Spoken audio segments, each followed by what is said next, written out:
live, we can do the breakdown, the preview, just have a little look, see what they've got. Hello, I can see that it is live now. Okay, so what I want to do is go here, and go here. There we go. Okay, so this is quite a bit, actually. Quite a bit for us to get our teeth into in regards to a preview. So WWE Raw has really been putting out some great stuff these past few weeks, in my opinion, seemingly in your opinion as well, because the scores have been very, very good. The scores for Raw have been a lot better than the scores for SmackDown in recent weeks. So it seems like you lot are in agreement that Raw has been in a pretty good place. By the looks of it, it seems like that could continue tonight with this show, because we do have a pretty juicy lineup. So we've got Roman and CM Punk. They're under the same roof. That's obviously going to be very, very interesting. We saw that it has now turned physical. So a couple of weeks ago, we had the line about Roman's father. Then we had the Usos confront Punk. Last week, we had the old jab, which I don't know, that fell a bit short for me, but it did result in CM Punk lashing out and hitting Roman going down. So now we're going to build on that, and we're going to see kind of where we go after that, right? So Roman, CM Punk, under one roof. We've still got about a month or so to go, so it's hard, isn't it? It's really challenging to actually book this feuds with like the time we've got, because I don't know, unless this story is going to just evolve and develop and take a few twists and turns. I think people are at the point where they don't really want another promo exchange. So I've seen people online saying, I hope they get physical tonight. So we'll have to wait and see. It's going to make for a very interesting segment. Then we got Penta against Dominik. Again, a lot of people online thinking that Finn Balor is going to make his presence felt here. And I think there's obviously a very, very good chance of that. So Penta, Dominik, Intercontinental title match. That goes down tonight. Expecting Penta to retain. Then we got Brock Lesnar returning after being taken out by Femi. I did see some comments. Just a few comments from, I think it was Maven, who has started to watch Raw and do like these breakdowns. He said that he felt that it was just a little bit off, that Brock Ober segment. I thought it was fine, to be honest with you. I mean, it could be that there was just like a beat, a moment, a hesitation. It could be, if we rewatched it, like, and you want to really nitpick, that the timing could have been a touch tighter in a couple of places. But big picture is that it worked, it delivered, it created excitement, people were buzzing about it. Dubs all round, I would say. So it'll be interesting to see what Brock's got to say, obviously, about Ober. I mean, does Ober come out? I would imagine he does. Is Ober and Brock going to get into a promo exchange? I can't see that. I could see Heyman and Ober getting into an exchange of words, but I don't even know if that's the right thing. I think these two might just brawl. But again, have you played your hand a little bit too early? We've still got quite a long way to go until WrestleMania. You know, it's not like next week or anything. So I don't know, if you brawl this week, what are you doing next week? What are you doing the week after? So interesting. Again, can't wait to see what they come up with. Becky Lynch addresses her blindside attack of AJ Lee. So you might remember last week we did AJ Lee Bayley, very well received match. Becky attacking afterwards, and that I think was pretty well received as well. So yes, we're clearly on Becky AJ Lee path to WrestleMania. I'd imagine WrestleMania will get mentioned here. That'll lock us in. And I'm guessing that'll be AJ's next match. That'll be Becky's next match. And then on we go. Usos battling Austin Theory, Logan Paul. I think people are probably expecting Seth to get involved here. I would expect Seth to get involved as well.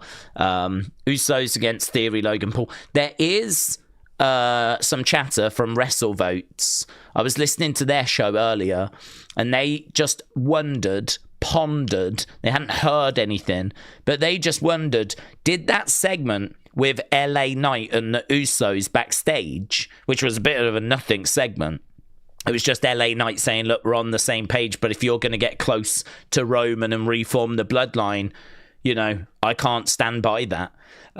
Is that just maybe planting the seed towards LA Knight and Seth joining forces? You know, could it be that Seth wants to get his hands on the vision? Could it be that Seth gets involved here? That's going to take this into WrestleMania. Could it be that Seth and LA Knight get involved? LA Knight hates the vision, could hate the Usos if they get closer to Roman. Seth, I don't know how he feels about the Usos, but obviously he wants to get his hands on the vision. Could it be that that's where we end up if, and it's a big if Braun is not available? If Braun is not available, would that be plan B? LA Knight and Seth going into this match at Mania means, I mean, that's the only version of the vision that would be available for Seth.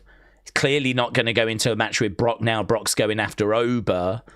I was listening to that from WrestleVotes, and I was like, that's an interesting plan B. Clearly plan A is Seth against Bron Breakker, and we have heard over the weekend that Bron Breakker is expected to be at the Performance Center as they work towards getting him cleared. But what if he gets to the Performance Center and he doesn't get cleared? What if he gets to the Performance Center and there's a setback, you know? What would plan B be for Seth Rollins? Because you're not going to leave him after WrestleMania. So what would that look like? So I thought that was an interesting conversation. What would plan B be for Seth? Does he go into this match with LA Knight? So you could expect him to get involved here. I expect him to get involved here. So again, interesting. Then we got Bayley and Lyra taking on the Kabuki Warriors. So Bayley and Lyra taking on the Kabuki Warriors. Not down on that. Kind of like all the women involved in that. So okay, yeah. And then Javon takes on Grayson. I'm just pleased that Grayson gets on TV. I'm just pleased that Grayson Waller gets a match. That's a very, very rare occurrence. So always good to see Javon. I must admit, there's a lot of segments here that are like, yeah, that's watchable. That's fine. I don't know what there's going to be in regards to fireworks. I mean, maybe Balor getting involved there would be fireworks. That could be fireworks if they start brawling. Becky and AJ, I'm not expecting fireworks. I can't say fireworks from that, but Becky doing a promo is always fun. Seth getting involved in that? Fireworks? I'm not really expecting fireworks there. Not really expecting fireworks there. Maybe fireworks there.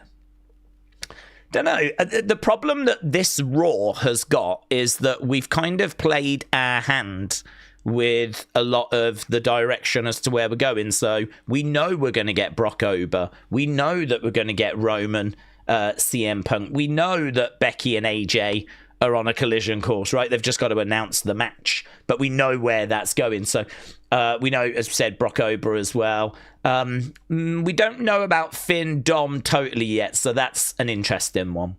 So they're kind of like in this weird place where you need to get excitement out of feuds that are now up and running. And it'll be interesting to see how they do that tonight. So, yes, I'm expecting this show to be probably 6, 7, 5, 7 if I was to kind of predict. I'm looking at the cards. I'm not sure where that mind-blowing, oh my God kind of moment is going to come from. That's the thing I'm not quite seeing. But I am seeing plenty of opportunity for lots of little talking points. Probably a bit like what we saw on Friday with SmackDown, where, you know, lots of little talking points. Maybe not anything too seismic. Depends how you feel about the Drew falling off the platform with Jacob, or Randy Orton murking Matt Cardona, which I don't think was as shocking as when he did it to Cody. But yeah, again, lots of opportunity for little talking points. I'm certainly not going into this thinking, oh, this looks bad. I'm going into it going, okay, there's potential here, but where's that big OMG moment? Where's that big moment? Where's that going to come from? If it is to be between Roman and CM Punk, what does that look like? So that's our little preview. That's what we've got on the show tonight. We did do Unseen. That is already up on the channel for those that are interested. It's not too long, actually. It's only about 15 minutes. No Unseen yesterday, just for the simple reason that there just was not any news. I mean, I had a couple of things and that was it. And it was not video worthy. So I think Sundays are going to be a little bit difficult to get Unseens done. Historically, Sunday is not a very good day for news. It seems like everyone kind of takes the day off a little bit. So yeah, Sundays tend to be quite quiet. So we managed to get an Unseen done on Saturday. We couldn't do one yesterday. I just grabbed yesterday's news, mixed it with today's, and there's a 15-minute video today. So there is an Unseen that's out now. Right, before I forget as well, I want to say congratulations to Aaron Hanrahan. I think that's how you pronounce the name. Aaron has been voted into our Hall of Fame. So Aaron got voted in. We do this every month. One member from our community goes into our Hall of Fame. Anyone can go in. You don't have to be a member to go in. Anyone can go in. It's the members that I give the option of choosing, nominating, right? So every member gets a nomination. They get to nominate a person. Then the top 4 with the most nominations go into a poll. That goes out to all of you. And then all of you get to vote. And we get hundreds and hundreds and hundreds of votes. So to win this thing is very, very prestigious. You can see a lot of the people at the top there that have actually gone into the Hall of Fame. And Aaron is the one that goes in for February this year. So Aaron said, I would like to thank everyone that voted for me. I joined the channel in April 2020. In an uncertain time, the only thing that we could rely on was wrestling. Ain't that the truth? And as the months went by, I found out that I could rely on Wrestling Daze streams. I've connected with great people along the way, like James and William, Sonny, Chris, Daz, LS Dub, Casey, Bones, and many, many more. The channel, as Daze put it, is like chatting with friends down the pub. That's very much what we aim for. And even with Daze, still goes down the pub and gets wasted from time to time. That's true. I love wrestling. I love the community. Daze is all right, I suppose. Bye for now. So there we go. That was Aaron with a bit of an AJ Styles short and sweet Hall of Fame speech. Love it. Yeah, really, really cool. I wanted to make sure that I did not forget to read that out, so it was good to get it done first. But yeah, I really do hope that it feels that way, and I suppose it just gives me a quick moment just to say, obviously we always spend 2 hours talking before Raw, before SmackDown, before NXT. The only way that I can fill that time is to, share news that I've read, rumors that I've read, or to give opinions or thoughts as to where things could be going, or have conversations about why do we think WWE have not bought TNA? Why do we think Triple H hasn't lost his job yet, right? Or whatever the conversation might be, yeah? So I have to fill that 2 hours with conversation, right? A lot of that is either news, rumors, opinions, or whatever. And I love our chats, but I want to make sure it's crystal clear that, my opinions are my opinions. They're not, I'm not sitting here preaching, saying that you should believe the same thing. It's fine if you feel different. Of course, everyone's entitled to their own opinions, but I just give my perspective. I just like to reiterate that, because I think sometimes without saying that, it might come across like I'm trying to get everyone to feel the same way as me, and I just don't care if you feel the same way as me. The thing that I think we can kind of dig into a bit too much sometimes is obviously when we're going back and forth and we're kind of questioning each other's positions. Well, I'm obviously going to stand my ground on my position. I know where I stand and I know why I stand there. So of course I will defend that, and of course I will explain that, and of course I will kind of go into that. So yeah, these 2 hours, I really enjoy them, and they should feel like a chat down a pub. It should feel like we're around a table having a beer, just kind of talking about wrestling. You know, I see it this way, I see it that way. What have you heard about this? Well, I read this, blah, blah, blah, blah, blah. So the fact that Aaron says that it kind of comes across that way to him, brilliant, fantastic. I couldn't ask for anything more. That's all I need, right? I don't care if everyone thinks I'm an idiot, which I'm sure they do, a boomer, washed up, over the hill. All of those things are true. But as long as that comes across, then at least I know the channel is doing what it should be doing. So, yes, brilliant. Aaron, I appreciate those words. And many congratulations, because you absolutely deserve it, as do many of you. There are so many people in this community that deserve to get that recognition. And I'm sure you'll get it. You know, if I'm seeing all these great people sharing great thoughts, providing great comments, really contributing to the conversation, making this the good place that I hope it is to hang out. If I can see that, I'm sure others see that. And, you know, eventually that will be rewarded. So, yes, congrats to Aaron. There's many of you that deserve that honor as well. Right, let's just get to these quick super chats. We'll get to the chat. So, Sebastian, shout out to you. Is that Rouliard 73? Shout out to you, but became a supporter. Wrestle Relics, shout out to you guys as well. Supporting the channel, appreciate it. Will as well, a supporter. Will said, I'm going on 10 months now. Just about. Will, shout out to you, my friends. Appreciate the support. Lumion, hello. Lumion said, Daze, what's up? Honestly, I think it's not far off to think that LA Knight and Usos face the Vision in a 6-man. I don't know who the third would be. So you think LA Knight and the Usos could join forces to take on the Vision, but you don't know who the third could be? Will it be Theory? It would be, if it did go that way, and it could go that way, I mean, I feel like LA Knight has positioned himself where he's like, I'm with you to the Usos, but if you get closer to Roman and like we start seeing the Bloodline, nah, I'm out. So he's in this sort of in-between, isn't he? Where he can work with them, as you're saying, but if they start working and getting closer to Roman again and he doesn't like it, he could be out. So if it does go to a 6-man and it's LA Knight and the Usos working together to take on the Vision, you would have Logan, you would have Theory. Who do you reach out to? Do you reach out to Grayson? Because Theory's a heel, Grayson's a heel. And I know that they kind of split apart, but we never got like a big feud. We just had Grayson making a few comments. You could have Theory go up to him and just say, listen, I know what happened between us, but I need a bit of help. And, you know, you're one of the best people that I know. And you could easily mend that bridge. I mean, I don't think it's badly damaged. You could easily have him reach out to Grayson.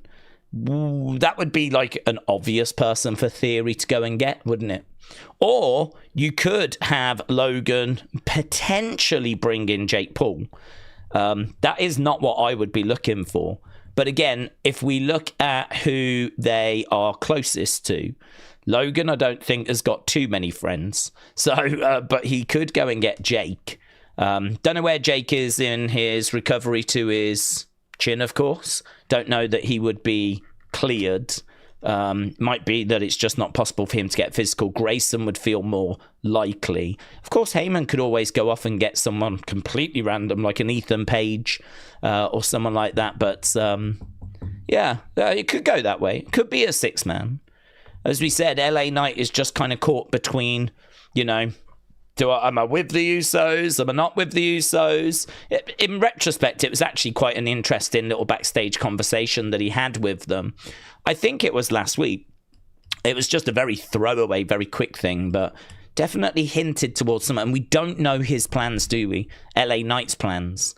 So without knowing what he's doing at WrestleMania, it kind of makes it a bit more complicated. So okay, yeah, I see the vision there, Lumion. Chris, shout out to you. Said I've been to hospital today. I've been for a biopsy through my neck to take a biopsy and check the pressure. It will be in 2 weeks. I don't know what's in 2 weeks, but yeah, sorry to hear that you're obviously having to go through these procedures. You just got to face each day as it comes, haven't you? We've kind of said that before. A lot of people in our community are going through various different things. I've been through things in my life as well. It can really feel like things are just getting on top of you. It's very easy to get overwhelmed. I think I always find, like, if I just focus on where I am, just focus on what's next, take it a step at a time. Sometimes I, like, you know, if I'm really just, I don't know what the right way forward is. I have a lot of jobs lists. I kind of write down a lot of stuff that I need to kind of get done so I can get some clarity.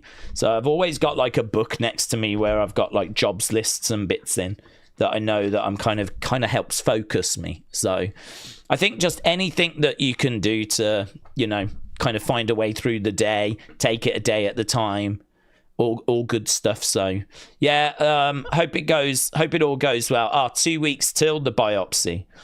Well, I hope it all goes well, but as you say, you know, I would not really worry about it. If ever I've had like any kind of stuff coming up, a drive-in test or dental work or even like, you know, anything at a hospital that I'm not kind of excited by, I try to just not focus on it. Everyone deals with it a different way, don't they? But I try to just kind of put my mind onto other things, get myself a jobs list, right? This is what I'm going to do today. Try to put, you know, things that I'm not excited for to the back of my mind. And then when I get to it, just get through it and just try and take it, you know, a step at a time. So yeah, Chris, shout out to you, buds. Right, Steven said, Daze, it's Mania season. Everything and anything can happen, which makes it exciting. Yes. Every week now is massive. Superstars will do anything to get on the card. Well, true. WWE at this point should have an idea as to what that card is. Obviously, you're going to need graphics to be made. You're going to need schedules to be sorted, hotels to be booked. People need to know if they're traveling, if they're not traveling, if they're on the show, not on the show. Do they need gear? Blah, blah, blah, blah, blah. What's the entrance going to look like? What's the match order? So WWE should have that card locked. But it's true. We certainly don't know the full card at this stage, so it should be that, you know, there's some very interesting segments on the show. Eleanor Wrestling Hello said, should we be worried that Cody is going to continue to get booed for the remainder of the WrestleMania feud? It's a good question. I feel like we've covered this a lot, but just to kind of give you the short answer, I don't think we should be worried because we've seen many examples in the past where we've done, you know, a heel against a face and the heel has enjoyed kind of more of the support. So Cody has got to this point in his career a lot quicker than what we would have wanted. I think if they'd have booked his runs better, as you know, I think then we could have kicked this can down the road a little. We were always going to get to this point, right? It happened with Hogan. It happened with Cena. It's happened every time we've done it, right? We were always going to get to this point. At some point, the crowd get tired of the babyface champ that's on top. They feel like that person has kind of, you know, outstayed their welcome, or they want to see a different option, a more exciting option. We've seen it time and time again. But it's just happened a bit quicker this time to Cody. And my frustration is that I don't feel like we had the run that I was waiting for, the run that I wanted to see. I don't feel like we got that after the WrestleMania 40 moment. But we shouldn't worry about it because WWE are hopefully going to try and work on building support for Cody. I mean, that is their job right now. Their job is to try and make Cody the option that the casual fans will want to cheer, right?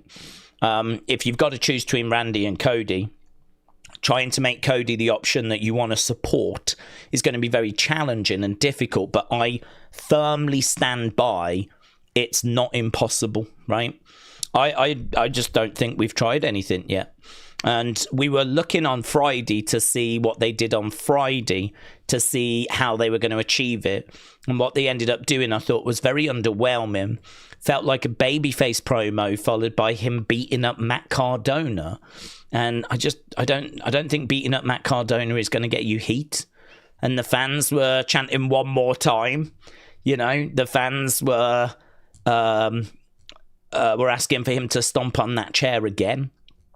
If you want to get heat on Randy, you have to have Randy do things that the fans are not going to like. It's as simple as that, right?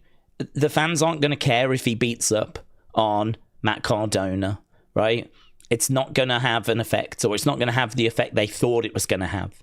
So, you know, if he beat up R-Truth, that would be interesting. If he beat up Danhausen right now, not sure. I mean, Danhausen has made quite an impression. How much people care about Danhausen after 3 weeks, I don't know. So I can't even say that would work. But I can say that it would probably have had a better effect than him beating up Matt Cardona, right? Probably would have had a better effect. I've said before, tell him that, you know, he hates the fans. Say that he's not going to sign anything anymore. Don't bother coming to him for a picture. You ain't going to get one. Make it, take away autographs, take away pictures, take away the RKO. You know, have him beat up R-Truth. Have him align with Triple H and praise Triple H. Whatever the fans are not going to want, you do it, right? And then also, you try and make Cody edgy, more exciting, you know, give him some good verbal shots on the microphone, and you change the balance. And you really look at the dynamic of, okay, of the two options, you know, do I want to support the guy that hates the fans, isn't giving autos, isn't giving pictures, is not going to do the RKO anymore, says Triple H is amazing, Triple H is praising Randy. Randy is best for business. And Randy says that he's going to take the belt and he ain't going to bother defending it, right? Do I want that? Is that what I want to support? Or do I want to support Cody, who, you know, wants to be a fighting champion, wants to defend the belt against, like, a list of names that are, you know, I'd love to see those matches, taking shots to Randy on the microphone, taking the fight to Randy. Like, you got to make the options more interesting than where they are right now. Where they are right now, Cody, still a bit vanilla, still a bit bland, still not firing shots when it comes to promos. Randy beating people up, you know, 09 Randy Orton, trying to win the 15th championship that people would like to see. They'd like to see him get success back again. I mean, right now, why Randy being cheered is a surprise to absolutely no one. In fact, I listened to Brian Alvarez talking on this subject, and he was saying the exact same thing, like, who's surprised that Randy's being cheered? No one in this community is going to be surprised. No one on the Wrestling Observer community is surprised. So it's not something that WWE should fear or worry about, but it is something that they should be working towards shifting. And I got to say, I thought they failed on Friday. They've got a job on their hands to kind of get that a bit more 50-50 for WrestleMania. And there is no guarantee that it's going to work, and certainly not if they're going to keep making the sort of choices that they made on Friday, where they thought beating up Matt Cardona was going to get heat and was going to, you know, turn the crowd against Randy. But we'll see what they do this Friday. This Friday is going to be very interesting because Cody returns. Cody's back on Friday. So we've got an opportunity to, you know, really do something there. So this Friday should be very interesting. Frankie said, I'm feeling pretty lost in life. I don't know what's next, says Frankie. Well, Frankie, I've been there many times, but I've been there where you just don't know what the right way forward is. You're not sure what the right decision is. I mean, all I would say is try and give yourself as many options as possible. and, really have a look at what's out there. If you're in a job that you're not a fan of, what else is out there? What other options are available? It might be worth just having a look online, seeing what jobs there are, seeing if there's any interviews you could go to. Maybe you can get a new job that you're kind of really interested in and give yourself that as an option. There's always things that you can do. It's just trying to figure out what the right way forward is. A lot of people are using ChatGPT now, I heard that one of the most requested things from ChatGPT is just life advice, which makes a lot of sense, doesn't it? I wouldn't say ChatGPT is going to be, the greatest source of advice, because we know that it can make a lot of mistakes, but it's a tool. I would use it. If I was really struggling with the way forward, I would probably put a load of stuff into ChatGPT and just see what it came out with. I don't have to take the advice, do I? But it might be worth, again, just getting a different perspective. So I'd probably have a look at that, honestly. But I'm not saying take what it says 100%, because we know ChatGPT can be wrong. It can make mistakes. But different perspective, well, I wouldn't be down on that. Right, Mr. Unfamiliar said, I think the Good Brothers would be the greatest tag team of all time if they'd been booked better. That's what you say for Cody, so why not them, said Mr. Unfamiliar. Great wrestlers are the ones that can transcend bad booking, and Cody can't, says Mr. Unfamiliar. Well, I mean, I disagree with that, to be honest, because I think that there's a lot in... That's kind of saying that, Stone Cold should have transcended the Ringmaster, or John Cena should have transcended Prototype, or Rock should have transcended Rocky Maivia, and none of them did. We had to change those characters for them to get to where they were. So, there's a lot of people that get given gimmicks or get given presentation or get given creative that is not presenting them in the best light. And it's hard to transcend that. How you can't always make that work. I mean, Cody tried his hardest to get the Stardust character over. I don't know what he could have done to have made that work. Again, it probably would have had to have been a shift in tone. It would have had to, because it was quite a comedy-like character. Perhaps it would have had to have been a lot more serious. Perhaps the costuming would have had to have changed. I don't know how much control Cody would have had on that, because WWE might have seen that as a comedy character. So they might not have wanted to have, moved that far away from that. But in order for that character to have got anywhere, you probably would have had to have shifted the tone, right? And the thing with Cody right now is that what he's doing is something that has worked. This kind of really nice white meat baby face got him to where he's got to. And it's got him a lot of success. But we're seeing a growing backlash. So the time now is for that presentation to shift a little bit, right? And for it to move a little bit. And this is where I differ with some. Some are saying the only option on the table is for him to turn heel. That's the only option. And I disagree with that, because I don't believe that's the only option. I think there are other things that we should look at. I'm not saying that they would work, but I'm saying that we should look at them, right? The idea that he can just keep doing what he's doing and somehow just make that work, I disagree with. I disagree with. I mean, for me, the Good Brothers are, a great tag team. By the time they were coming into WWE, though, I think their best years were behind them. I think they never really got, a great shake. I mean, they got put in the OC with AJ Styles. I mean, Bullet Club was selling how many shirts? I mean, the Bullet Club in New Japan was so marketable, and they all had these cool designs. I mean, they were selling them in Hot Topic. And Bullet Club, just as a name, is really cool. But the vibe of the group was really cool. I mean, you had some of the most exciting kind of non-WWE talent available. AJ Styles was in that group. Finn Balor was in that group. I mean, that was a group that really kind of established themselves as being one of the coolest entities in wrestling.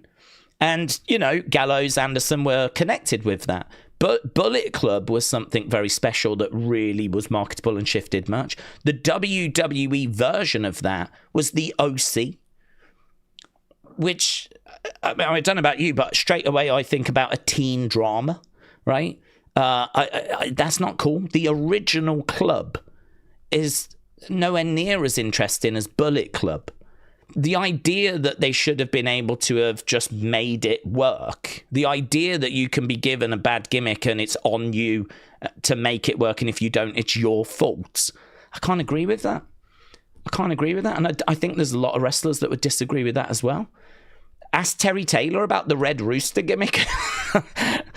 See if he agrees as to whether, you know, that was a gimmick that could have got over. I mean, I think in his mind, there was no way that was getting anywhere. So I think that with Cody, it obviously generates a lot of opinion. For me, I'm in agreement with people that I think this white meat babyface version has run its course. I think it's been very successful, but I think it's time to tweak that presentation now. I think people are looking for a character that's, you know, got a little bit more of an edge to it, but certainly a character that's going to be involved in some better stories than what we've had. One of the criticisms of Cody is that, you know, it's just all been very bland and vanilla, and there's just not really anything too exciting there. And we're getting, obviously, a lot of excitement in this feuds, but the thing with this feuds is it's being driven at the moment by Randy. I mean, what did Cody do at the contract signing? How you doing, mate? Oh, I know you're going to be a bad person in the match. I expect that. I want the Viper. You should listen to the voices. I mean, you know, this was just a lovely man being like, how's it going, buds? And then he got flipping murked brutally. You know, the excitement generated from this feud so far has not come from Cody. It has come from Randy. And, you know, that is a fairly consistent thing. You know, the excitement generated from the Drew feud came from Drew, didn't come from Cody. The excitement in this feud is coming from Randy, didn't come from Cody. It's pretty consistent that Cody is not the one that's generating the excitement, which is how he's getting this label of being vanilla and being bland. So this is something WWE Creative need to look at, is we're at the point where there is kind of online a growing backlash, a growing resentment. I don't know the size of it. We've done a couple of polls that are very interesting, which show that maybe it's not quite as big as what we thought or what we think. It could be that it's growing, but at the moment it's not like 70, 80%. I mean, we did a poll, didn't we? Online, I did it on X, where I asked people, who do you want to win out of Cody and Drew? Drew won, but it was 59-41. That suggested it was basically 60-40. And it had a couple of hundred, I think it had about 300 votes, which, again, you know, it would be lovely if that was 3,000 or 30,000, but 300's still a decent sample size. That's still, you know, a good amount. That's still what you would expect on Cage Match for a PLE, right? If when people are talking about Cage Match scores, they tend to get like 250, 300 for PLEs in regards to votes. So, you know, it's kind of still around that. And that was about 60-40 for Drew. I don't know where we are with Randy. I've not done that poll. That would be interesting. And actually, we could do that now. Just see what kind of comes back, right? So it's hard to gauge exactly where the community is, right? I can't put a number on it at the moment. I feel like the majority is Randy, of course, but what's the percentage? I don't know. But yeah, I feel like Cody is in a situation where we need to now evolve the character. We've seen all characters in the past need to evolve. Undertaker evolved, Hogan evolved, like Cena evolved, Rock evolved, like Stone Cold evolved, like everyone evolves. So I feel like this Cody character has been the same since he came in at WrestleMania 38. I think we're definitely at a place where it's time for him to now, you know, change and evolve a little bit. It's just where I differ is, does he need to be a heel? I don't think so. Who do you want to see win at WrestleMania? Let's just throw the question out there, see kind of what the percentage is that comes back. We'll come back to that in a couple of hours. Let's run that for a few. Oh, I just deleted it. Oh no, it's there. Who do you? Oh, I'm gonna put that in caps. Who do you want to see win? There we go. Boom. King Gamer said, Daze, 25 years ago today, WWF purchased WCW. I was wondering if you could share your thoughts about that time. Okay. Was you excited or sad because you knew the Attitude Era was ending? Oh, that's a really good one. To be honest with you, I didn't watch loads of WCW at that time. There would be occasionally times where I would see things, but I've kind of always been like WWE, just WWE. So, you know, my attitude towards AEW right now is not unusual for me. This is how I was when TNA started as well. I'd paid it no attention. This is how I was really when WCW was around. I'd catch the odd show and I'd catch the odd bit, but I was not a regular viewer. I was not someone that was switching between the channels, trying to see what was going on with Nitro and all. I was Raw. I was, you know, when SmackDown starts in '99, I'm kind of there, right? So for me, WWE was in a great place when WCW went out of business. I was excited when WWE brought it, and I think a lot of people were, because, I mean, back then I didn't know what was really happening. And in my mind, it's like, oh my God, we're still going to get WCW and it's going to be owned by WWE. Like, we're going to get Nitro. It's going to be a different show, but it's going to be WWE. We're going to have WWE superstars on there. Is it going to be is it going to be on at the same time? Like, well, how am I going to watch that? And like, this is where I was. I was really trying to figure out how a WWE going to run WCW. Are we going to be seeing all those stars come into WWE now? Are the belts going to be coming over? What is the landscape going to look like? That's kind of where I was. What's it going to look like? And it was excitement. It was not sadness, because I wasn't really losing anything that I'd been watching. Plus, also, WCW had been bad in the couple of years before it went out, right? 99 and 2000 are bad years for WCW. So they're not coming out with killer content at that time. They've got moments, you know, Goldberg and stuff like that, but there's not, most of it is just, it's done, it's dead, it's over.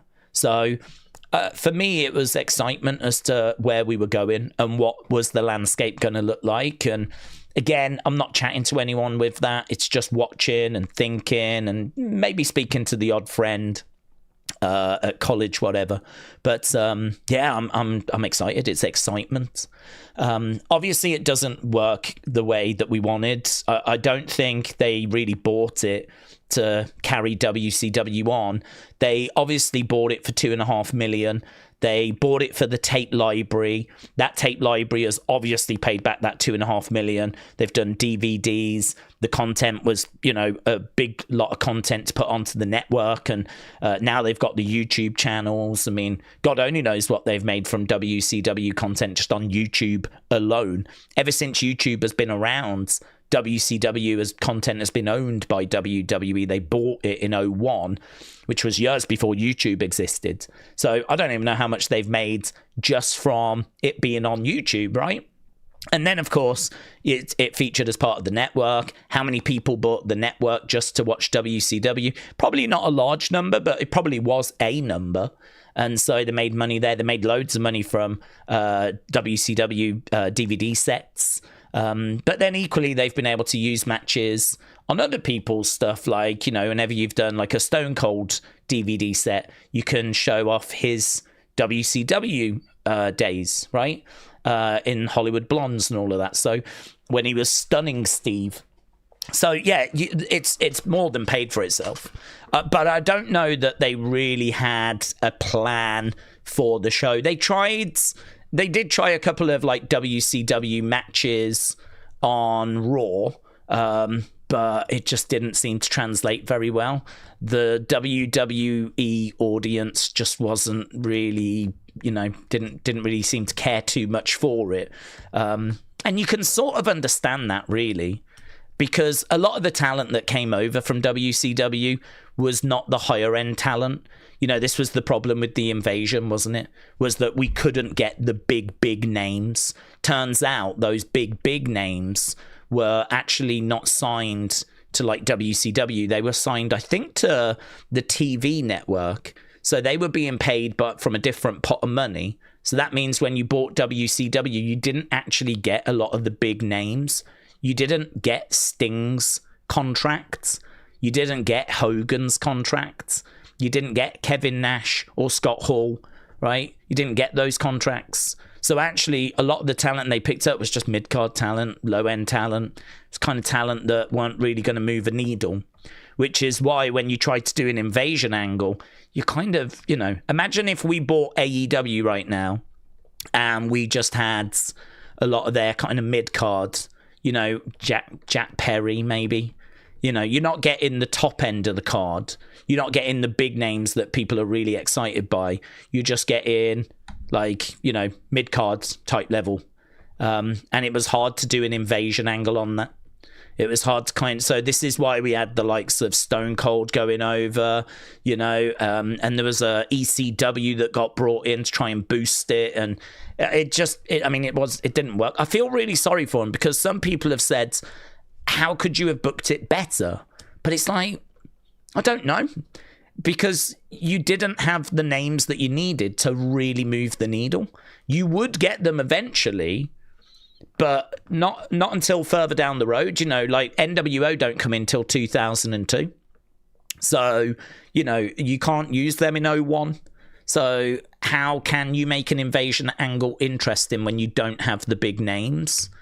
So, and equally, how would you do a WCW show if you don't have the big names? You'd have to use some of WWE's big names, like they did with the invasion angle, and then all of a sudden, is it really WCW? It might be WCW branded, but it's just another brand now, isn't it?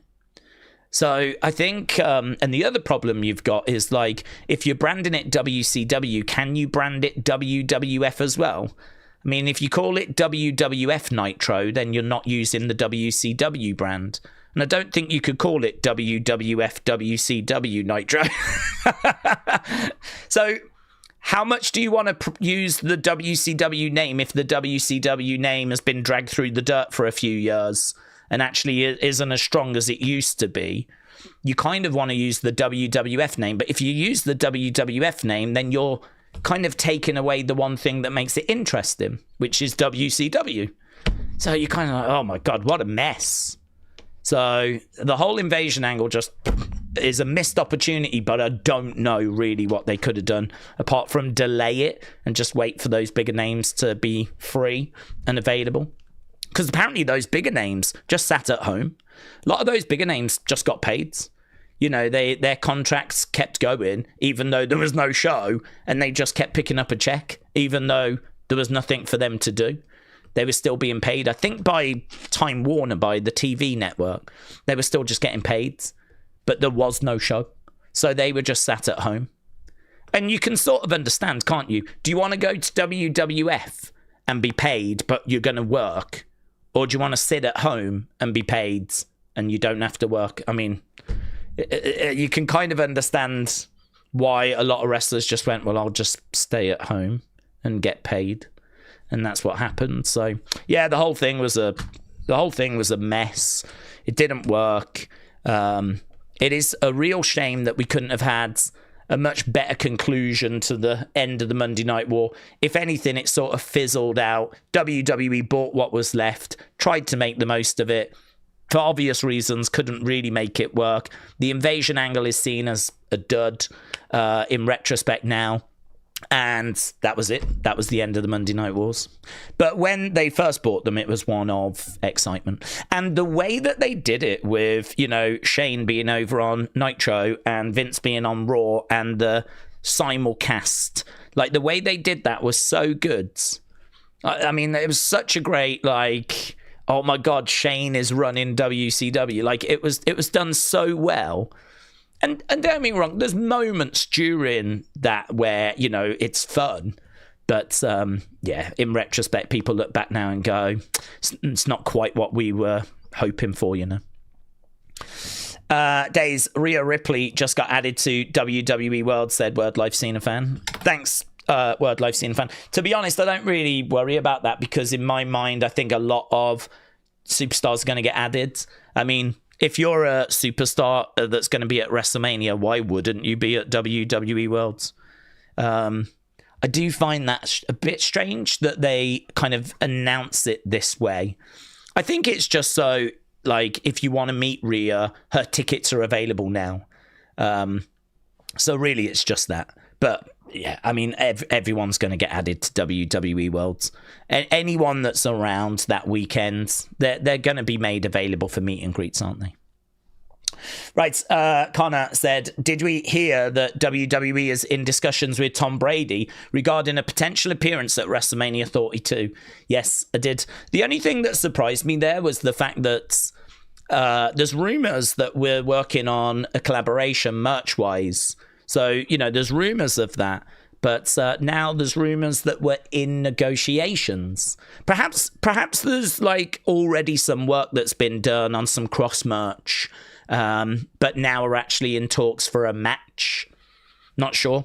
There's a couple of reports that have kind of come out. Either way, it's very clear that there's something going on there, right? I don't believe that Tom Brady's just coming out and making these comments with nothing behind them, right? It's clearly WrestleMania season. You know, for him to come out and say that wrestling is cute and fake and all this kind of stuff. It's heading to something, isn't it? Plus, I also think, wasn't Logan involved in some flag football thing? I mean, I think it was to kind of generate a bit of rivalry for that as well. So, yeah, this thing just screams work. I totally expect something to come out of it. It's not something that would bother me because I don't watch American football. I think I've probably watched the Super Bowl a couple of times where Tom was involved. So, I mean, you know, it's a big one for America and for those that are interested in American football, but it's not one that if he's not there at WrestleMania, I'm not going to cry myself to sleep. Let's put it that way, right? So, if he's there, fine. I get that he's a massive star, probably the GOAT of football. Maybe that's debatable. I don't know. But I know that he's a massive deal. So, if he's there, I know that a lot of people will be excited. If he's not, fine. You know, doesn't change anything for me, to be honest. Right. Sean said Tom Brady owns part of the Raiders and they're hosting WrestleMania. So it probably is a joint brand venture. Oh, that's it. I didn't know that. That's interesting. So, Sean, thank you. Mike said Jacob Drew in a Fremont street fight. Booker of the year, you're welcome, says Mike. Street fight, Mike, yeah, could go down that way. Jim said WCW and ECW being bought by Vince was bad for the wrestling industry, and I think that's still being felt today. It is interesting, isn't it, to think what would have happened if someone else had purchased it. My understanding is, though, the problem with, I want to say both, certainly WCW, is they were losing their TV. There was no TV for WCW. I think the people, because there'd been a merger, hadn't there? And they weren't interested in wrestling. So if you bought WCW, you weren't getting TV anymore. I didn't know any of that at the time, but that was part of the problem, is that you would have had to have found distribution. Which I think is part of the reason as to why it was sold so cheap. I mean, 2.5 million even back then was not massive, you know. I mean, if you think that, in 2022, was it, WWE sold for, 8-point-something billion, and just 20 years earlier, WCW sold for 2.5 million. The lack of TV, I think, was a real problem. So could someone have bought it and negotiated a new TV deal and kept it going? If they had, what network would it have been on? How much capital would they have had? Could they have actually built it back up, because it was at a low ebb? It was well behind WWE in ratings by the time it had gone. So I don't know. There's a lot of ifs. A lot of ifs when it comes to, you know, what would have happened if WCW had been bought by someone else and had kept going. Well, it would have needed TV. It would have needed rebuilding. It would have needed a vision and, you know, a better booker. And, you know, even with all of that, there's no guarantee that it would have beaten. Because, I mean, look, I don't know how good AEW is right now. I don't see people complain about it on the scale that they used to. I feel like the press around AEW has improved, actually, and it feels like I'm seeing a lot more people quite excited by the product than down on the product at the moment. So I'm quite happy to say, I don't watch AEW, but I'm quite happy to say I think it's in certainly a better place than when I stopped watching, right? I would say that they've got a product that is competitive with Raw and SmackDown, and many people would say better, right? But, you know, they're still behind when it comes to ratings. I mean, the TV network that you're on plays a massive part. We see that, don't we, with SmackDown? You know, if SmackDown is on USA Network, it will get a certain number. If it moves to Sci-Fi, the numbers crash because Sci-Fi is not as big. When it was on Fox, it did a certain number, 2.2 million, 2.2 million. When it went to FS1, then it crashed. And sometimes it would really struggle to be around 1 million. So, you know, it really depends what network they would have been able to have got it onto and the time slot that it would have had. And then you've got, what's the roster? What's the booking? Can they make it competitive? Will they make the right decisions rather than the wrong decisions like they seemingly were making in 99 and 2000? So a lot of ifs. But, yeah, we are where we are anyway. AEW's around now, of course. They're still hanging in there and seemingly kind of in a decent spot. So, yeah. Okay, Daze, according to a new report from Body Slam, says Connor, Brock Lesnar will be kicking off tonight's Raw. Okay. After being attacked by Oba. Okay, that'll be interesting. See what he's got to say. See if he's confronted... See if he's confronted with Oba. Wrestle Relic said if there's going to be 16 matches at Mania this year, then we're missing quite a bit on match announcements. What else needs to be announced? I don't have a list, to be honest with you. But in my mind, I would say Becky and AJ Lee would need to be announced. I think Chelsea, Tiffany, and Julia feels like it's building towards something. Women's tag feels like it's building towards something. So they would need to be announced as well. I think we're all expecting Dominik and Finn Balor. I'll be surprised if that doesn't get announced. Then, of course, you got the Intercontinental match, which we still don't know. So we're looking at that as well. So Penta defending the belt. So, I mean, that would be 5 matches that we've not had. And, you know, men's tag. I don't know if we're going to be putting on Wyatts and MFTs. That's been a feud that's been running for quite a while. Obviously, there's word about Usos, Vision. Is that going to lead to something at WrestleMania? So, I mean, add them in as well. If we are going to get both of those on the Mania cards, that would take us to 7 matches that have not yet been announced. So there is still a sizable amount that needs to be announced. But, yeah, I mean, I think we will see some progress made tonight. I think we'll see some progress made on Friday and so on, so on. Okay, Rapturous, hello, my friend, said, let's talk about NXT and SmackDown. Do we think Elio LaFleur is going to be replaced in the tag tournament? Do we think Eli Knight will tag with Cartwheel or Cappuccino? Well, we don't know yet. I mean, I can't really comment on that because I haven't heard the latest on Elio. So word is that he might have broken his arm, but I haven't heard that he has. So I've heard that Lexis King is okay, but I haven't heard anything on Elio. If he has, then of course he's going to be out the picture. Yes, that means we're going to need to find a replacement. Cappuccino would be a good shout, but I don't think we've seen him on NXT yet. So I can't say that it would be him. They might just go with someone that's kind of around on the NXT roster that's maybe not being used too much. They could go turn to, I don't know what someone like a Tavian Heights is kind of doing at the moment. I know he doesn't really kind of replace Elio. They're very, very different styles, but they could look at the roster and go, well, here's someone we don't have anything for. Let's just use them. At this point, we're at plan C, aren't we? So, yes, they could absolutely go and get someone like Cartwheel or Cappuccino. But the only thing with that is that I don't think either have featured on NXT before. So I don't know that would be the direction they would go. It really would come down to, do you want a like-for-like replacement, or do you want to use someone on the NXT roster that's not being utilized at the moment? I think I'd probably go, let's use someone that's not being utilized, rather than bring in someone completely new that we've not seen before. I think I'd try and get that person out of catering instead. So it might result in the team dynamic changing, but let's be honest, who cares? Do you know what I mean?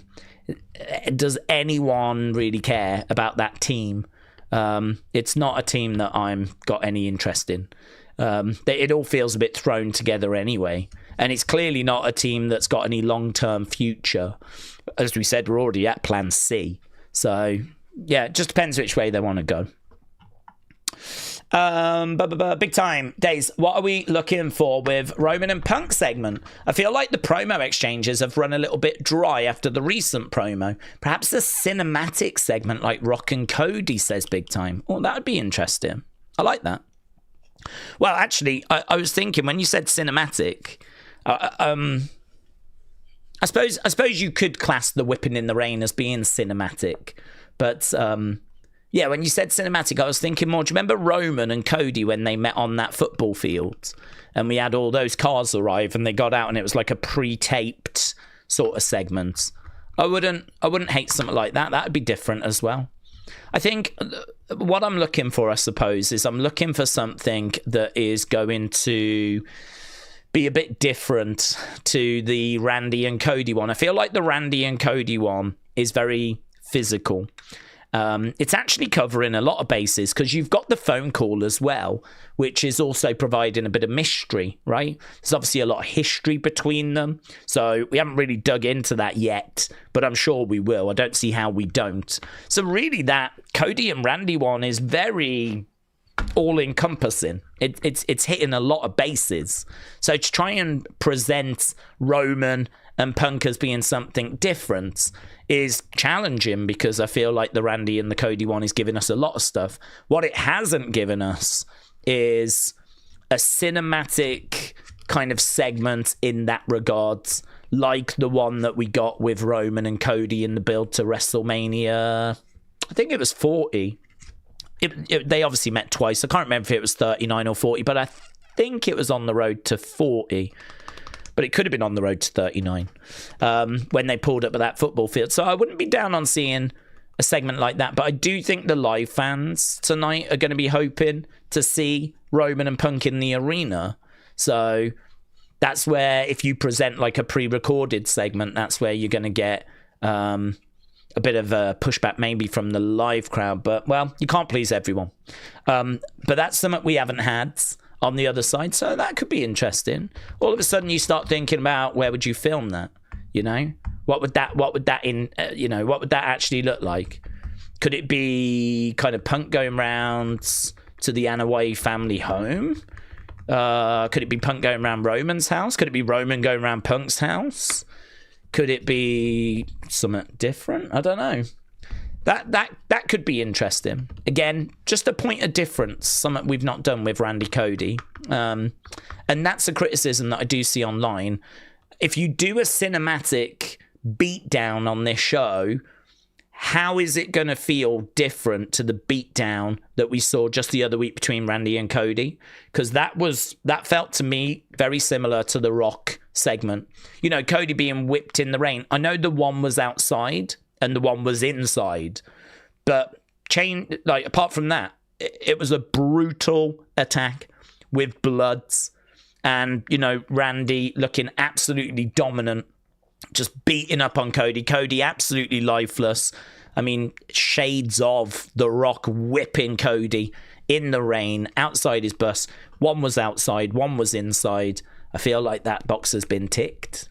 So if you do something like that, I don't know how you're going to make that feel different to what we saw a few weeks on SmackDown. I mean, maybe some people will be like, it doesn't matter.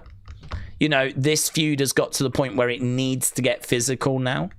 But I would primarily be looking to try and do something different. I don't mind that cinematic idea, but, you know, taking it to the extreme of it being cinematic, being pre-recorded, being something interesting. Do you remember when Cody went round Drew's house? Like Nick Aldis was round Drew's, and Cody went round, and they were kind of fighting in Drew's garden and whatever. We kind of did something similar there with that, didn't we? So you could maybe do something along those lines. I don't expect that tonight. I think it probably will be in the arena. I think it probably will be a promo that maybe turns into a brawl with the two being pulled apart. I would imagine something along those lines. I wouldn't hate the likes of Rikishi being in the front row, the family being around. I mean, Roman did say to the family, he's all yours, just I need him for WrestleMania. So, you know, I don't mind some members of the NYE family just kind of showing up and being in the crowds, and us not knowing if they're going to jump the barricades and sort of get involved. I got to tell you, the internet would be very excited if Zilla was just in the crowds and not even doing anything, but just sat there in, you know, in the front row. Like, people would be very excited for that. That would play very well for the IWC, because Zilla Fatu gets mentioned a lot about when is he coming to WWE. So, you know, you could just maybe, he's in Reality of Wrestling, which is Booker T's promotion, training school / promotion. So, you know, no problems to get him and just, you know, put him in the front. It's not that we've signed him or doing anything with him, but just, you know, a little tease. That would play well with the IWC. So, yeah, I suppose, like, my primary thing would be, can we just make it a bit different from Randy Cody? What would that actually look like? How do we make it so that we're kind of getting something interesting over here, and then we're doing something different over there? I like my girl Bayley and Lyra as the tag champs, maybe, Patrick, shout out to you. Rustic said Randy attacking Matt Cardona was more impactful than you think. Cardona and Cody are friends. Well, okay. I mean, I have to disagree, because I don't think it was impactful. I understand that he's friends with Cody, and I understand that Cody can, you know, be upset with that. But it's not, impactful's not the word I would use, because the fans didn't care. I didn't see people online upset about it. Certainly the people in the arena were not upset about it. So I'm not sure impactful is the right words. It can still be connected, what with them being friends with Cody. And I am aware that they are friends. I believe that Brandy actually did a cooking show not long ago where she was talking to Chelsea, and it was Brandy that actually got Chelsea and Matt together. So she set them up. So without Brandy, I don't know that Matt and Chelsea would even be a couple. So yes, there is something to dig into there, but I'm not sure impactful is the right word, because no, there was no impact. The impact was do it again, beat him up again, stomp on the chair again. So they're going to have to do more than that if they want to get heat onto Randy.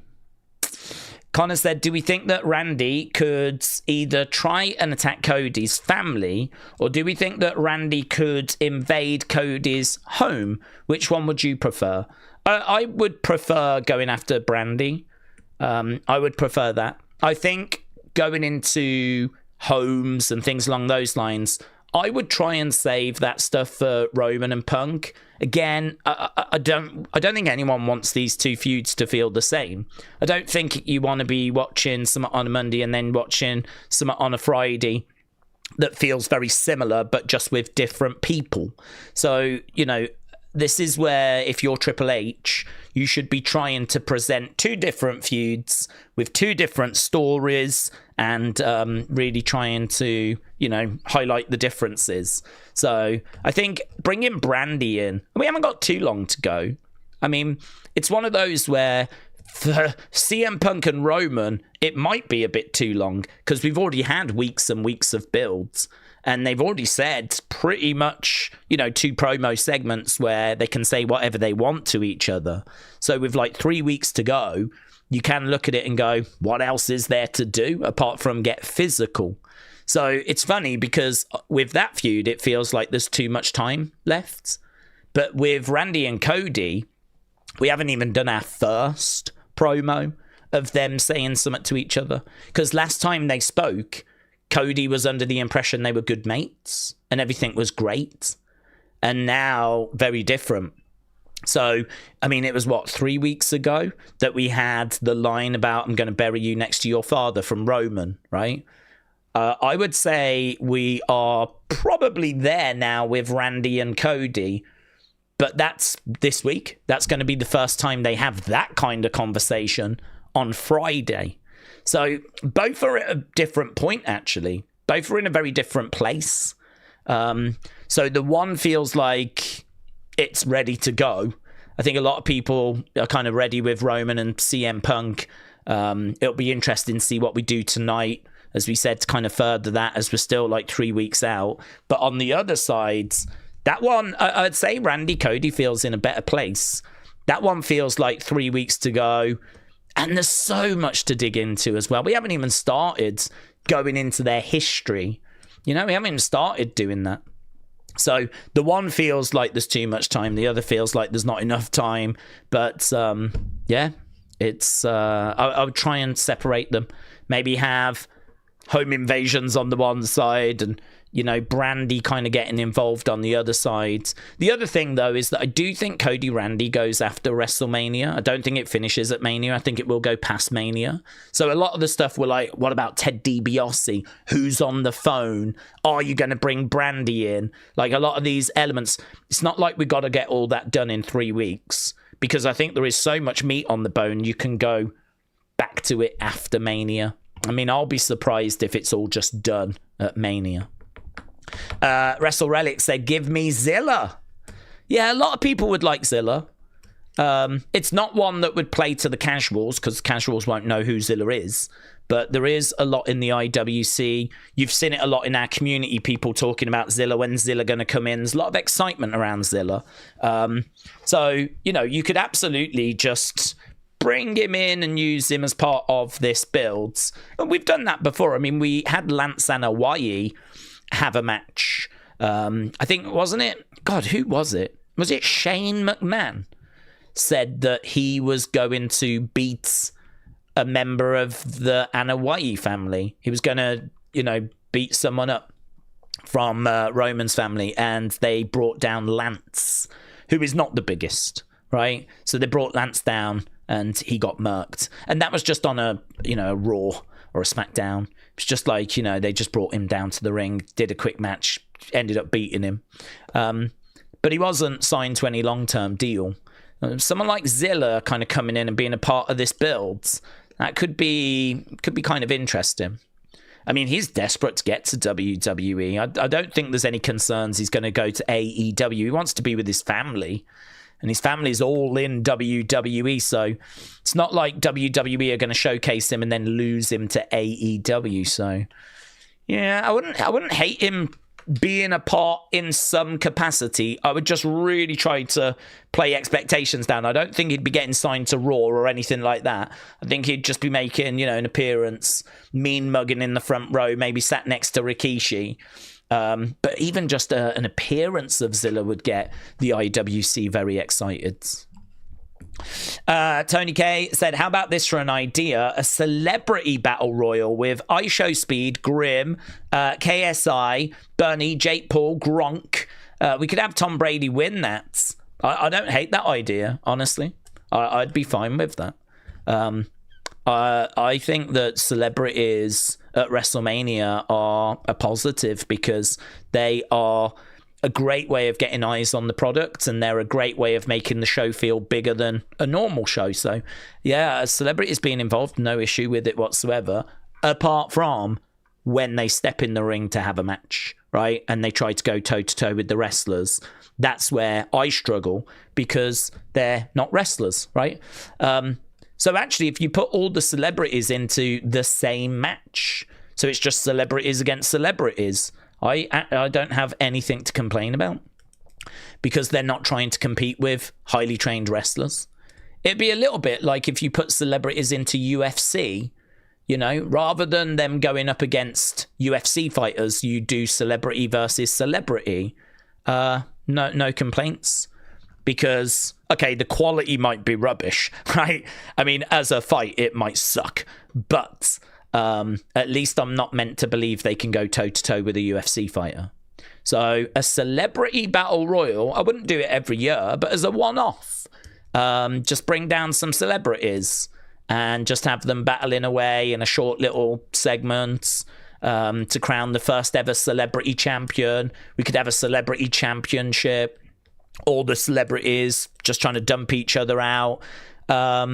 You could imagine that playing actually really well on social media, and you could imagine that you could have a few celebrities kind of bad-mouthing each other in the lead up to it, and then you'd have a moment where they're face-to-face in the Battle Royal, and obviously whoever eliminated who would be spoken about, and, you know, I'm sure that would play out on their various shows or concerts or whatever it might be. You know, if someone got like a couple of eliminations, they could probably show it at their concerts or whatever, share it on their social medias. I really don't think it's a bad idea. I mean, the only thing is, can they, you know, just take the bump, which is to go over the top rope, go to the outsides and, you know, not break their necks? I would imagine they can. We've seen celebrities like Johnny Knoxville come into a rumble. So I would imagine that, you know, you'd work with those celebrities, just give them, you know, obviously pointers. But it's not a bad idea. I don't hate it at all. It's, I think, one of the better ways to use celebrities. Sean said, how would we feel if Randy kissed Brandy just like Stephanie with Triple H watching? Yeah, Sean, not down on it. I looked the other day, actually. It's still the most watched video on WWE's YouTube channel. It's got over 300 million views. It's the number one. Thousands and thousands and thousands of videos. I want to say like 11,000 plus videos on WWE's YouTube channel, and that is the most watched. Is Triple H handcuffed to the ropes whilst Randy kisses Stephanie. Stephanie that I think had just took a draping DDT and she was down. And so whilst Triple H is handcuffed and can't do anything to the ropes, Randy stares at Triple H whilst he gives Stephanie a kiss. It is psychological, psychotic, evil, mind games, devious, use whatever word you want to use, but I mean, what a fantastic segment. Obviously everyone signed off on it, so, you know, what a fantastic segment to just really, you can understand Triple H just being beside himself, you know. Great, brilliant. The only thing I would say by doing that with Brandy is, I think you'd have to do it obviously a different way. It's still going to get compared to that moment. I don't think that's a bad thing, though, honestly. I don't think it's a bad thing. You know, you could even have Randy tweet it out and say the more things change, the more they stay the same, and actually just make a thing out of it. Like, yeah, it was the same as before because I'm the same person as before. No problems. So, yes, you will have people going, oh, they've just copied this. But, yeah, it's like, do you know what I mean? It's the biggest, most watched segment on YouTube, WWE's YouTube. It's a great segment. Might not carry the same impact now, because we've seen it somewhat before, and you wouldn't do it exactly identically. But it's one of those where Randy, you know, kisses Brandy, and, you know, there's somehow no way Cody can stop it, you know? Great. Yeah, all for it. Netforce said, do we think Bron Breakker might be cleared in time to interfere in a match? Well, I think they're hoping that he's going to have a match. I think the hope is that he's going to be cleared in time to actually compete. So, yeah, I was trying to explain this in Unseen, which I'm sure a lot of you might not have seen yet. But the belief is they wouldn't do Brock Ober if they don't think Bron is going to be cleared. And the logic is Seth needs to fight someone from the Vision, okay? Because he got attacked by the Vision. So, and obviously he's, delivered a curb to Heyman, okay? Heyman then said FA, F5, and out came Brock. So we know what Heyman's solution was. I don't have Bronson. I don't have Braun. I do have Brock. And so he went and got Brock. So it felt in that moment, in that split second, FA, F5 were going to Brock Seth at Mania. That's where we're going. And then the swerve was, here comes Ober. Now, if Braun was not going to be cleared, I don't think you bring Ober out. I think you just carry on with FA, F5, and you probably get to Seth Brock at Mania. But because they brought Ober out, which they didn't have to do, but because they brought Ober out so that he could go after Brock, that now means Seth is still free for someone or something. And that's got to be Bron Breakker. I don't think if they were worried about Braun at this stage, I think Seth against Brock would have been the plan. Seth is now free, and I think that they're just, feeling really good about Braun. If Braun doesn't get cleared, they're obviously going to need a plan B. And we were talking about that earlier. Could plan B be that he joins up with LA Knight, goes into the tag match? It's not a very exciting plan B. They're probably going to need a plan B because Braun is not cleared yet, but he's going to the Performance Center and he is going to hopefully get cleared. That's what they're looking for. So, yeah, I think we're in a situation where WWE are feeling pretty good about Brock getting cleared. I think they're in a situation about Braun getting cleared, sorry. And I think they're feeling pretty good about Seth versus Braun at Mania, which is the match to make, isn't it? Braun is the one that took Seth out. So it makes total sense that that's the match that they want primarily.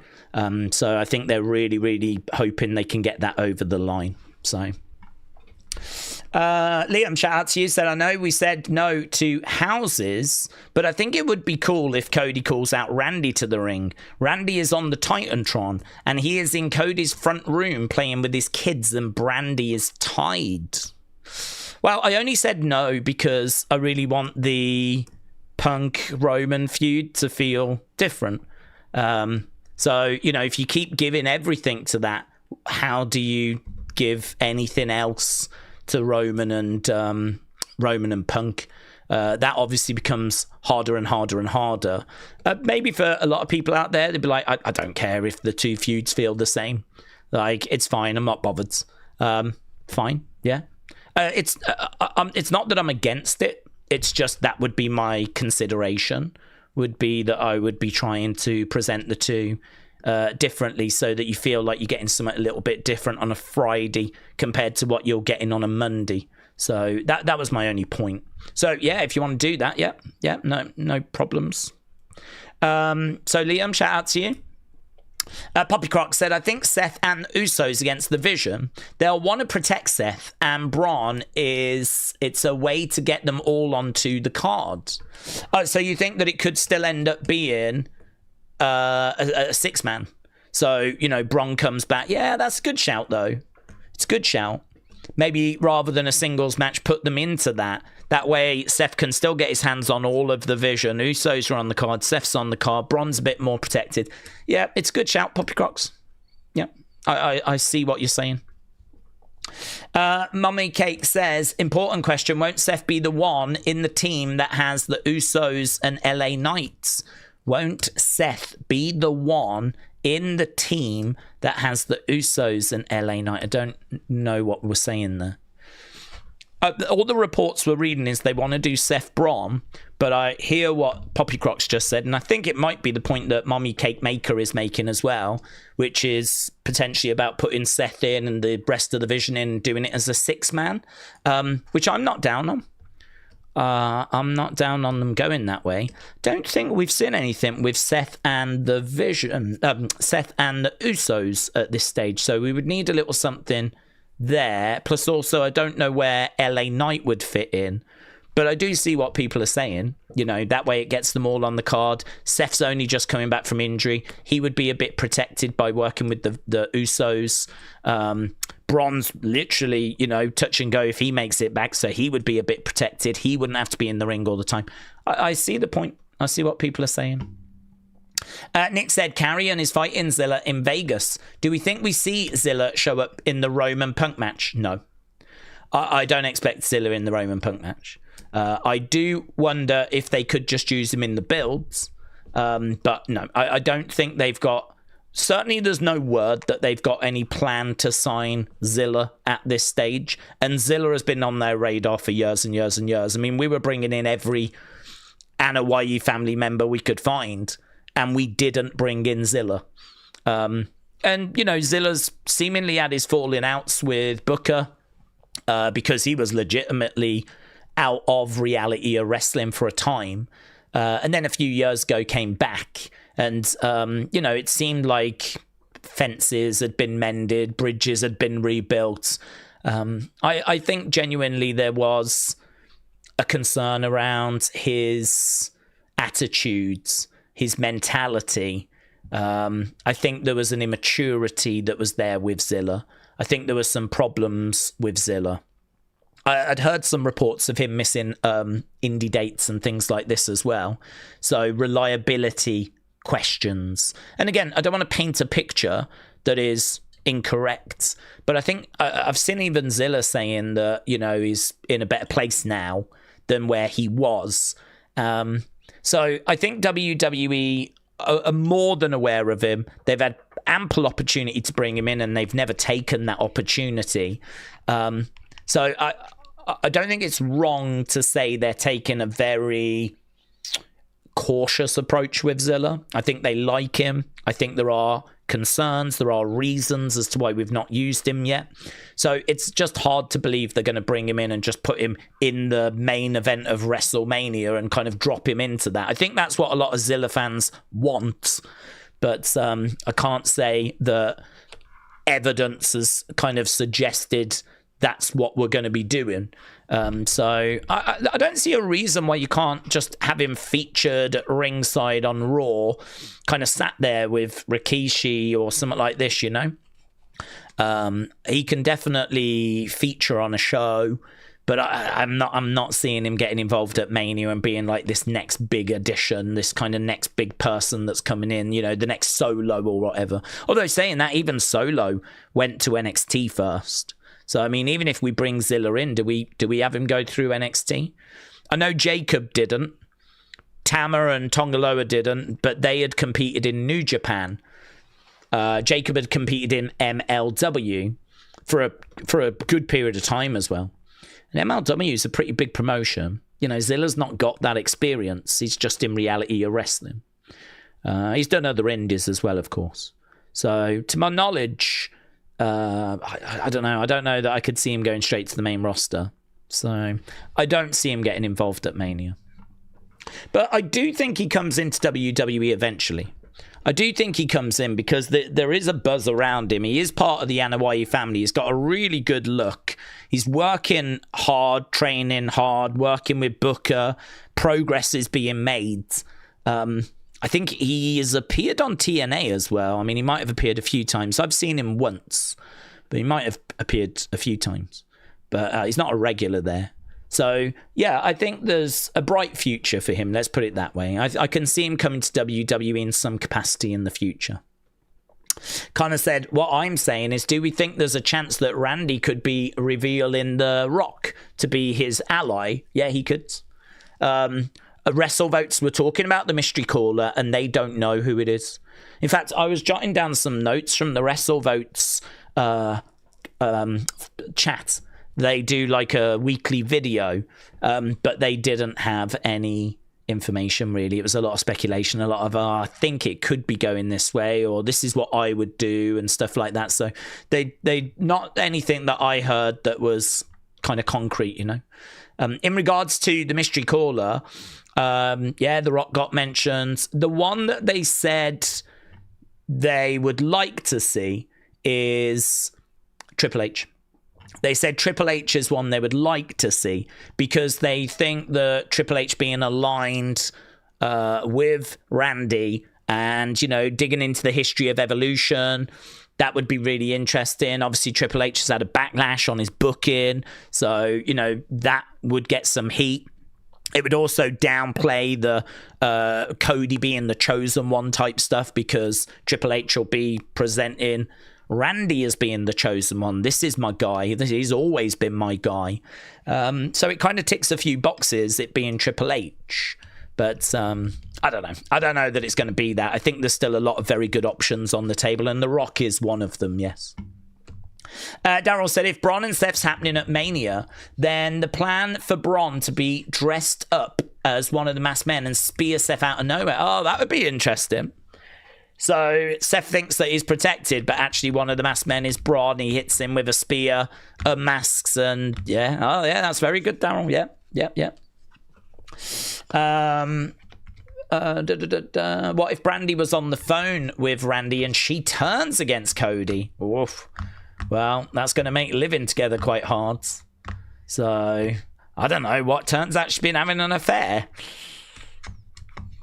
Why would she turn on her husband? The father of her children. I mean, that opens up a massive story, doesn't it? Because we'd need to know what's gone on there, how long it's been going on for. She'd become a TV character then. I mean, you've only got a few weeks till WrestleMania. That would turn Cody's world upside down. I don't mind it. I don't mind it at all, but you can't walk back from that one, can you? Because you can't have Brandy go, only joking. Like, that is going to be a stain that's not ever going to get removed, you know? It's a little bit like when Jason Jordan was revealed to be Kurt Angle's son. Like, we can't walk back from that now. Like, he just is forever now Kurt Angle's son. And we can't undo it now. Unless somehow we go, do you know what? Turns out that test result was wrong, you know. Turns out he isn't. So, yeah, if you do go down that road, I think it's very interesting. I think it opens up a massive story. But that's going to be an intense one. That's going to be, and it'll be a hard one to kind of move on from as we move forward. Big Time said, I think Punk entering a Samoan room or walking past historic pictures and items. Perhaps Punk takes a souvenir. Home Invasion was done with Drew Cody and Drew Jacob brawling. So we need to try some new stuff, says Big Time. Oh, yeah, I agree. We need to try new stuff. Corey said, I've heard good things about Evil. Kind of how I heard good things about Danhausen. So I'm excited to see him, says Corey. Yeah, it'd be good to see Evil. Evil apparently on the way. Hiromu Takahashi apparently on the way as well. Stephen said, we can say Coventry are going to get promoted. The fight for second place is heating up, says Stephen. Jamie said, Daze, how are you? I'm good. Hope you're well. I was hoping to see Brock Gunther at WrestleMania 42. I think a lot of people, we had a big conversation about Brock, Oba, how do you book it? I don't think we got anywhere, but it's one of those, isn't it, where do you book it so that it is going to be Brock, Oba wins, but then Brock needs to rebuild himself for SummerSlam where we think he loses to Gunther. You know, how possible is that? Does that matter? A lot of people would say you can't have Oba lose at Mania. But I don't know, do you do a double count out? Do you do a no contest? Would that be seen as disappointing? Would that be seen as a cop-out? But then, do you need to protect Brock for Gunther? Or do you have Brock beat Gunther in his last match? But that doesn't feel right when you think about everything we've given to Gunther for him to now lose to Brock. I mean, that doesn't feel right. So it is a bit tricky, to be honest. I think what most people would say is you have him lose both and maybe just try and build him up the best you can in between. Have him go on a tear over the summer, which could be fun, to be honest. Having him just completely unhinged, just murking people and just getting squash wins and really try to build him up, make him angry. Quite now, he's quite calculated. Kind of comes down quite slow, circles around the ring. Perhaps we get a glimpse of that OG Brock Lesnar getting in and just F5ing everyone. Yeah, it's a tricky one. I think Brock Gunther is SummerSlam. Connor said, have we heard that Roman Cody WrestleMania 40 has got a 9.23 on Cage Match? It's one of the highest rated matches of all time. Yeah. Cody could go heel at Mania, said Ginny. He could. Leo said, since Drew and Jacob keep brawling, would we make their match a Hell in a Cell? Well, yeah, I would be tempted to give that a stipulation, yes. I think that a lot of people feel sorry for Drew to not be in that main event. So I think there is a responsibility to make that match as big and as exciting as possible. And Hell in a Cell would do that. The only thing I would say is we did a steel cage between Solo and Jacob, I think at SummerSlam last year, and it was not a well-received match. So sometimes you can add a stipulation and it can actually take away from the match. The good thing is, though, I think Hell in a Cell gives you that more room to breathe. You can go under the ring and get weapons, fight on the outside. It's a better stipulation than a steel cage match. So hopefully that would lead to, a very fun contest. But I wouldn't mind, like a Falls Count Anywhere type thing. I mean, if you do that, then obviously it's going to be hard for everyone to see in the arena. That's the only down, is it'll be good for us at home, but in the stadium, as they're fighting all around the stadium, the people that have spent a lot of money, not everyone's going to be able to see everything. Everything's set up so you can see the ring. If they're kind of fighting over here somewhere, you might not always be able to quite see it. I don't know how big of a problem that is, but Falls Count Anywhere for Drew Jacob, I wouldn't be down on. Hell in a Cell, I wouldn't be down on. Steel Cage, I'd be concerned with. I don't know that that's going to bring the best out in them. Street Fight, wouldn't be bothered about. I wouldn't mind a street fight. So, yeah, I feel like something along those lines you could definitely have some fun with.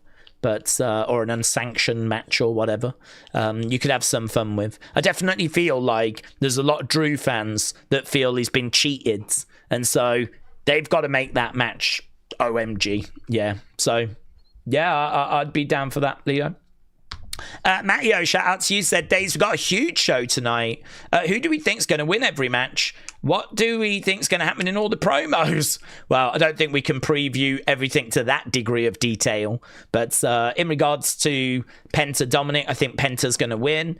In regards to Usos against Theory Logan, I think Usos retain. I could see there being outside interference there from Seth. Bayley Lyra against Kabuki Warriors. I don't massively think it matters who gets the victory there. I'd like to think that Bayley Lyra are going to get involved in the tag title match. So I feel like they need to progress to that. I don't know the Kabuki Warriors are, because there are rumors of Io Asuka. So that would say to me Kabuki Warriors are going to have trouble here. That's going to plant a seed of dissension between Asuka Kairi. Perhaps that explodes tonight. Io tries to make the save. Bayley Lyra get the win. They go on to the tag title. So I'll go Bayley Lyra. That probably makes sense. Javon against Grayson. I don't see why you would have Javon lose. So I'd have Javon get the win there.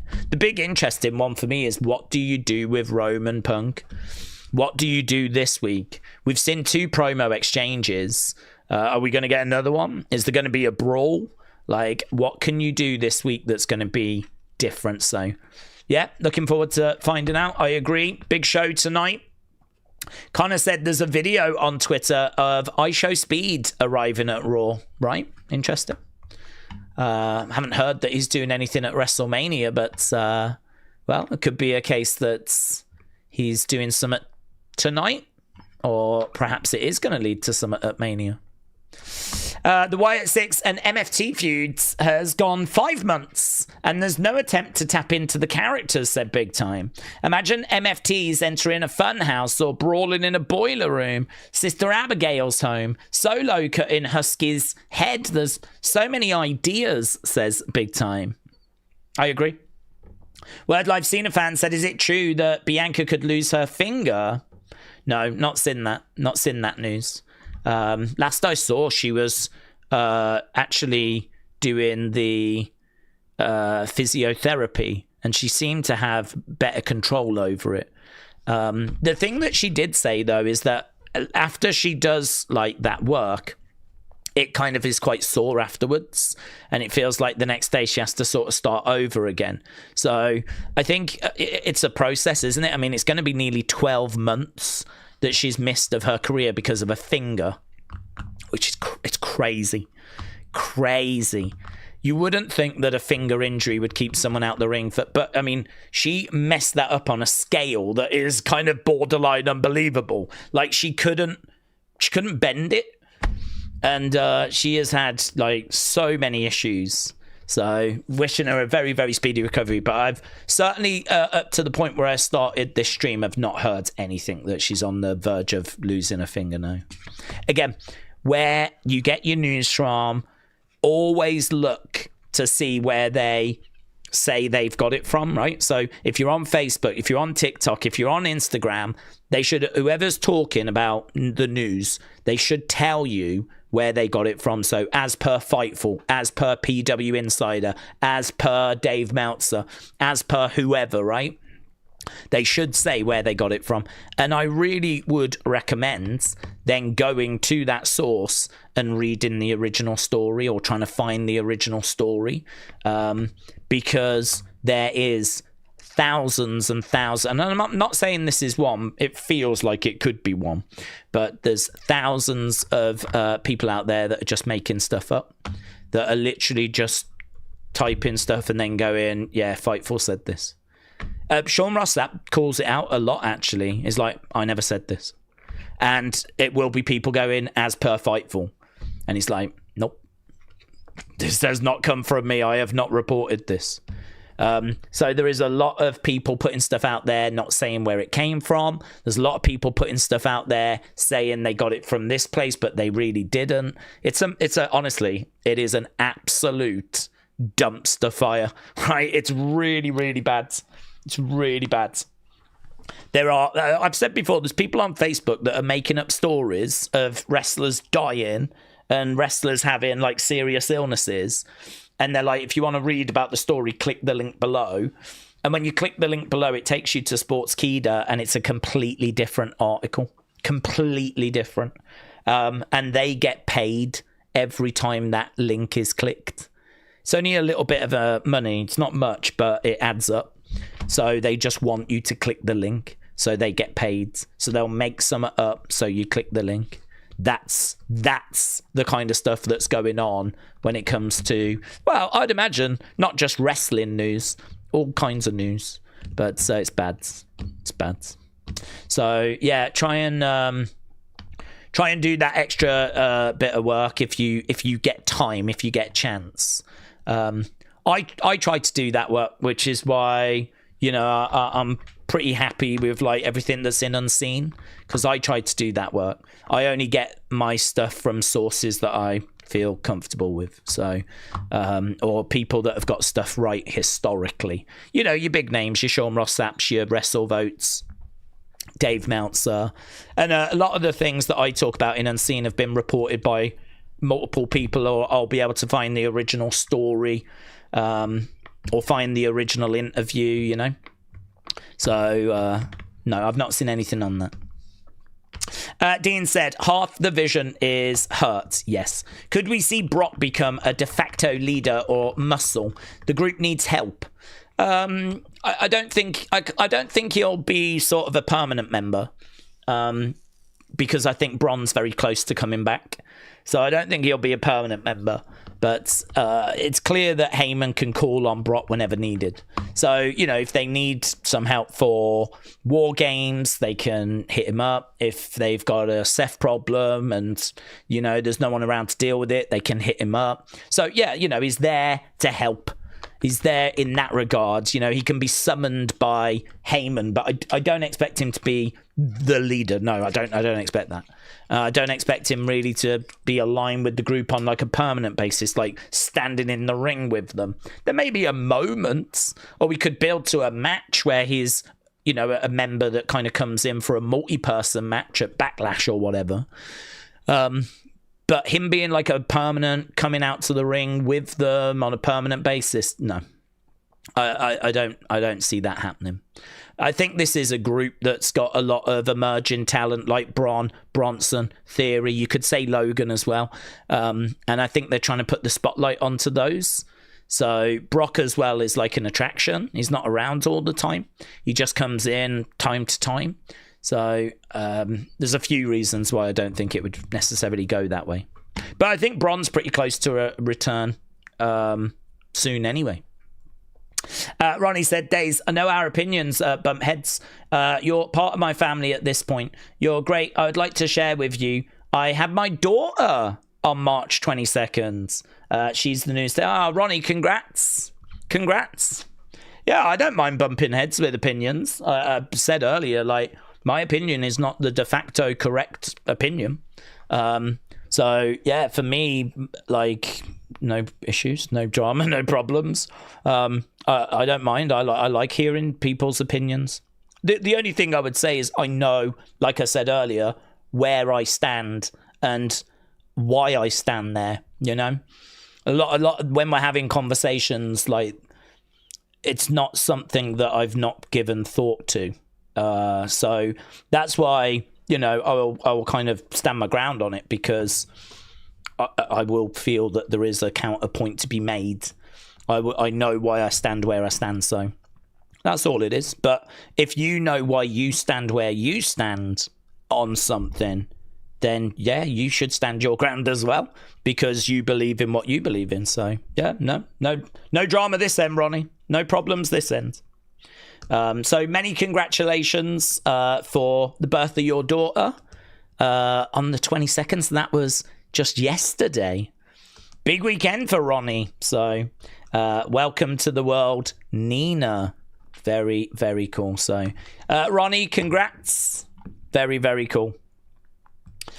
Nick says, we need Umaga to go into the Hall of Fame with every other Bloodline member, because he is the Samoan bulldozer and he needs to be inducted. Yep. Yeah, I definitely agree with that. I'm trying to think, is he not in already? If he's not in, then I completely agree. He could be one of those that's not in. Off the top of my head, I don't know. Let me just have a look on his Wikipedia. I'm guessing you're right. I'm guessing he's not in. He is not in. 2-time Intercontinental champion. And I would have no issue with him going in the Hall of Fame, honestly. I could have believed he was already in. So, yeah, he's definitely someone that needs to go in. That's good, actually, because I said I need to start building a bit of a list in my mind of people that aren't in that should go in, because the list I had has been whittled down over the past few, you know. Demolition was on that list, Bulldog was on that list, Vader was on that list. There's quite a few that were on that list that have gone in recent times. So, you know, now I've got the likes of Bam Bam, Sid, I can add Umaga to that, Cyndi Lauper's on that list. So, yeah, I'm in agreement, totally. Big Time said, Daze, considering AEW does a lot of blood and gore, it makes you wonder how many advertisers and sponsors and children they alienate. Even TV networks like Fox would not touch a product like that. I mean, that's their consideration, isn't it? That's for them to decide. I think it's right that there is bloods, obviously, but for me it should be, you know, few and far between. It shouldn't be all the time. It should just be when it's required. You know, I have no problem with the blood in the Randy Cody segment. I think it added to it. There was blood when we did Drew CM Punk in the Hell in a Cell match. I believe there was blood Kevin and Cody in the match there, a match they had at the Rumble. So I mean, there's matches where it definitely needs it, but yeah, most of the time it doesn't really need it. I think it's fine for us to be where we are, which is a PG product, but if AEW want to provide something different, then yeah, it's fine. You know, I'm not down on them for doing that, because I think there is a hunger for like some a bit more ECW. It's clear that WWE can't provide that because they're PG. So, you know, if AEW feel like they've got the ability to kind of lean more into that, there's probably an audience for it. But then the flip side is, yes, you will alienate some sponsors, advertisers. They got to weigh that up, haven't they? Do what they think is right for them. Ovo says, Randy punt kicking Brandy would be the perfect way to trigger Cody and make him a psycho, said Ovo, the final boss. Dean said, now that Ted's legal issues are done, at least these recent ones, it's not hard to believe that he could come back, even if not full-time, but maybe as an appearance as a manager or something. Yeah. I think there's a great chance that could happen.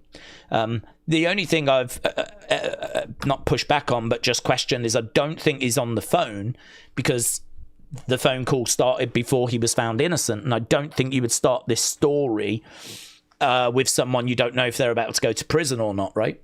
So that's the only thing that I would doubt. They could change it and make it him now.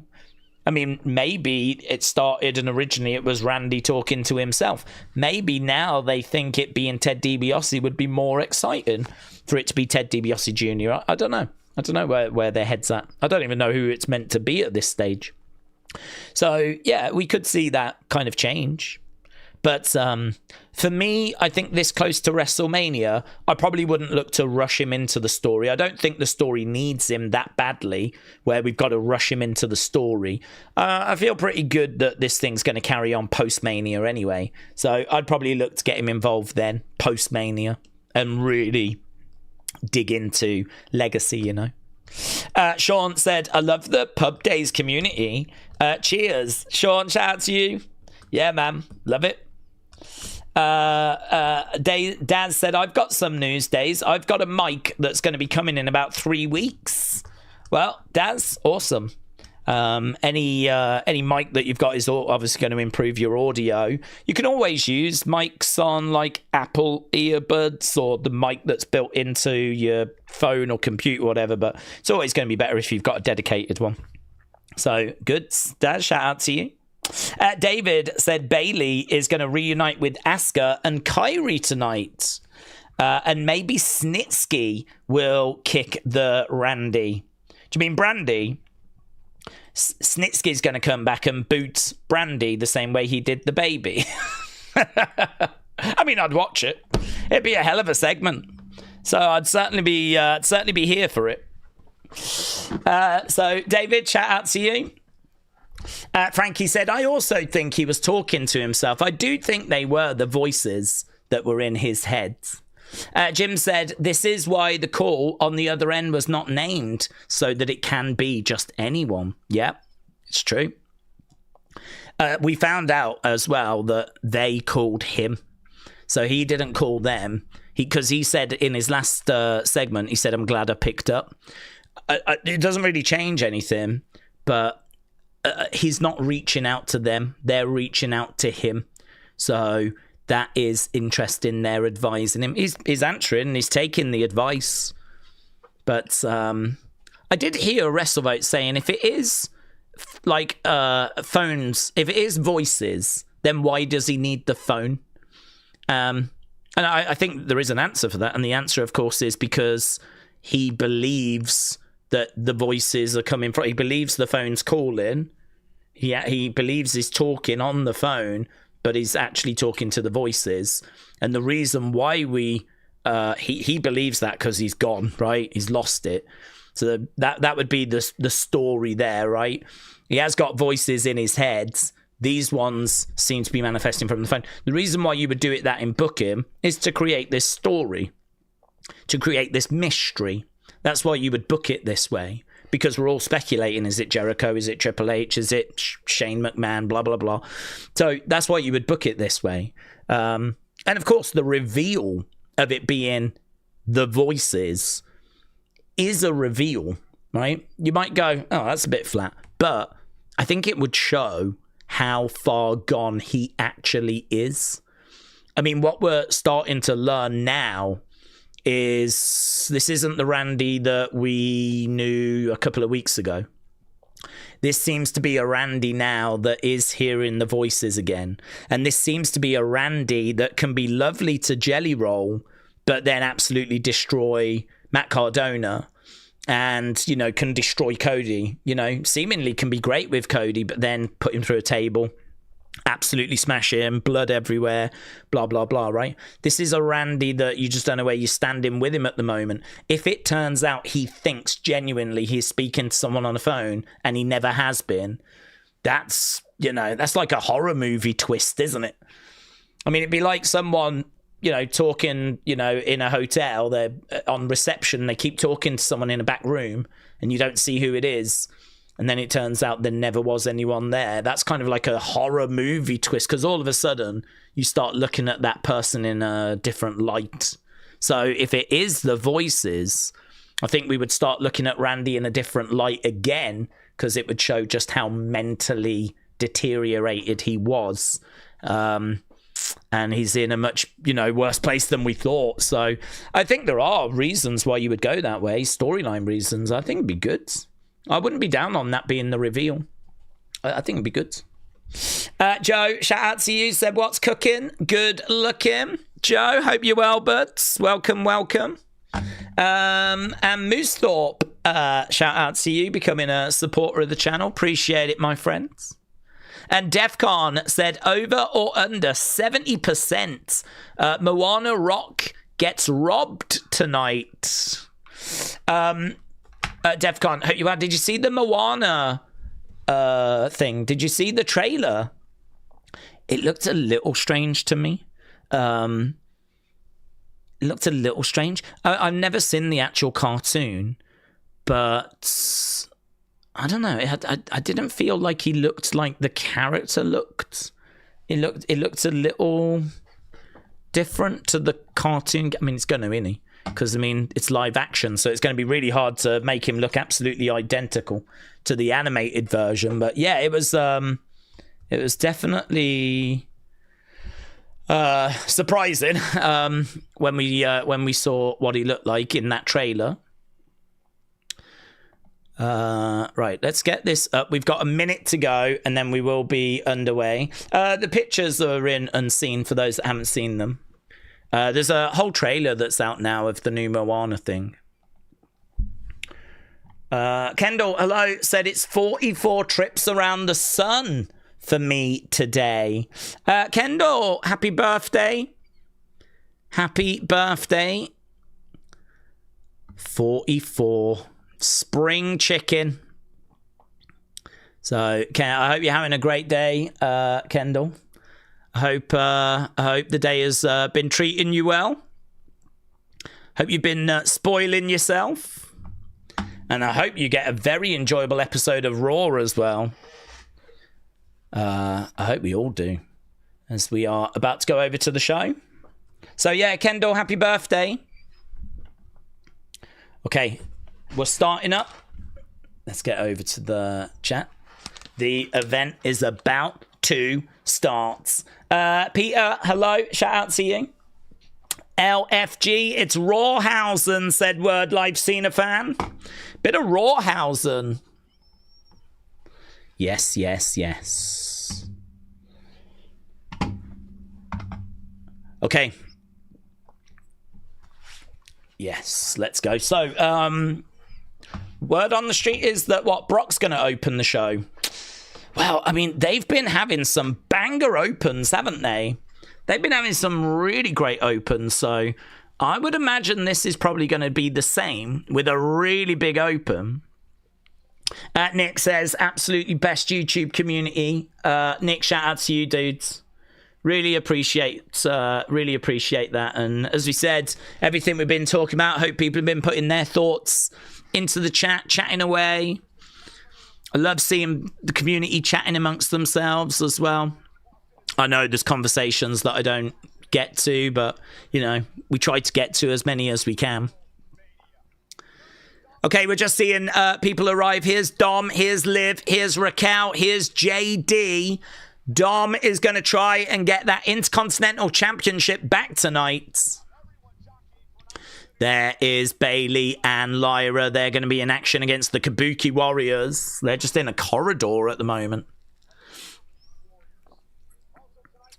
Okay, we've also got the Usos. They're going to be in action against the Vision. There's the young OG. We've got Javon. He has taken on Grayson Waller. We are in Boston, actually, you know. We're at the TD Gardens. There's Speeds. Okay, I show Speed with Javon.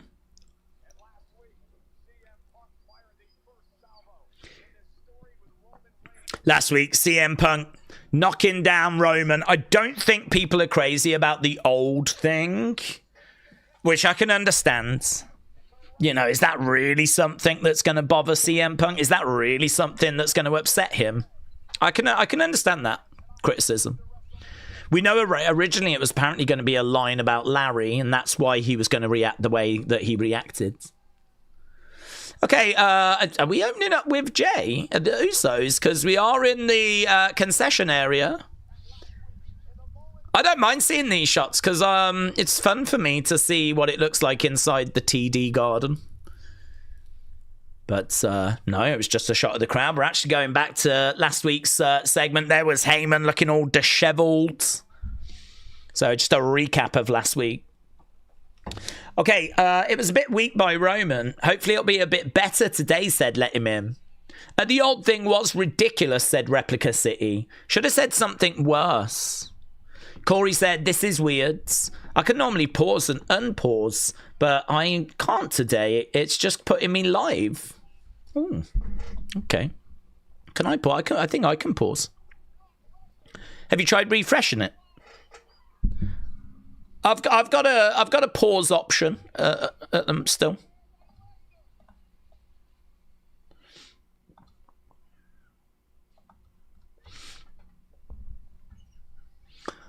Okay, so we're just seeing Ober last week coming down. Jeremy said those poor mask guys. Poor Brock Lesnar. Chet, hello. Me and a good part of the military base overseas are listening to the live stream. Oh, really, Chet? Wow, shout out to you guys. Amazing. That's amazing. I hope you enjoyed the show tonight. So, Chet4903, shout out to you. Shout out to everyone at the military base. Thank you for your service. Absolutely. That's very cool. I didn't realise that you were over there, but I didn't realise you was at a military base. Yeah, very cool.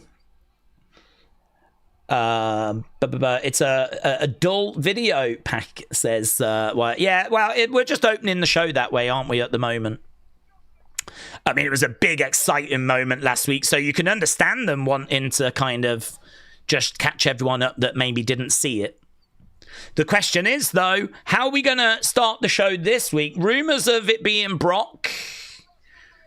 We haven't got that answer yet. We're 5 minutes in. We've just seen the superstars arrive. And it is Brock. It is Brock. Brock's coming out first. I mean, I'm guessing he'll be coming out with Lesnar. Oh, we've got an FA F5 shirt. Okay, so they really want to make that a thing. FA F5. That's the first thing that strikes you when you see him. He comes out. Heyman looking quite good, actually, here. So he was very disheveled last week. Not disheveled anymore. He's looking clean shaven. He's looking in better condition. He's looking lovingly at Brock. I think this is going to be a defiant, I don't think you know what you've got yourself in for type message from Heyman. I don't mind FAF5. I don't mind FAF5. That's a pretty fun little slogan, isn't it? David said, I think the announce table is going to be destroyed in hour 1, hour 2, or hour 3. Might be destroyed in all 3 of them. Ober, Brock, one of the sci-fi graphic versions. We've seen so many different graphic types for WrestleMania. Okay, we got a sign in the crowd that's in the shape of an octagon. Ober Femi is my ruler, is what one of the signs says. There's a guy in the front row with a pretty sick moustache. I can tell you that. That's breaking news. So, Brock Lesnar getting in the ring. There's a couple of octagon-shaped signs, actually. Can't see what they say. FA, F5. Just got here in the Middle East, says Chet. That's crazy, man. I had no idea. Shout out to you. Okay, Brock in the ring. He's got a cowboy hat on. He's got his FAF5 shirt. And the fans are chanting Ober. Brock looking around at the fans. Heyman looks very unimpressed. Oh, he's having a word there with Heyman. Brock just took their hat off, had a word with Heyman, said something. I don't know if he said, let's get started or something like that. Brock's bouncing from side to side.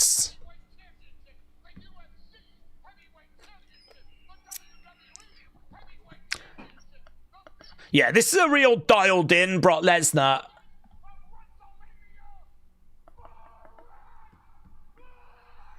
Lesnar staring right down the camera right now. He, of course, is not going to be impressed with the way things went down last week.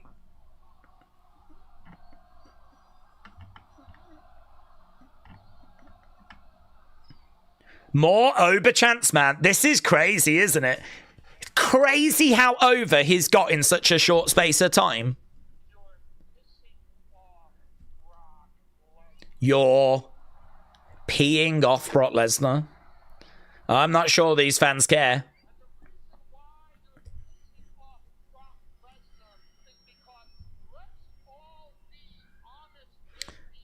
Let's all be honest.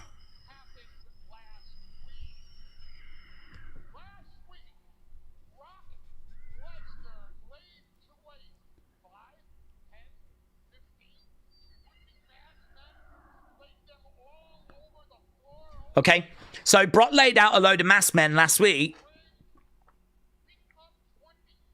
Beat up 20 men. Then got distracted by Seth.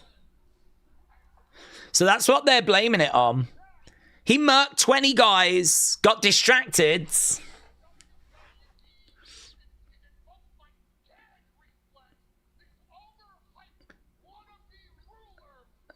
Overhyped wannabe ruler. Heyman's upset, man. Heyman's upset. Overhyped wannabe ruler.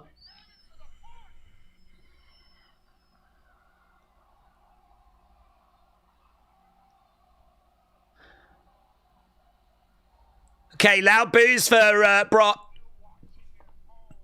Oh, one of those octagon signs said, Keith, I'm not coming into work tomorrow.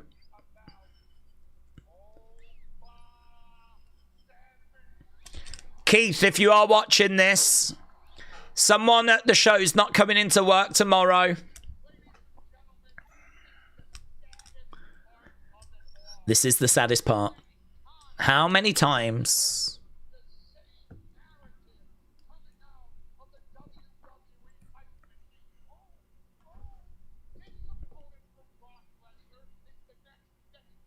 It's a good point, actually.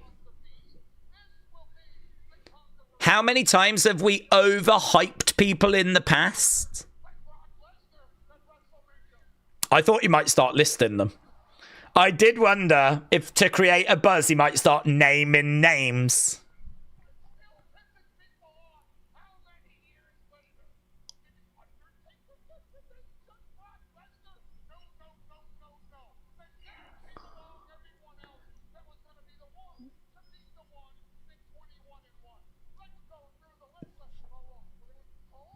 Oh, he is going to name names. No, not Braun, not Goldberg. Dean Ambrose gets a mention. Oh.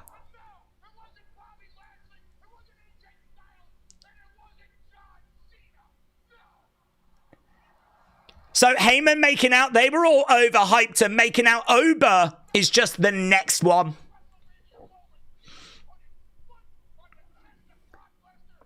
Oh, Heyman's doing great work, man.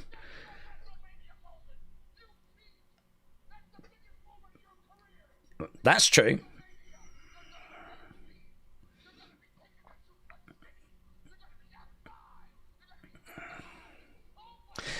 Oh, God, he's the best, isn't he? Oba Femi, you will be conquered. Microphone thrown away, but the lights go out. I think the ruler is about to make his presence felt. Man, and the pop is big. The fans loving this guy. We just heard loads of Oba chants. Bum, bum. Bum, bum. Bum, bum. Well, the music stopped. There it is. Oh, you get the man. Oh, my God.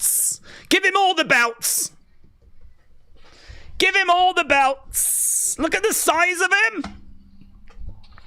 Somehow in 2026, we found a way of doing Godzilla versus King Kong. For real? Oh, but. Oh, the kid's doing the walk. Everyone's chanting the name. No, look at the kid. Look at the kids. It's catching on so quickly. I mean, some of the kids don't know how to do it properly. They're an absolute disgrace. They're fake fans. But it's catching on.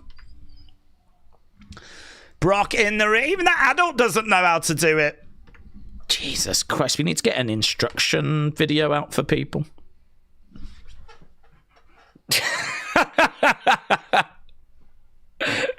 He's not Thomas the Tank Engine. He's not Donald Trump doing the YMCA. Okay, we've got Brock and Oba both in the ring right now. Yeah. They're going to need to get a serious amount of people down to the ring right now if they're going to separate these two. We're going to need to get pretty much everyone in the Boston area to the TD Garden right now. There's a few words being exchanged. Bang! Kick coming in there by Brock. He's trying to get Oba up on the shoulders. He's got him up. Oba, though, gets back down. Oba, clothesline. Brock to the outside. Massive cheer. Massive cheer from the fans. Hey, listen. Brock did not have to deal with 20 masked men and be distracted by Seth on that occasion, did he? And I think he realizes that. You can see in his face right now. Brock Lesnar's thinking things through. Hang on. I was feeling pretty good about last week. Well, I'm not feeling so good about this week. Yeah, do you know what? F-A. F-O. Not F5. F-A-F-O. And that's exactly what's happening with Brock Lesnar right now. Brock don't fancy this, you know. He's walking away. Oh. It's good. It's good. Heyman doing a fantastic job of just getting me even more hype for this. It's a great start. It's a great segment. It's a great start. There's not a feud that Heyman can't make better. Just drop him into any feud, he's going to make it better. For me, Heyman found a way of making this even more intriguing as well. You got lucky last week. You're overhyped. Excuse. Ober murks him again. Fans love this guy. Massive reaction, massive cheer, massive support.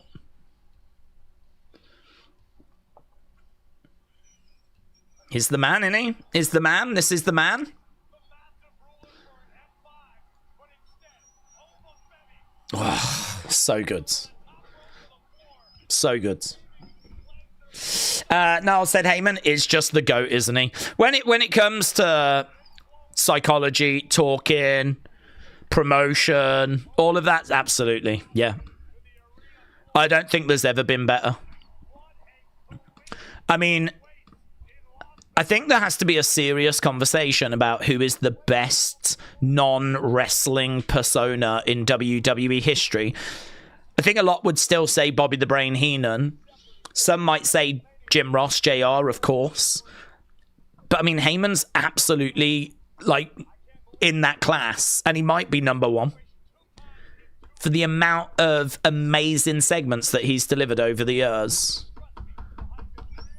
I don't think I could pick against Bobby the Brain, to be honest, but when it comes to, some might say Michael Cole, although maybe not many, I don't know.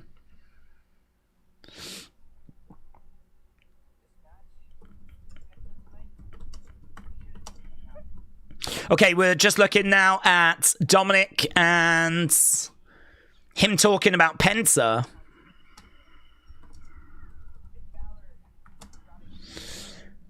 Finally, some real excitement. I love it, said Wrestle Russ. What about F.A. Femi? F.A. Femi says rapturous. Well, he could run with that. I think he's got his ruler thing, though, hasn't he? I think he's quite happy with that. I think we're trying to get that over for him. But, yeah, I like the FAF5 shirt. That looked good. Brock is getting those tickets sold by putting over Mr. Green, says Eddie. Cobra said, Daze, how are you? And has Jim Ross passed away? No, not that I've seen. Certainly that news is not being reported on X. I've got all the news accounts in front of me, and there's no report of that. Connor said Brock Lesnar Ober is going to be fantastic at Mania. Banger after banger. Oh, here's the Usos. Please hit my music. Usos.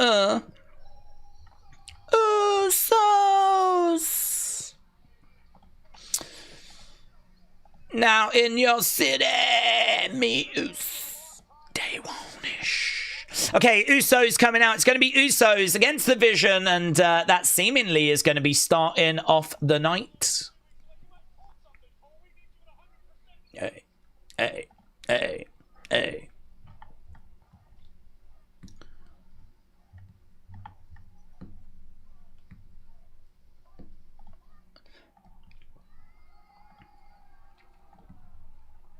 Okay.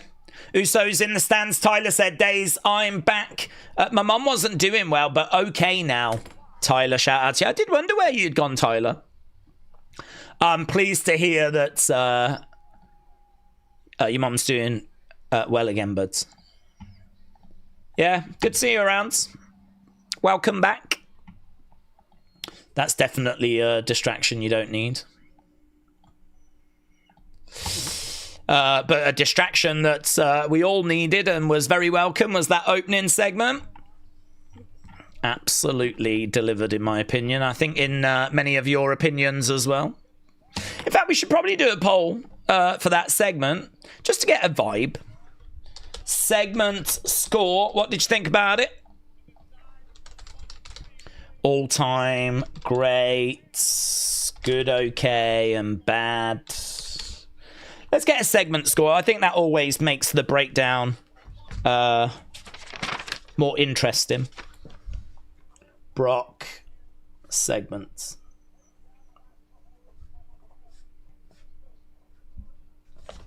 Okay, Usos and Vision. Looks like they're ready to defend their belts. This is going to be for the tag titles. Scottish Chris said, "What's up, Daze? Hope you're doing well." I'm doing good, thank you. I hope you're well. Yes, had a pretty good weekend. We watched AAA on Saturday, which wasn't as good as the previous week, but it was still fine. Still fine, still did a job. Enjoyed doing that on Saturday. A little frustrated, couldn't get an unseen done. There wasn't much news on Sunday, but I got a few other things, you know, changed graphics, got Aaron's graphic added up there, did a few bits on the channel, so yeah, good, fine. Hope you're well. Okay, this is long. I'm guessing we're at commercial break right now.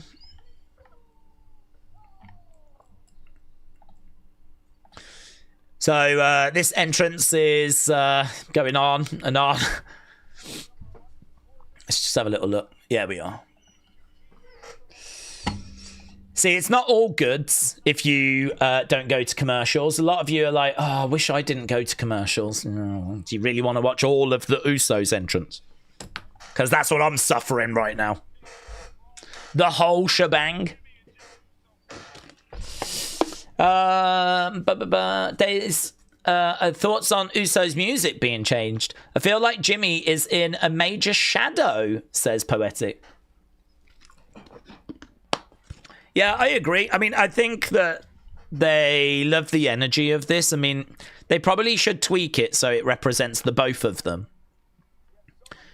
But I mean, the music is, it's just me, Us. So, I mean, it doesn't really fit the vibe, you know? So it definitely feels like there could be a bit of a tweak to make it, you know, more reflect the two of them. It can always be used, though, can't it? If Jimmy, you know, wants to turn on his brother again. I mean, I don't think that's the right way forwards. But if he wanted to, he could use that as part of the reason why. You know, you don't respect me, and we had to come out to your music and all this kind of stuff. So. Okay, we just had a little thing pop up for Tony Hinchcliffe, but it went away again very quickly. Right now we're just seeing shots of Vegas. I actually don't have any voiceover. I'm sure you do in America, but I'm just seeing shots of Vegas.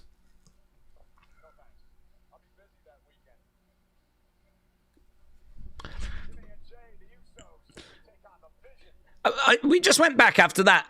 And Michael Cole said, no, thanks. I'm going to be busy that weekend. I missed you guys all so much. It just wasn't the same being away from the community, says Tyler.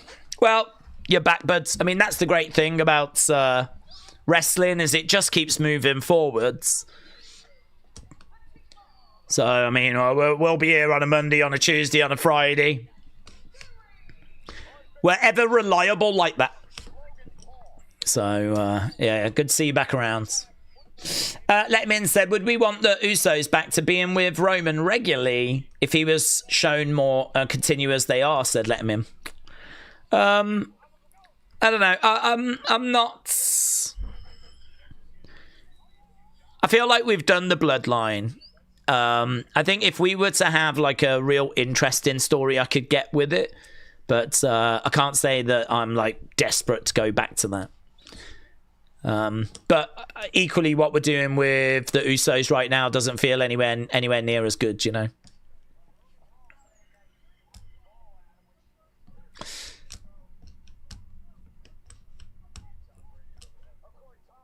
Okay, they're just showing footage of that flag football game.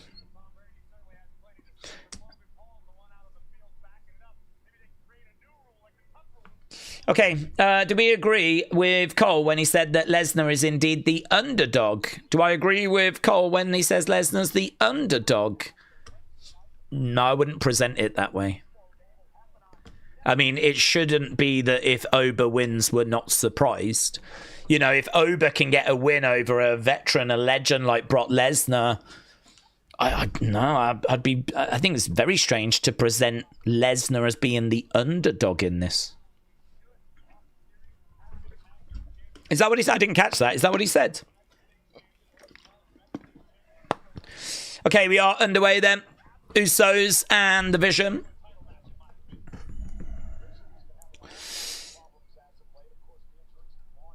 Heyman not with the Vision.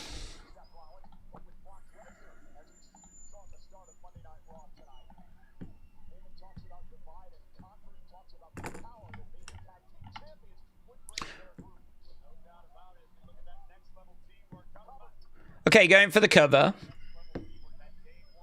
They didn't announce this is for the titles. I thought it was. I thought last week Heyman said go after the titles. But must just be non-title. Must be that if they get the win, then they'll get a title match. Does that make it more likely then that it's going to be the Vision that will win?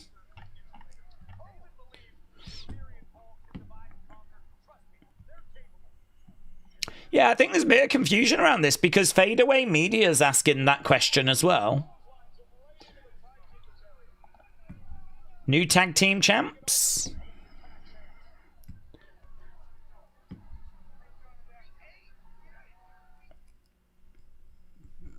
Okay, we're going to commercial break again.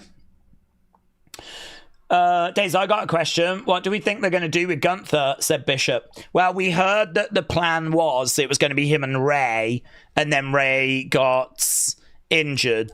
So I don't know if Ray's going to make it back in time. There's no words about that.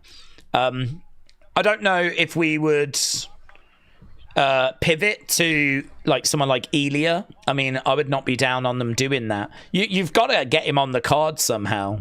I don't see how you just completely leave him off. I mean, worst comes to worst, you just do what you did, was it last year with Randy?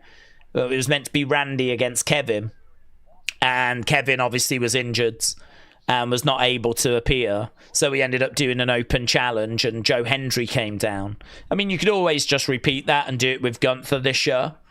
And that, you know, that's how you could get Gunther Elia. And just do a quick, 10-minute banger where they just throw everything at each other, real fun match. And you could maybe do something along those lines. So I don't see him not being on the cards.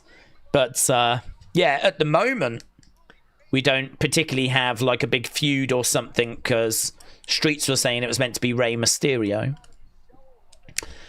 Logan's having a go at the fans. The fans were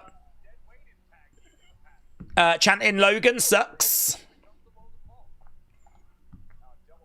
Logan now looking for a suplex along with Theory. Theory going over. Knocking down, I think, was it Jay? Yeah. Jimmy in the ring. Jay on the outside. Okay, we're half an hour into the show. Shot coming in there by Theory. Theory in control. It's called pressure. Theory yells at Big Jim. Tag being made. Logan coming in. Logan with a elbow drop. Rapture said all the titles should be defended at Mania and the go-home shows should be #1 contender matches. That would lead to title matches on Raw, SmackDown after Mania. Interesting. The only thing is, if you, Logan puts his gum on the head of Jimmy, referee knocks the gum away. I think you could do it for some. I don't know if you'd want to do it for all because some of those matches at Mania are going to be like brutal, long, the big main events. It's going to be hard to put those people into championship matches, but, on the go-home Raw in particular. Plus, also, if you've just had, someone win a belt at Mania, are they really going to drop it on Raw? Sometimes, maybe. We've seen it with the likes of Matt Cardona as that rider. Most, I would imagine, would just end up retaining. But you could definitely do it for a couple of championships. And actually, we do see some rematches from WrestleMania on those go-home Raws. Tag being made. Bang. Clothesline, down goes Theory. Shot coming in. This match is okay. So a hot tag there to Jay. Jay in the ring, vibing. Big shot. RTX said, do we think that Brock Ober will be a fight? Or Brock just sell him for Ober? No, I'd imagine it'll be back and forth. I mean, I certainly don't think Ober should easily get past Brock. I think there's a good chance Ober does get the win. I mean, there is so much excitement around Ober that, I don't know. I could make an argument it's not the worst thing for Ober to lose. Because Ober's got this aura, he's got this presence, but, you know, for him to have worked it out and be able to beat Brock straight out of the gate, I don't mind him having a setback and not being able to beat Brock, but make it real close. And then he, you know, ideally would beat Brock further down the road, get the win back. I mean, if you had him lose to Brock at Mania, but then beat Brock at SummerSlam, I'd have no problem with that. The problem is, we think SummerSlam's going to be Brock Gunther.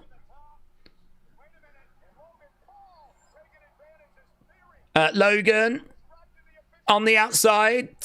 Bang! Jimmy goes into the ring posts. Brass knucks of LA Knight's coming down. Okay. Logan with those brass knucks. LA Knight is coming down. So LA Knight's very involved in this. There he is. Wow. He didn't even come down the entranceway. LA Knight just coming through the timekeeper's area, taking those brass knucks away. He's thrown them into Jay. LA Knight gives those brass knucks to Jay. The referee can see them, though. I mean, you're going to get DQ'd. The referee can... That makes no sense. That makes no sense. Why would Jay use the brass knucks? It's right in front of the referee.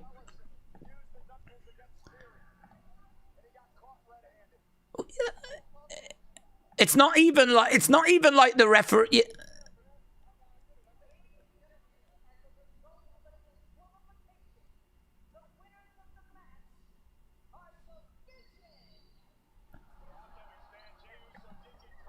Oh, he's going back in the ring here.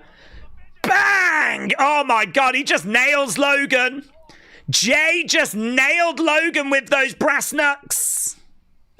Let's go. I mean, that ain't no heel turn in my book. He just absolutely leveled Logan Paul. I mean, give those brass knucks to Jimmy. Let Jimmy have a go. Pass them over to LA Knight. Pass them round everyone in the crowd. We can all have a go. Mate. Jay Uso, in my mind, is the biggest face in this company right now after that. Jay using the brass knucks, getting DQ'd, but then walloping Logan, sending him into the shadow realm. And all of a sudden, I am the biggest Jay Uso fan on the internet. Let's go. David said, Clash in Italy. Bellatoni in the main events. Is that the old Prime Minister that they had? I think he's dead, isn't he? The Bunga Bunga guy. That guy. The sexy time guy.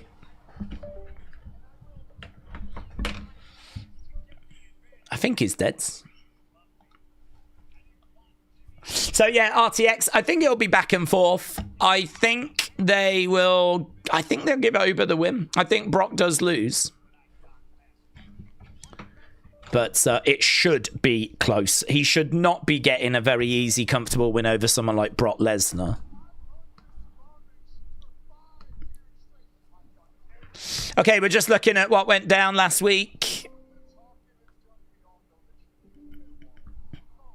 With the old jab. Don't waste my time, Phil.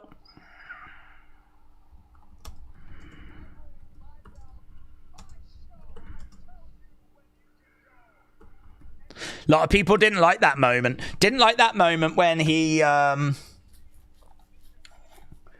stopped Roman from getting out the ring. Let's end that poll. Let's go back over to that Usos match. Let me jot this down first. So, you lot enjoyed the open. Lovely. Thank you. Now let's get the score for the Usos match. Usos versus Vision. You're old. Shock horror. You're old.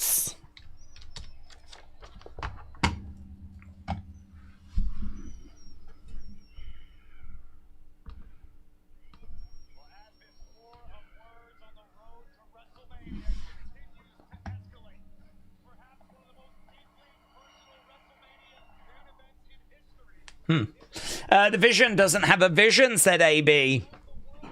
It still baffles me why he got offended about being old, said Radiated Zombie. Perhaps no one's told him. Perhaps he didn't realise. I mean, it can come as quite a shock. There is Becky. Becky with big coat, big shoulders. Looks like we're going to have Big Time next. Big Time is going to be speaking, so Becky's segment next. Honestly, don't hate it. Like, we've gone from a Brock segment to a match that I don't think like outstayed its welcome. Now we go to a Becky segment. It's not a bad way to spend the first hour. That's okay. We saw Logan Paul get Knoxbark out. That's always great, isn't it? Come on.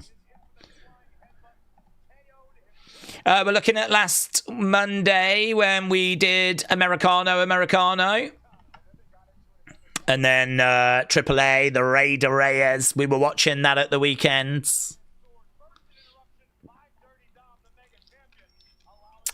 Andy, hello. Gunther retires R-Truth at Mania. Imagine the heat. Oof.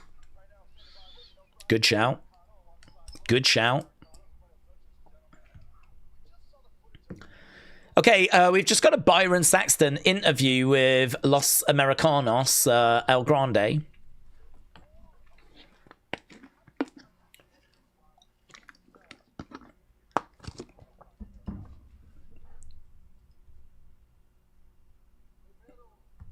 Okay, we're just hearing from Ludwig Americano.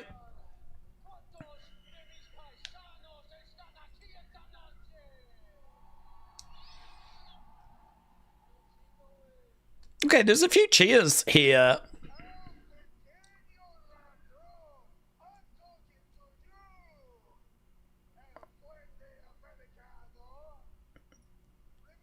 Okay, we're hearing from Pete.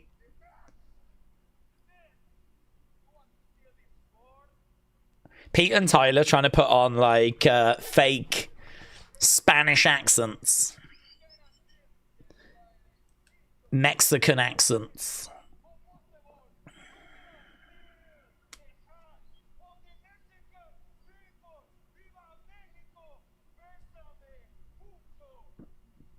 I mean, both of these guys are from the West Midlands. It's crazy, isn't it? One's from Netherton. The other one's from Birmingham. And they're here talking about how you can't break the spirit of the Mexican people. Which is true. I don't think you can.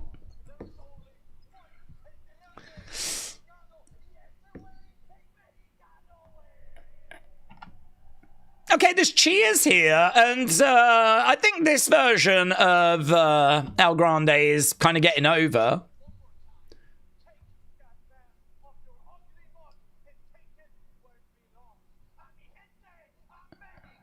Take that mask off.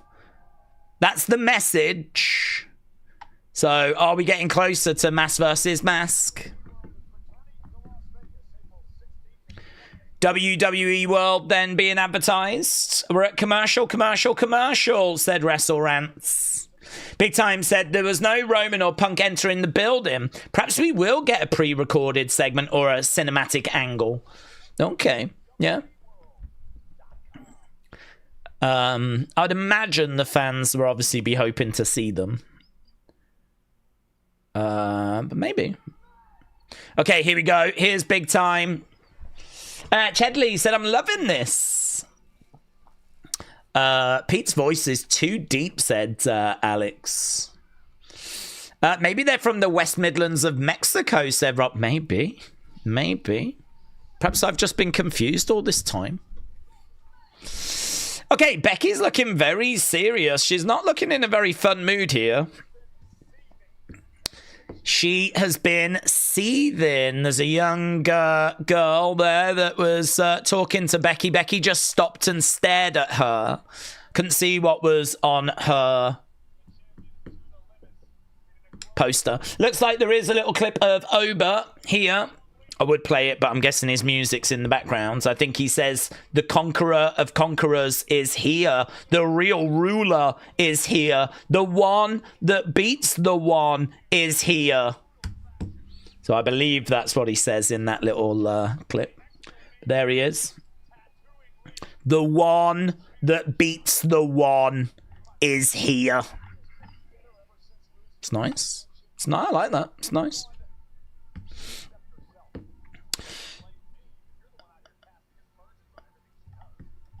Okay, Becky in the ring with a microphone. She's looking very serious.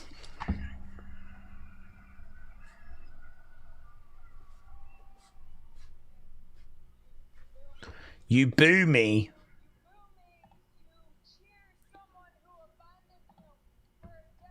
You cheer someone that abandoned you for a decade and you boo me. Mm-hmm. Yep.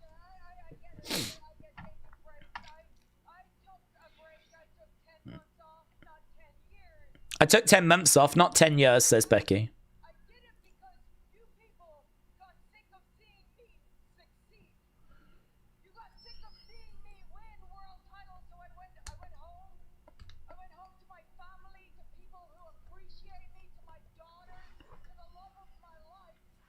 I went home to the love of my life, to my daughter.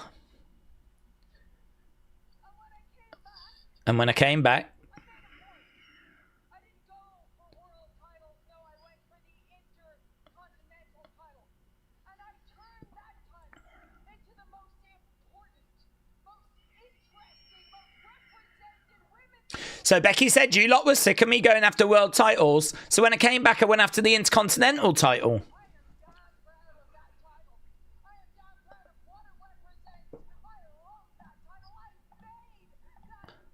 I made that title.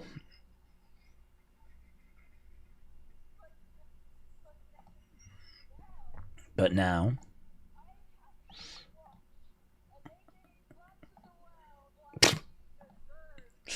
I have to watch as AJ Lee prances around. In my mind, AJ Lee was like a show pony.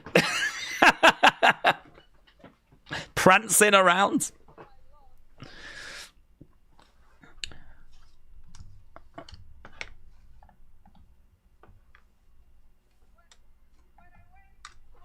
When I went home, my daughter... Ah, Rue was singing Light It Up. We've all done it. She calls AJ Lee Jersey scum.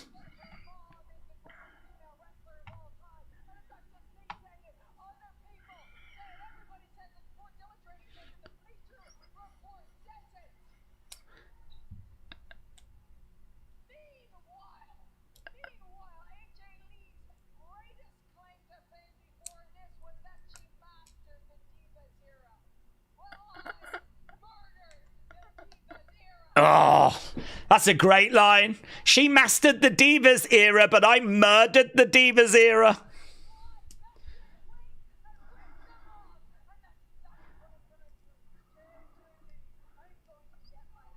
Okay, here's AJ. I murdered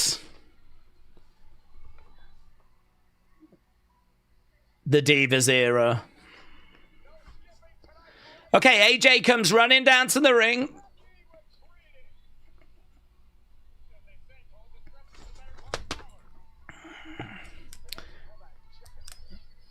Okay, Becky skips away. Becky skips away. AJ can't get to Becky. AJ Lee climbing on the commentary table. Looks like AJ's got a few words that she wants to say.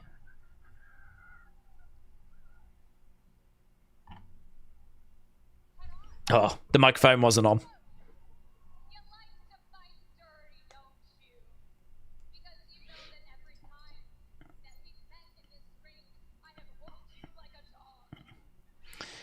You like to fight dirty because every time I've met you in this ring, I've walked you like a dog.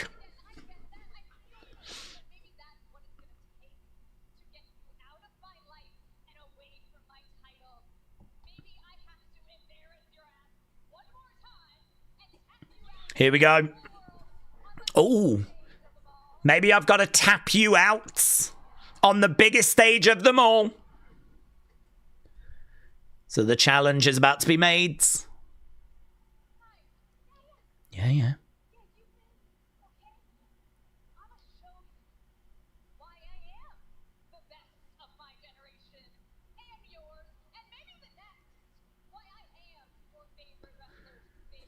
Looks like Becky's got tears in her eyes. I'll show you why I'm your daughter's favorite wrestler.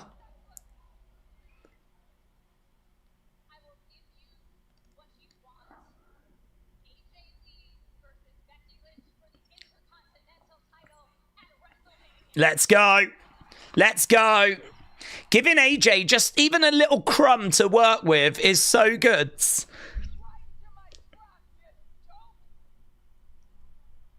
That's what Becky wanted.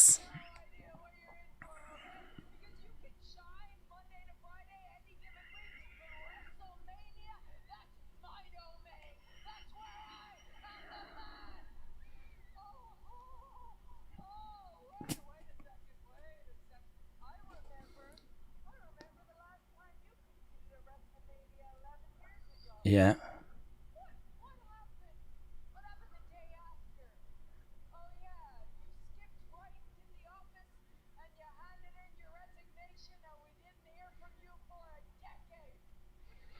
Okay, so is she going to make out history's going to repeat?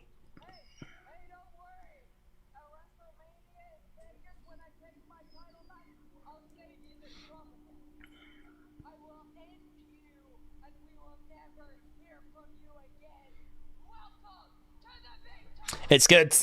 It's good. So another match on the cards. One that had long been rumoured, but it was a pretty fun segment as to how we got there.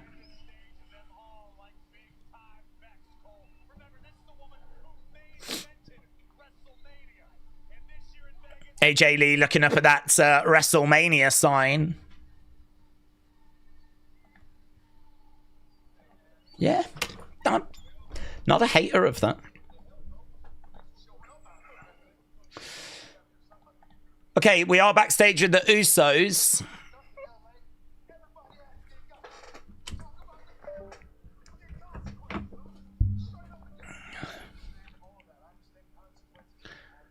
LA Knight says, I understand consequences.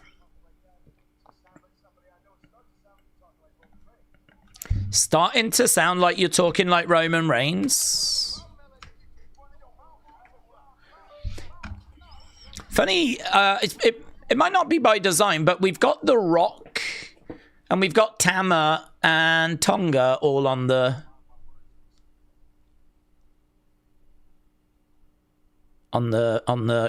buses. All the faces on the buses are like kind of connected to the family and they're all heels. It could have just been a coincidence, of course, but yeah. Rock, Tama Tonga, Tonga Loa. Obviously, Tama Tonga, Tonga Loa are with Solo in the MFTs at the moment. but it was just all heel sort of bloodline related characters on the buses. Okay.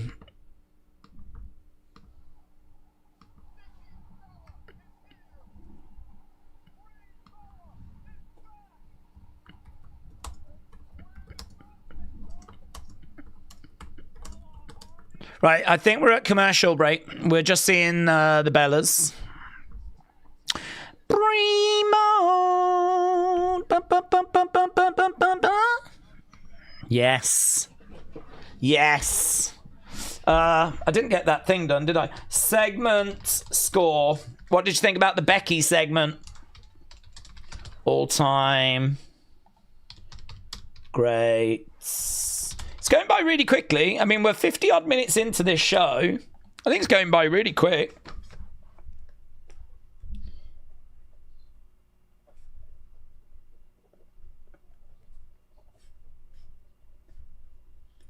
Okay. I think CM Punk Roman is going to become a Bloodline rules match.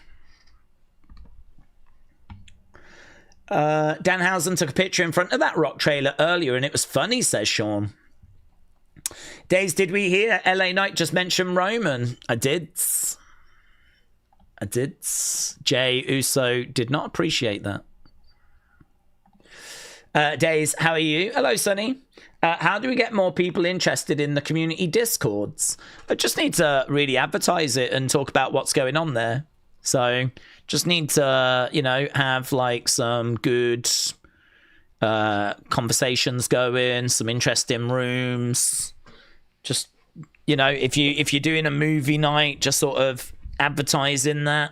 If you're doing like a watch along or whatever it might be. I mean, obviously the link to the Discord is in all of the videos, but it's just, you know, you got to give people reasons to click on that and want to go there. And what time should they go there? If I click on it and I go there and no one's there, I'm not going to go back, am I? So when's the best time to be there? When is it most active? When is there going to be a good vibe, or when are things happening? You know, if you go there and there's loads of stuff happening and it feels like a fun place to hang out, then people will come back, won't they? So yeah, it's just giving people reasons to want to actually go. Wrestling Figure, shout out to you. Firing in a gifted membership. Really appreciate that. But Wrestling Figure God. Thank you, my friends. Word Life Cinefan said Days with Gunther being the career killer and no one retiring now. It makes sense for him to not be on the Mania cards. No, I disagree. That can't be the only thing that he does, because you're going to have loads of time where, you know, people aren't going to retire. So that means that he can't be on shows unless someone's retiring. No. That's part of his, you know, gimmick, that he's a career killer, but he has to be able to appear on shows and have feuds and, you know, have matches outside of that as well.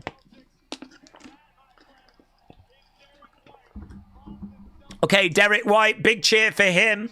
Boston Celtics guards.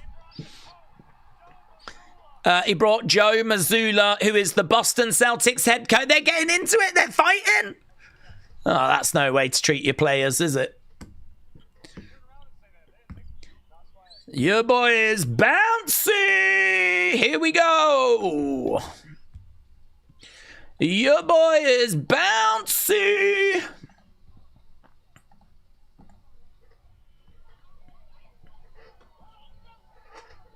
Right, Grayson down. Here's the young OG. I mean, hopefully it should just be a really fun match.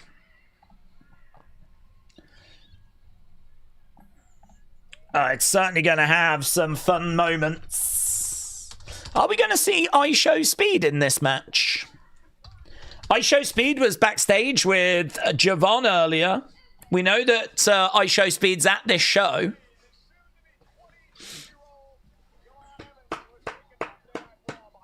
Javon Evans then getting in the ring. I love Javon, but it seems like WWE don't have any plans for him, said Radiated Zombie. After the Chamber, it's like they've not done anything with him.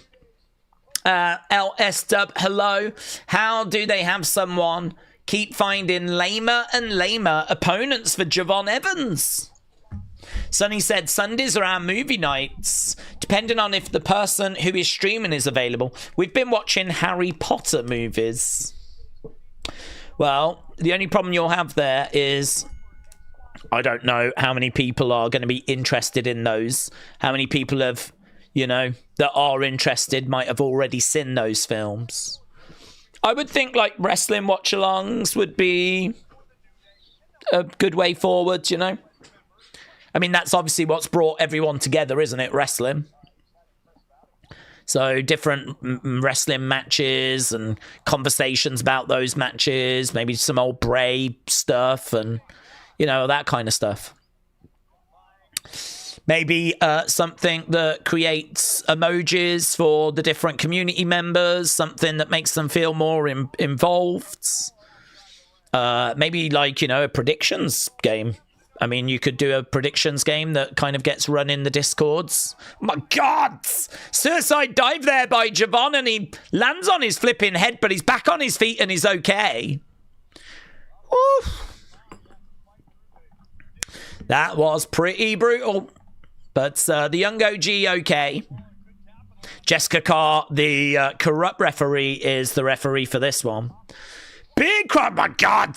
Big crossbody there by Javon.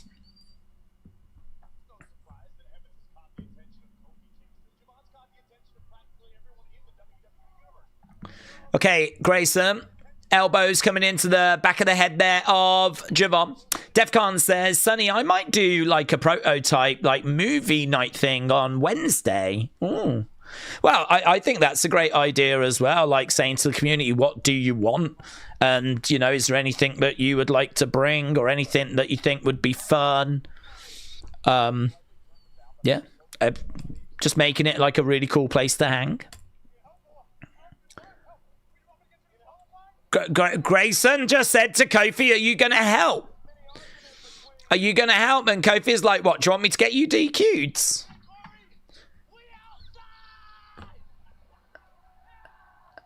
Okay, we're not though, are we? Javon just said we're outside, but they're definitely not. We outside! Perhaps he did land on his head. Oh my God.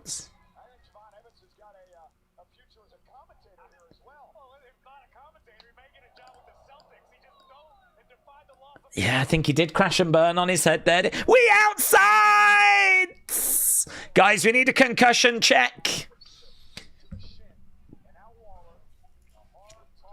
I've never been that excited to be outside.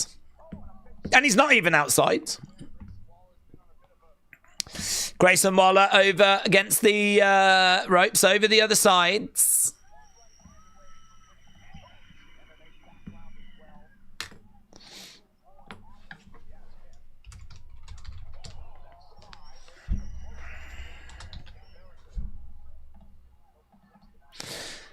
Okay, Grayson on the outsides. Kofi going over to Corey.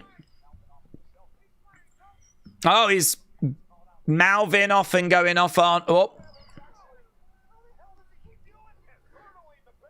Big shot coming in there by Javon.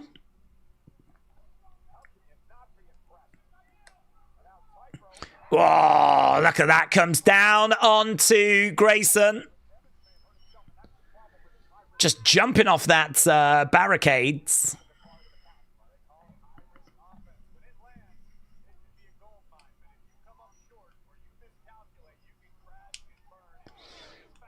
Okay, shot coming in there by Grayson and Javon going over in the corner. Elbow coming in there by Grayson and again. Oh, and again, another elbow. Daze, could we see Oba run similar to Brock in 2002 and they put the rocket on him? Yeah. I can't give you a reason why we wouldn't, like, you know, move real quick with him. I mean, Oba winning King of the Ring and competing for one of the titles at SummerSlam. I can't give you a reason why we wouldn't do that. We did it with Brock. We moved real quick with Brock. Oba feels like, at the moment, the closest we've ever come to that sort of replacement. We did have, like, Braun, but Braun was obviously quite green. Braun didn't spend the time in NXT that Oba has.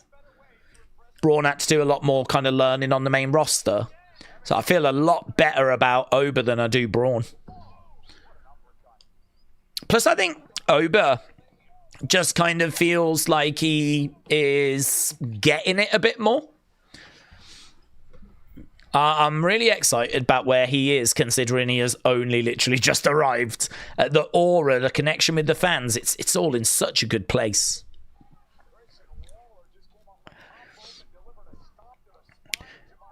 Grayson then with a boot to the side of Javon.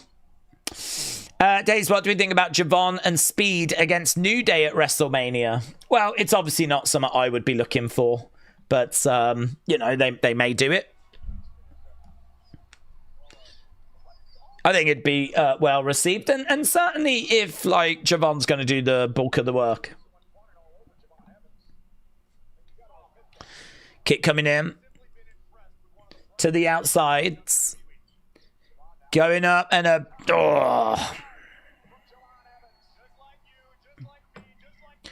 duck underneath there by Javon. 1, 2, shoulder up. Right, the producers and trainers will continue to work with Javon, so obviously they're going to help him with his execution and timing. I'm not worried. This isn't AEW where no one progresses. Kofi Javon was one-on-one and would be much more down for, said Alex. We've had that match. We had it a few weeks ago. Oh, mate, that shot was loud. Going over against the ropes. There's a big knee coming in there by Grayson. Ah, oh my God, another big shot coming back. Javon off that bottom rope, round the back. German. Grayson goes down. Javon going against the ropes, up Grayson to the outsides. Grayson comes in, oh, gets caught. He's over against the ropes. Knee coming in.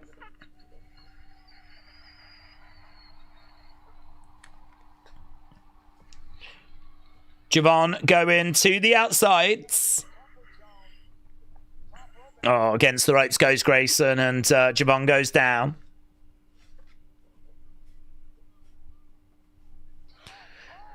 Ooh, I couldn't quite see it. Wow. I mean, he dumped him on his head. I couldn't quite see how much of that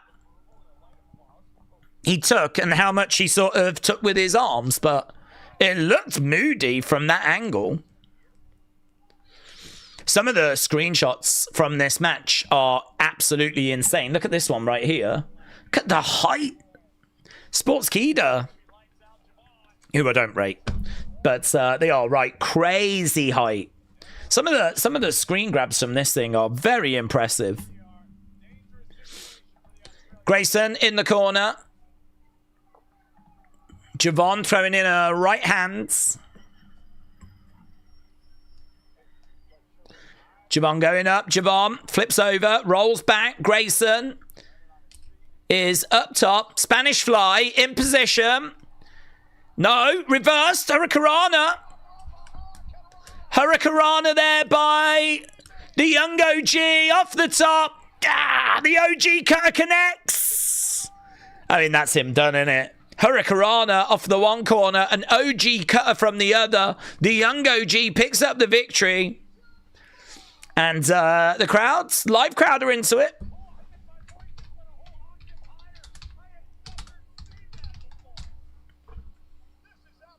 Yeah, it is incredible. Look at that. A super Hurricanrana, then over the other side with a monstrous OG cutter. Oof. It's very easy to take his moveset for granted.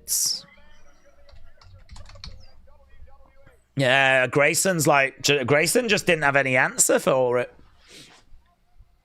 6-7.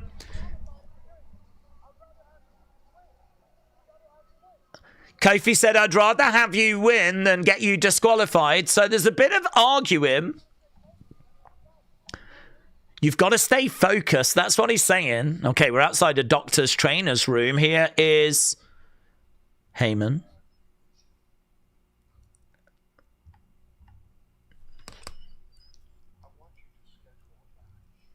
I want a match. Oh. Madison Square Garden next week.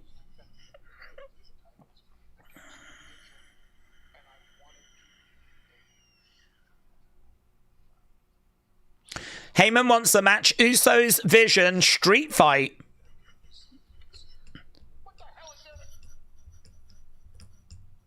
Madison Square Garden next week. Good night.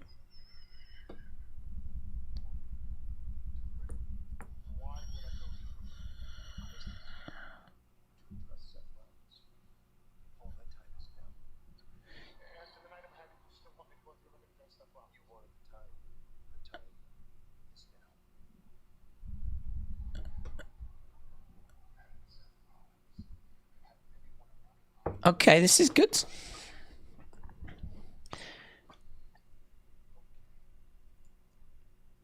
Heyman wanted time to speak to Seth. That time is now. Okay. Well, I'll take more Paul Heyman. Not down on more Paul Heyman. And he's going to address Seth. We are at a commercial break, and so that means we get Byron. And now it's time for the OG Americano. Shining Wizard said they've got to be careful about putting Javon with steady hands. What time are we going to start covering WrestleMania, said Sean. Oh, well, apparently the countdown show is 3 hours before WrestleMania. And I always find that when the countdown starts, a lot of people kind of leave us and obviously start watching that. So I always like to start and have a conversation before. So we'll probably start a few hours before that. So probably about 5 hours before WrestleMania starts, which isn't ideal. I'd much rather start a couple of hours before a 2-hour countdown show. But yeah, they've moved it to 3 hours. And there's no matches on that countdown show. As far as I know, it's just going to be punditry, you know? It's just going to be the talking heads kind of speculating, video packages. There might be the odd exclusive interview, of course. But, yeah, we'll probably end up starting a couple of hours for the countdown show. There is no NXT for us to watch beforehand this year, of course. So, it's going to be a long one, but it always is. The way that he landed on his head reminded me of Christopher Reeves when he fell off the horse, said Sean. 3 hours is them sucking Triple H's booking of how good everything in WWE is. I don't really understand why we need a 3-hour countdown show. I can only imagine it's so that they get more views on the countdown show. You know, they make it a bigger countdown show. A 3-hour countdown show will get more views than a 2-hour countdown show. Which should result in them making more money, but I can only really think it's that there's no benefit for them having 3 hours over 2 because there's just too much stuff to fit in. You know, I mean, they can absolutely do a 2-hour countdown show. You could probably argue you could get it done in 1 hour. Do you know what I mean? Just all the video packages, your predictions. I mean, you've only got because it's across 2 days. And to be honest, WrestleMania is only 4 hours each day. I mean, do you need the countdown show to nearly be as long as the actual show? I would say no. I would say you probably don't. But, hey-ho. It's their decision to make, and that's where they've settled, so... Yes, 3-hour countdown show again this year. Right, we are coming back from commercial break. Is Adam Pearce leaving, said Tyler. I don't believe he's leaving. No. I think he's quite happy. I think he's under contract.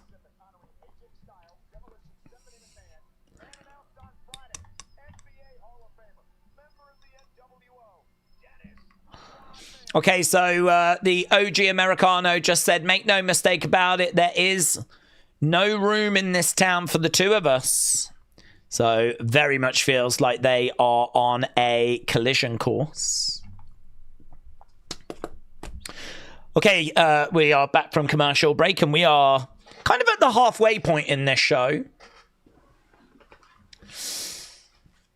Right.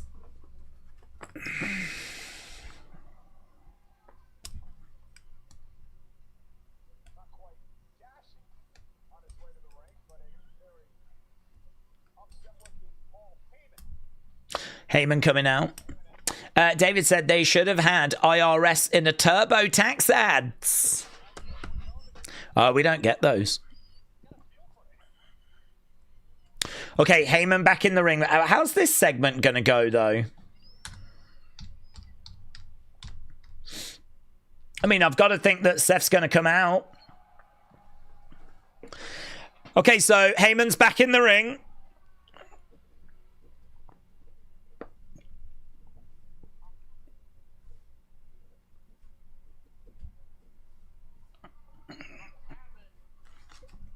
He's not having a great night. I'm having a really bad night, says Heyman.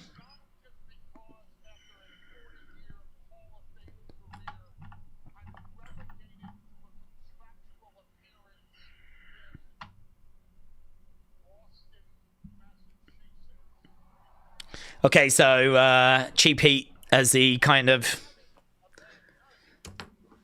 belittles Boston.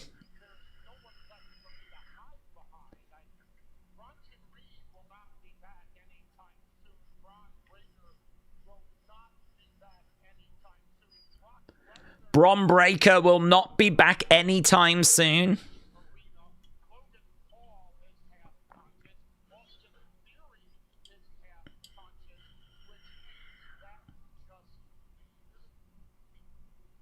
Yeah, Heyman's on his own. He knows it as well. I have a stalker. I've got a jaded ex.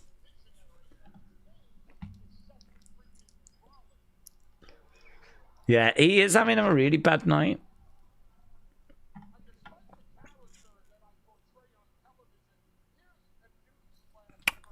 Here's a newsflash. I'm a man.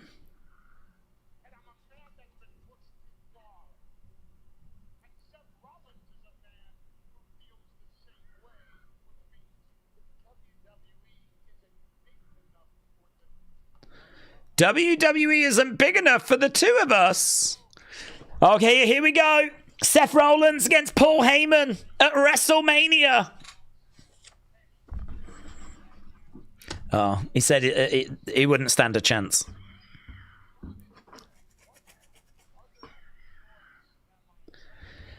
Go and get Royce Keys. He's not doing anything.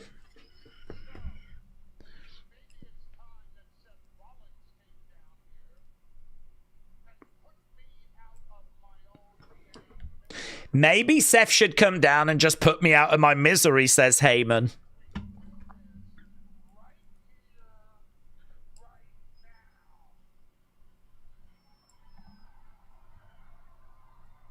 Okay, so he calls out Seth, and I think Seth is going to come out, of course.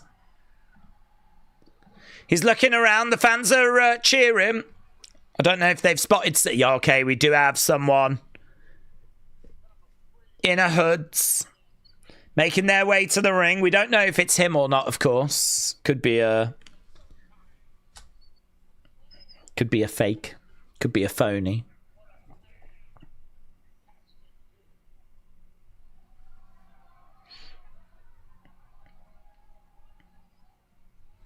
A man has to do what a man has to do. Heyman's in the ring with his arms outstretched.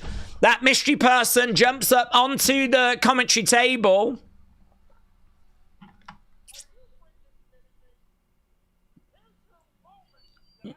He's on the commentary table.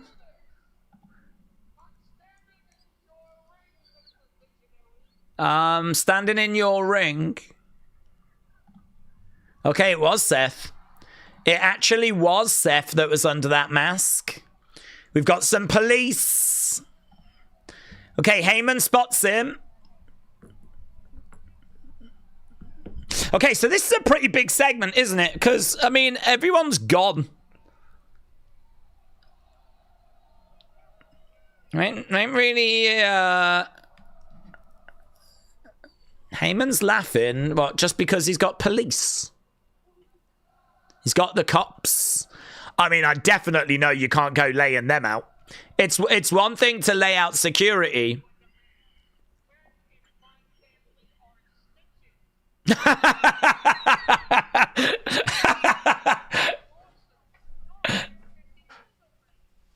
Men in my family are snitches. You're going to jail?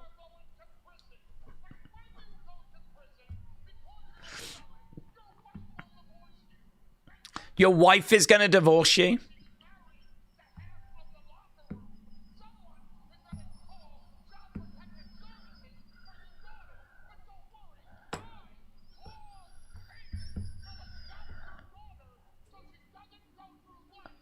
Seth goes running after Heyman. Heyman was shooting his mouth off about Seth's daughter. Oh, he threw the microphone at Seth. Seth lays out Heyman.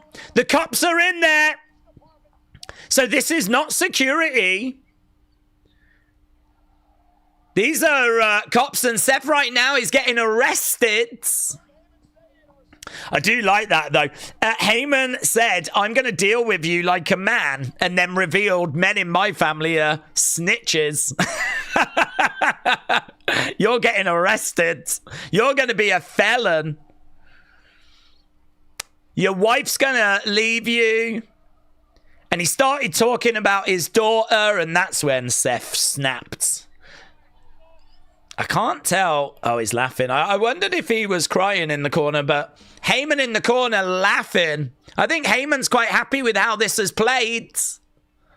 Look at his face. That is a face only a mother could love. As Seth gets led away by the cops. Wow. Wow. Don't hate it. Don't hate it. Seth gets led away by the cops. Don't hate it.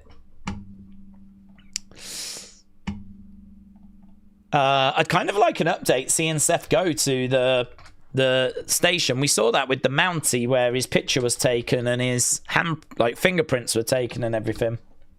Do you think they'll release the mugshot? They should. That would do well on social media.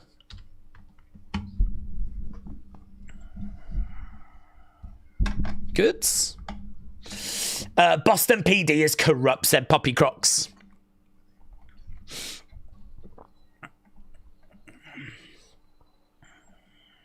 Okay, that Javon match just clicked into great. Not by much, but it just clicked into great. Radiate Zombie said it was a good segment. I don't get why Seth is still wearing that mask, though, when we know who he is. Yeah, that's a good point. If there was others that were out there, maybe to cause confusion, whatever. Is it that one? Is it that one? But he kind of came out on his own, didn't he? I suppose it's just part of his identity now. Kabuki Warriors coming out. The Kabuki Warriors are making their way down to the ring now. Are we going to see dissension between them? Reports are Io, Asuka at Mania. We don't know what this is going to mean for Kyrie. But Kabuki Warriors are coming down to the ring. They're going to be in action against Bayley and Lyra. Okay, they're setting up Bron Breakker return for Madison Square Garden, says Tyler. Austin, hello. Hope you're well. I think Bron Breakker returns next week, said Can't Stop, Won't Stop. Well, it's a big I didn't realize next week it's a big show. It's Madison Square Garden. So, yes, I agree. I think they will have big moments. I mean, the Garden is the spiritual home of WWE. They're going to definitely want some stuff up their sleeve for that show.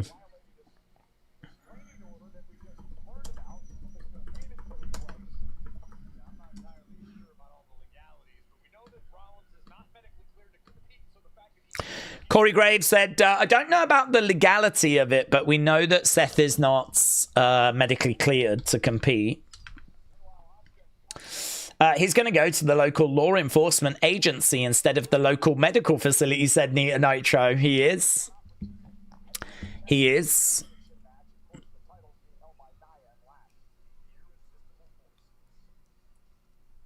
Bum, bum, bum, bum. Okay, that was commercial break, but we're just coming back from it now. Boston. TD Gardens.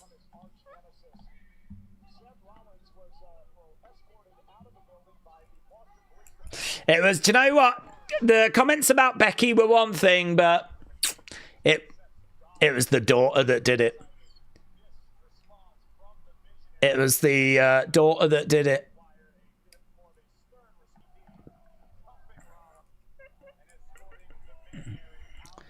So, yeah, Seth getting arrested, getting carried away. Smile on the face of Heyman. That smile was crazy. I hate that the entrances are during commercials. I need to use a VPN to see some of my favorite entrances, says Kappa.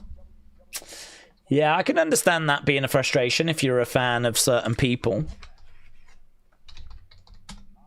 Kabuki Warriors versus Bayley and Lyra. Okay. Time-wise, we've got probably about an hour, maybe just over an hour. Daze, I want to see Kyrie face turn, said Simply Simon. She is so much fun backstage. I think the fans would be behind it. Maybe a mid-card title run. Yeah. Well, she was on her own in NXT and people loved her. She was great. And as you said, she's very entertaining. If she can she's got charisma. She's a fun person. If she can keep that. Yeah, I think that would translate. Okay, Lyra is coming out. Bum, bum, ba-dum, bum. There's Bayley. Are they just coming out to Lyra's music now? No Bayley music. Yeah, okay. Bayley coming out to Lyra's music.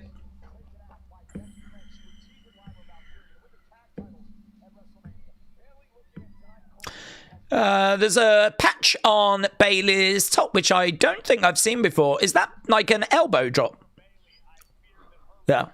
It's a patch of, I'm guessing, a silhouette of Bayley doing the elbow drop. I don't think I've seen that before.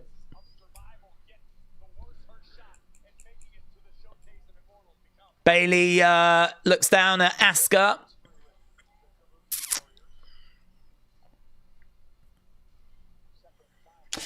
I'm going to have lots of blood flow, said Big Migs.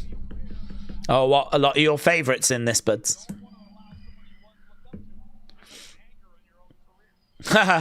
So, Lyra with the woo, woo. You got Kyrie on the outside doing that whenever it's time to woo. Woo. Okay, all women are out there then. We'll be underway with this very soon. Sunny says out loud what we're all thinking. Boobies. Daze, do we think that Becky will turn babyface because Seth is babyface now, says Matt? No, they don't tend to have them kind of aligned. If their stories became intertwined, then they could, but they just treat them as two kind of separate superstars.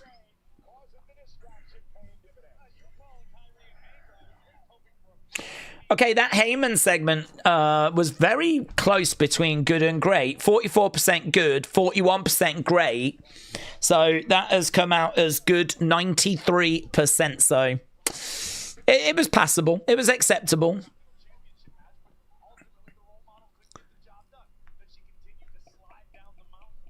Tag being mates. As long as they have a tag together and they don't have no new music or name or graphic like every other thrown together team, said Phoenix. Did they stop the two-face, Bayley, said Sean. I think they did, actually. Yeah, we haven't really been seeing that. It looked like Bayley had a bit of a Macho Man jacket on, said Simply Simon. Yeah, I could see that.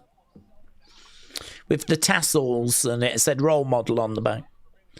Yeah.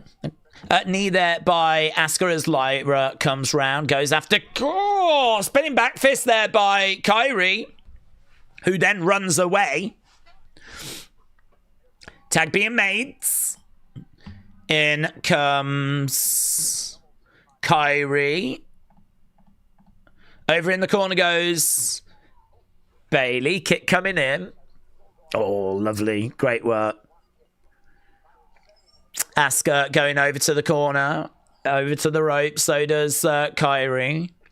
Don't know why they don't just capitalise, but we see that quite a bit. We see that quite a bit where they could just capitalise rather than, you know, pose in as we go to commercial break. But they decide to pose instead. Okay, so Kyrie in there with Bayley. Asuka on the outside, cheating when she can. Bayley goes over to the corner. Kicks coming in there by Kyrie.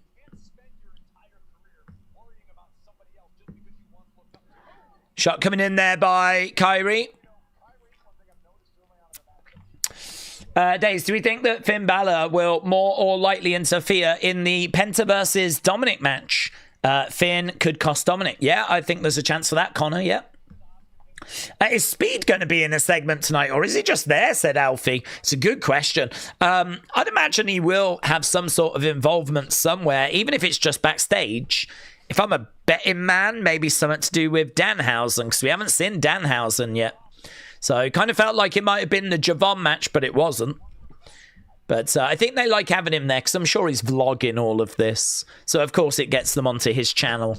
So, you know, even if he doesn't get used on the show, it's still going to be a benefit to WWE. Over in the corner, Bayley goes down.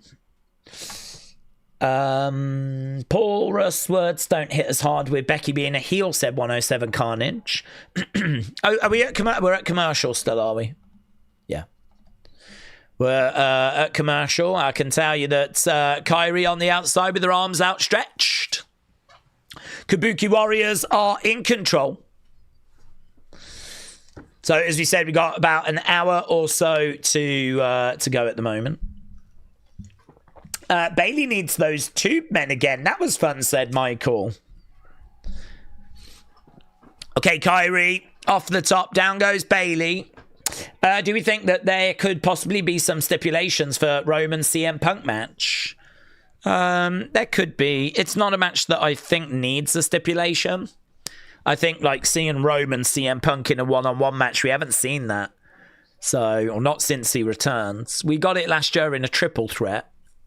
So, for me, because it's not a match that we've had recently, it's one that I don't think needs a stipulation.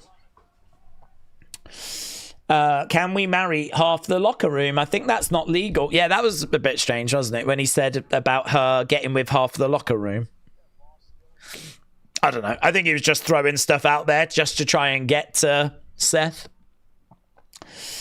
WrestleMania is actually a really good card this year, said Radiated Zombie. There's some big matches. As much hate as we give WWE for the booking of Mania, it's still a big show this year. Just took a while to get there. I don't mind the look of the cards. I'm sure there's a few bits that people would tweak. I mean, but you know, you might not want Jade to be going into like one of the title matches, but she's the champ. So she has to, you know. So if you could just create it from scratch, you'd probably come up with an alternative. I think there is a degree of look into the future. But yeah, overall, I think it's fine. It's pretty solid. Clothesline there by Lyra. Over the other side. So Lyra getting the hot tag. Lyra's in on her feet. Round the back there of Kyrie. She's got Kyrie looking for a sit. Oh, lovely work. Sit down powerbomb. Kyrie kicks out. David said, are we going to get Chuck Norris in the Hall of Fame? I mean, I suppose he could go in. He had involvement with WWE. I don't think it takes much to get into the celebrity wing, does it? So I think any celebrity that's made a contribution is eligible.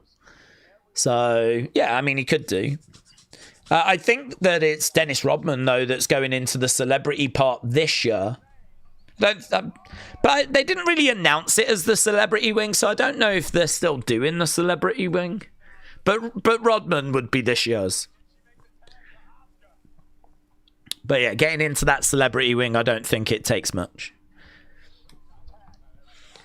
Okay, in comes Asuka, which just makes it even more confusing as to why we haven't put Cyndi Lauper in yet. 1, 2, Asuka, kick out there by Lyra. I think the men's main event for Mania plus Oberbrock is fantastic. Liv Morgan simp, it looks great, said Deacon Mason. Up Lyra, flipping over, nice work. Kick coming in there by Lyra. Tag being made. Asuka is in there. She's up. She gets driven down. Bayley looking for the elbow drop. Connects. 1, 2. Asuka kicks out. Asuka kicks out. Okay, tag being made. Asuka with a German. Bayley goes down. Asuka trying to make it over to Kyrie. Lyra charges over. Collides into Kyrie. Don't really understand how Kyrie didn't see that coming. I mean, Lyra just ran straight the way across the ring. She was not hidden. She was not hidden at any point. And she still managed to clatter into Kyrie. Kick coming in. Okay, Asuka screaming out. Asuka in control. Asuka going to the outside. Bayley to belly. Bayley to belly. Asuka going into that commentary table. Bayley couldn't really get much height on it. So it didn't have, like, massive impact. She's now going to try. Jump off the barricade. Elbow. Ah! Bayley crashes and burns. The table stays standing, though. Lyra takes down Kyrie. Asuka goes down as well. Lyra throwing Kyrie in the ring. Lyra coming in. On the shoulders. Nightwing. 1, 2. Now, it's Kyrie that gets pins. Kyrie gets pins. You feel like that's going to have repercussions.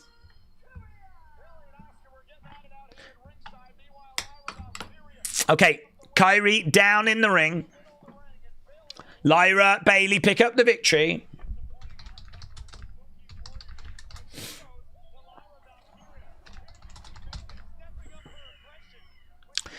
Bayley went crashing through that, or onto that table. Table didn't break, though.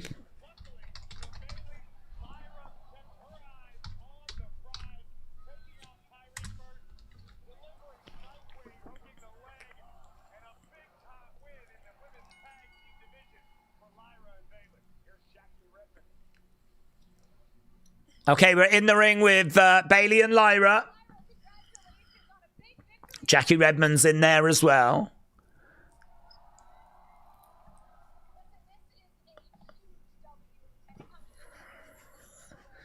This is a huge W, said Jackie.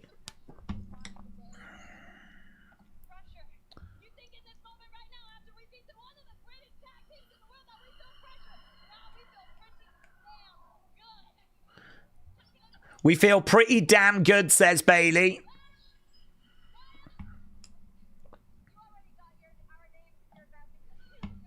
Lyra calls out Lash Legend and Nia.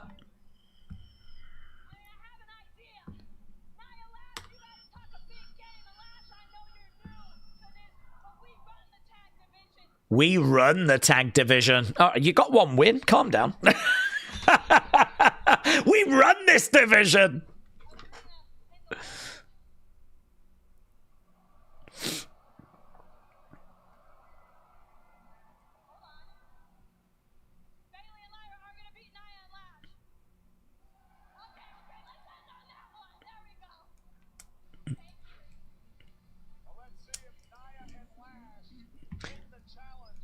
Okay, she did get a cheer eventually when she spoke about beating Nia and Lash.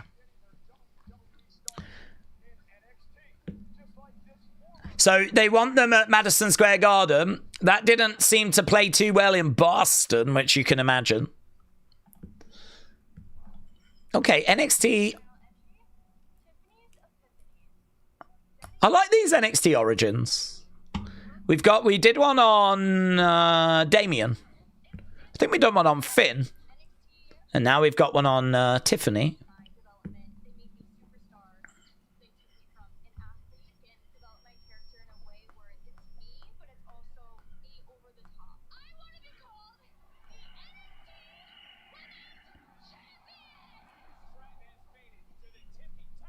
The Tiffy top.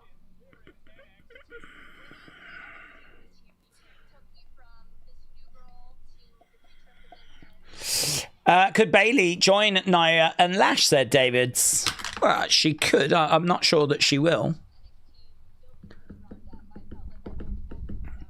Daze, why do WWE like to do the same matches? Like, we've done Dom Penta 100 times. We've done 10 AJ, Becky 1,000 times.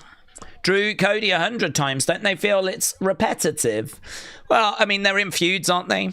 So when you got people in feuds, you tend to want to do, like, you know, a few matches. So, yeah, I mean, I don't know. It's just always been that way. You tend to book a program over the period of like 2-3 months. And that's going to involve, you know, them facing a few times. Someone gets a win. They want to get the win back.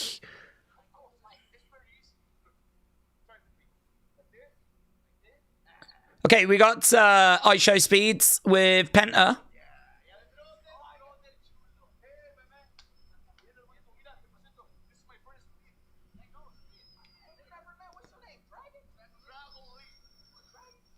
Are you a dragon?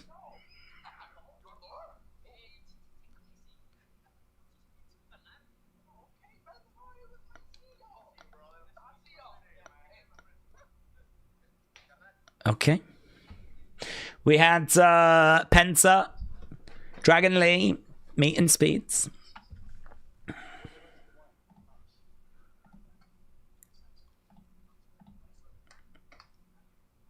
Okay, wishes Penta good luck. Dominik wants to get that IC title back. I think we're all expecting Finn Balor to prevent that from happening. Speed's got Jack, says Brony. Ronnie said, I'd give Dom the title back tonight against Penta. Let Finn have the opportunity. Okay, Byron is talking to the young OG. Sonny said, someone in the house wanted to order Domino's, but they changed their mind and they're going to order it tomorrow. Poppycock said Speed was going toe-to-toe with the best WRs in the NFL at flag football. Is a great athlete, says Poppycrocs. Days, could we see Becky slapping Heyman again? We could. I don't think we will. She's got a plate full with AJ Lee, but if you wanted to do a little moment backstage where they bump into each other, she could always do it. Restaurant said, I don't watch Speed's content, but he has bulked up and looks like he might be preparing for a match soon. Peter said, I've got a question. What's your favourite soda? I actually don't have one. If I had to choose one, it would just be Coca-Cola. Probably Coca-Cola, like I don't know. Do they do? Is it Max? That's like no calories, but it tastes not bad these days. Back in the day, I could taste the difference, but I can't really taste the difference anymore. And I think it's because I've started to drink a lot of water. I just drink water all the time. I've always got water around, so I just drink water all the time now. So honestly, I don't drink soda. If I was out at a restaurant, I might have a beer. And if I'm not having a beer, I might just have a water. I feel like it's just a lot of empty, unnecessary calories, you know? I think if you can cut that out of your diet, it helps. It's a hard thing for certain people to cut out, though. I struggle with ice cream. Cutting ice cream out of my diet is my problem. I've not struggled to lose sodas, but cutting out, like, ice cream, that is a problem. That is my weakness. Haagen-Dazs or Ben & Jerry's, it's a weakness. So that's my problem. Daze, I remember hearing a story about the first WrestleMania was going into the Hall of Fame, says Matt. Not heard that. Don't see how you would put a WrestleMania in. Okay, we got Speeds. He's talking with Adam Pearce. Oh, Speed's loving it. Danhausen! Here we go. Big cheer for Danhausen. WWE legends.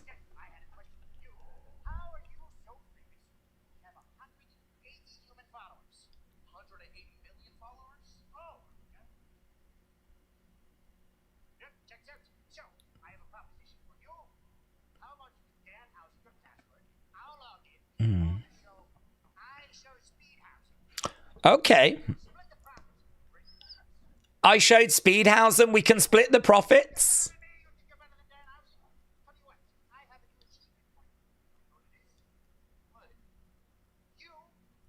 Oh,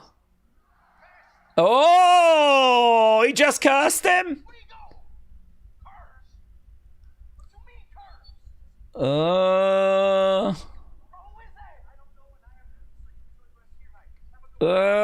That's not good news.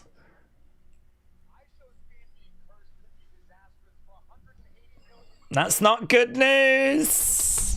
I Show Speed's taking a bump. Corey Graves said this is bad. I mean, I thought it was quite reasonable. Giving me a password, we'll share the profits. I Show Speed wasn't into that, and so he's just got cursed. That's on him, isn't it? I showed Speedhausen. Okay, we're looking at what went down with Randy on Friday.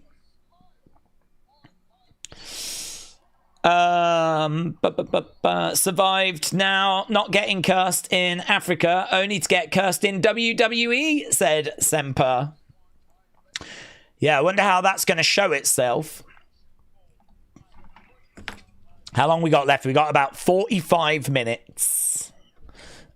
Does Bron spear I Show Speed a second time, said David. Well, I don't think Bron's on this show. I like how they're piping in booze for this Randy segment, says Corey. Are they? Are they?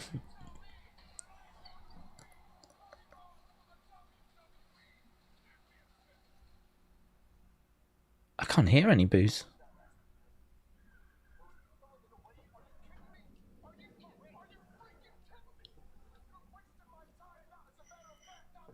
Are they going to pipe in some booze? The crowd definitely weren't booing when he murked Matt Cardona. Let's listen out. I would not put it past them to do that.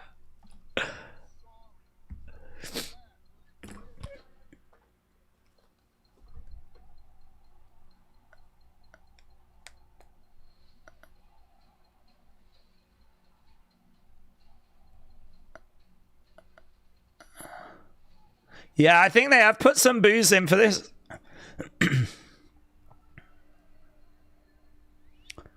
Oh yeah, the making out is hearing those voices.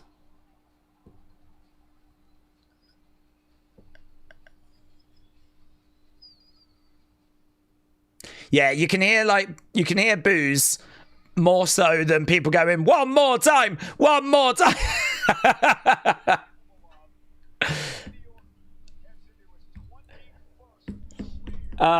It's not piped in, it's just the soundtrack, said Marshman. Yeah, they've just got a booing soundtrack. That would be quite clever, wouldn't it? If that was the official theme of WrestleMania, that would help. If the official theme of WrestleMania was people booing. Trini said, I'm in the shadows. I didn't leave. I've got an ongoing family argument. Oh, Trini. Drama. Hope you're well. Tribalist said, I'm hearing voices. I'm hearing fake boos.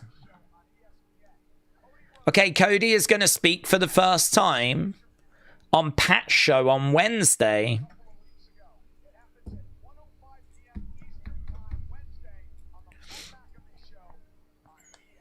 I don't have a problem with that.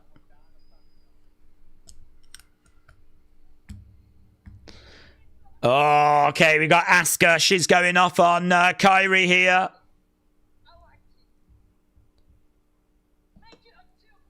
Make it up to me.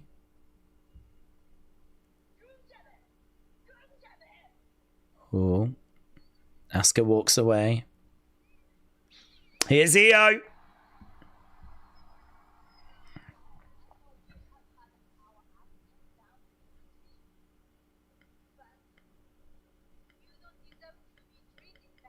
You don't deserve to be treated like this. Oh, she doesn't know. Oh, she doesn't know what to do, man. Io says you deserve better. She does. Oh. Here's Raquel.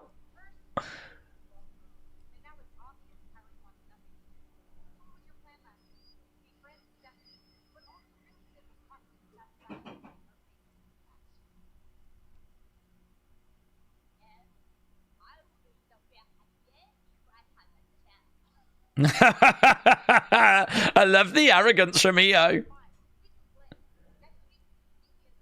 Oh, okay. Io, Raquel, next week, you're on.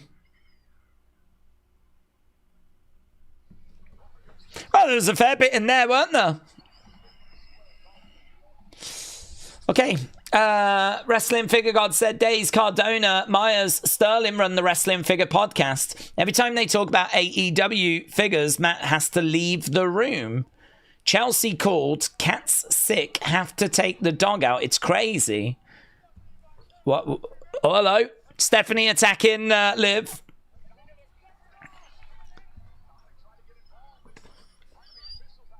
Stephanie, okay, now Liv trying to get back at Stephanie. We got a big brawl breaking out.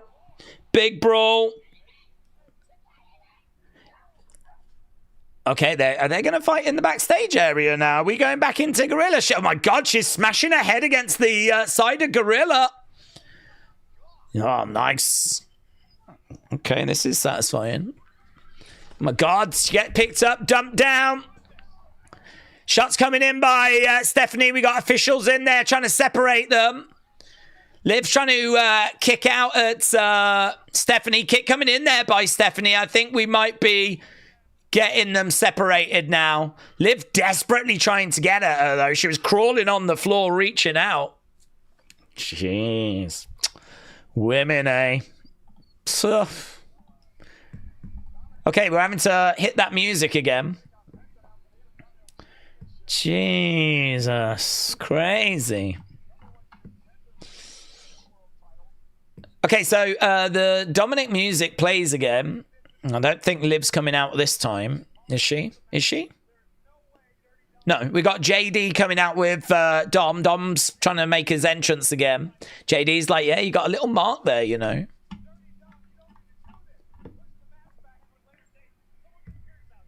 So, is this going to be our main event?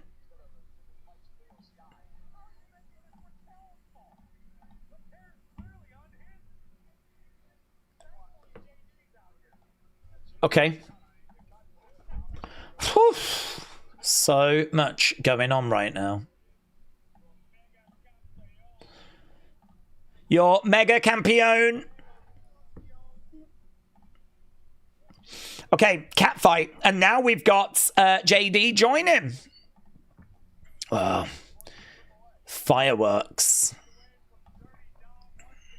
Okay, we are at commercial break right now.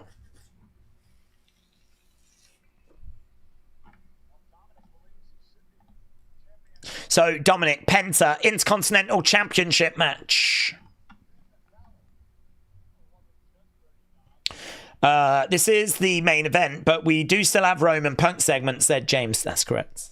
Kader said this seems like the main event match, and then obviously Roman Punk's going to main event. Wrestle Relic said the female ref that can't stop laughing whilst breaking up the fight needs to be fired. Oh, I didn't see her do that. Was that Jess?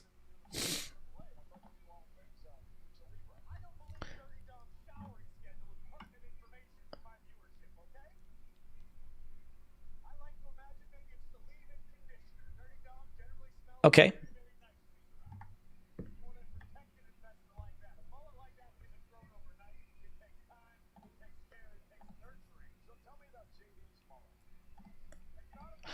Okay, they're just talking about mullets at the moment. Michael Cole, Corey Graves talking about the mullets. JD has got a bit of a mullet on the go.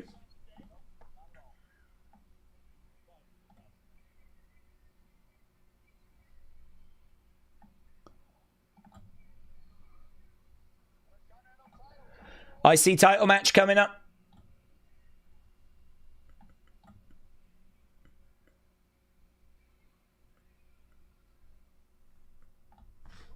Right. Daze, if Vince never left, what do we think the main event would be? I would think Theory, Roman, Logan, Cody. Oh, do you think so? That's interesting. Do you think Theory would have just been forced to that level? I mean, he was doing segments with him, wasn't he? But I don't know. Would he have given up if it just didn't work? It's interesting to think about. I honestly don't know. Because it depends how things would have played. I mean, I think he would have kept trying to force Theory to have, got over and been a success. And we know that he just does what he wants, sticks with it, charges forward with it. So, I mean, there's a chance that Theory could have been in that mix, but I don't know. I think he would have liked Oba. Who knows if he might have gone with Oba quicker than what we've already seen. I mean, when Braun was around, he moved with Braun really quickly. Vince might have moved with Oba quickly. I don't know. I don't know how he felt about Gunther, I don't know how he felt about Gunther. But we know he likes big guys. So if you've got like a muscle, like a size to you, you'd be in his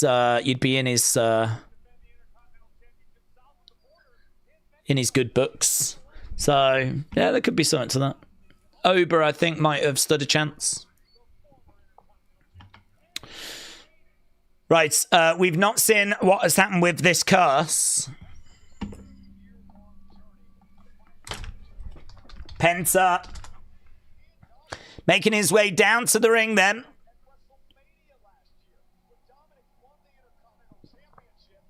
Penta looking out at the crowds. Okay, Penta, Dominik for the Intercontinental Championship. Feels like Finn Balor's going to get involved in this.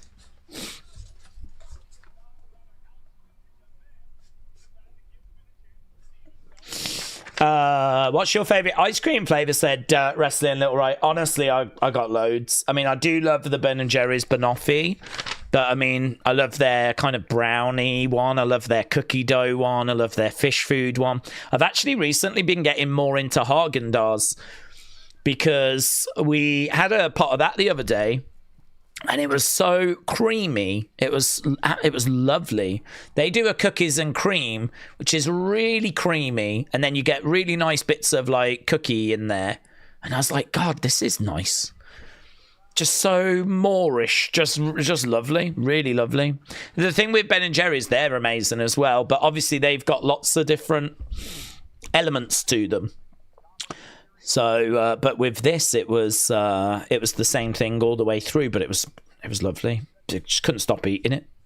So yeah, enjoyed that. And then we had like a caramel biscuit thing, which was like kind of like a cream ice cream with bits of caramel and biscuit in. Oh god, that was great as well.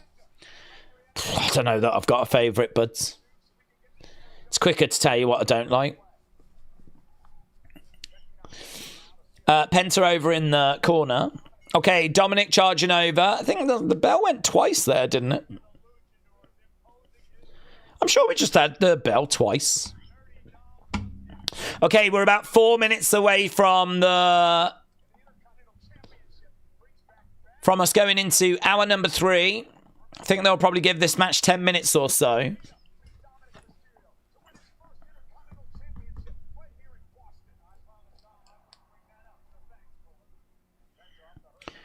Okay, picked up. Oh, backbreaker.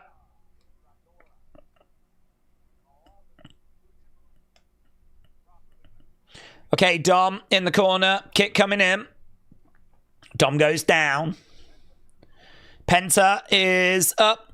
He's going to look to crash down on Dom, and he does. Defcon said Vince hated Gunther. He jobbed him out. Survivor Series 2019. Yeah, there was something I remember reading that he just didn't share the same excitement for him. I do remember reading that about Gunther. I think we can agree that it would be in a different place. I don't think it would be like wildly different, but I think some of the people that are being pushed, some of the personnel on the roster would be different. I mean, I remember when Triple H took over, he was bringing in, like, he brought Braun Strowman back, he brought Dakota Kai back, he brought Karrion Kross back. It's funny, actually, because a lot of them are gone again. You know? We went through a period of him bringing back these people that were not in with the company, and Triple H brought them back, and, you know, seemingly a lot of them have gone again. Chop coming in there by Dom.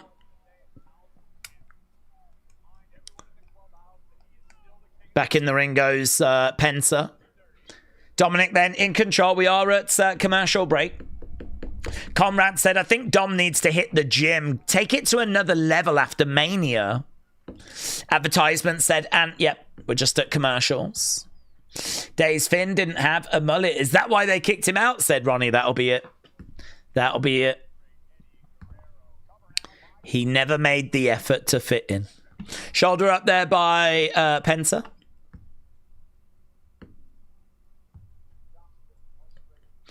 Okay, pace of this a little bit slow as we're at commercial. Connor is chanting for Finn. Do you get Bluebell ice cream? Can't say I've ever seen it. We might get it in this country, but I can't say I've ever seen it. Ben and Jerry's is obviously huge over here, as it is, I'd imagine, in most places. Haagen-Dazs, the alternative. There's, I don't know, I'm trying to think what else is in the freezers whenever we go. To be honest, I always just go to the Ben and Jerry's.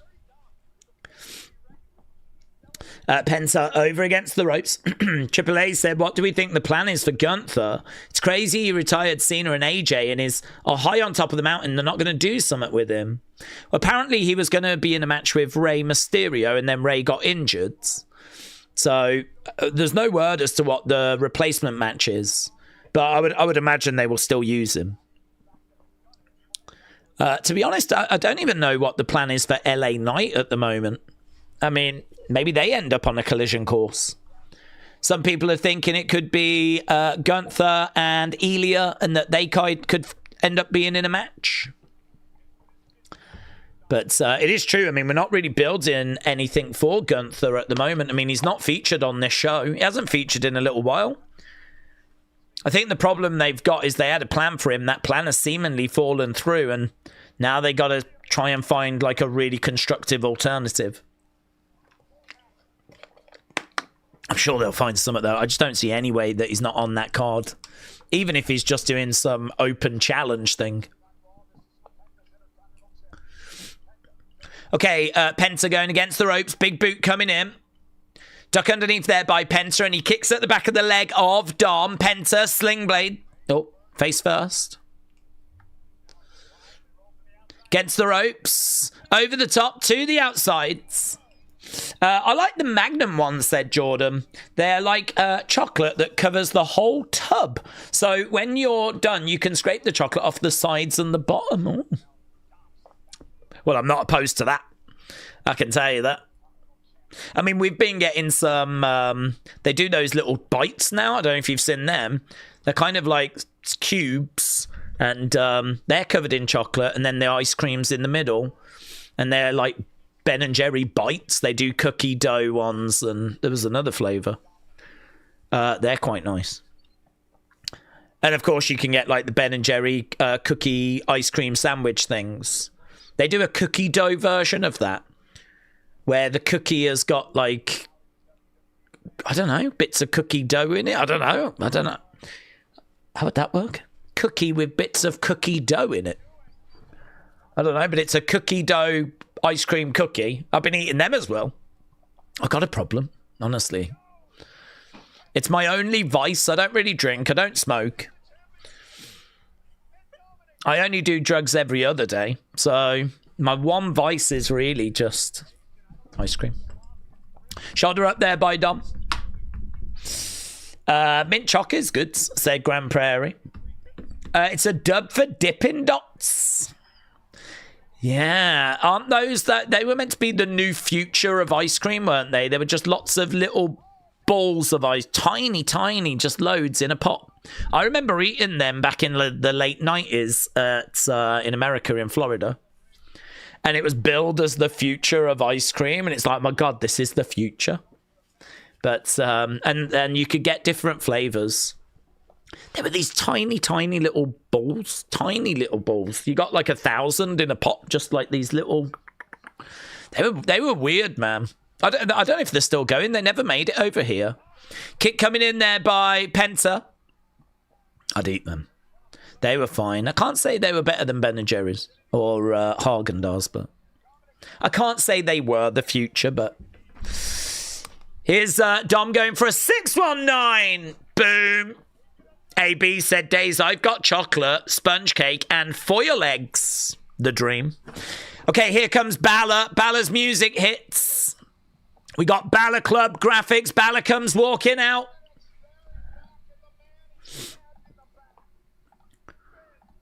Okay, Finn Balor's coming down. Dom's looking a little bit concerned. JD goes after him. Bang. JD goes into the LED boards. Balor with JD McDonough. I'll be down for seeing a match between those two. Okay, Dom wants to try and carry on with this thing and get this thing done, but 1, 2, 3, Penta gets it.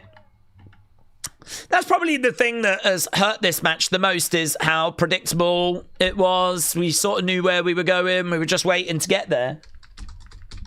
Penta retains. Finn Balor's now making his way down to the ring. Dominik in the ring, looking over at Balor. Dominik trying to get out the ring. Balor grabbing Dom. Balor and Dom. Balor in the ring. Balor on top of Dom right now, raining down shots. He's just out with JD. I don't know that JD's going to be able to make a save. A sling blade there by Balor. Balor in the corner. Charging over, drop kick. Dominik in position for the coup de grace. This might be where... There we go. This might be where JD grabs the arm, pulls him out the ring. Look at the luscious locks. Look at the lovely hair on JD. Bang! JD goes down. Dominik goes down. Balor is not done. Balor chucking Dominik back in the ring. I feel like JD and Dominik should be known as the lovely hair boys, because they've got such lovely hair. Dominik runs away. Superman in the crowd pats him on the back. And it was Superman. It was actually Superman.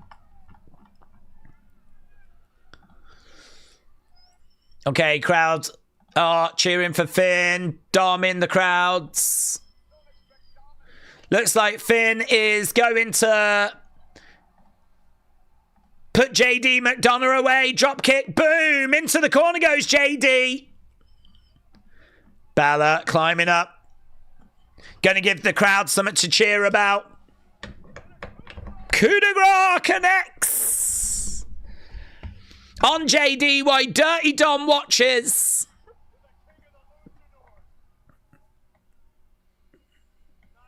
Fine. Not the most exciting segment. It had some little moments to it.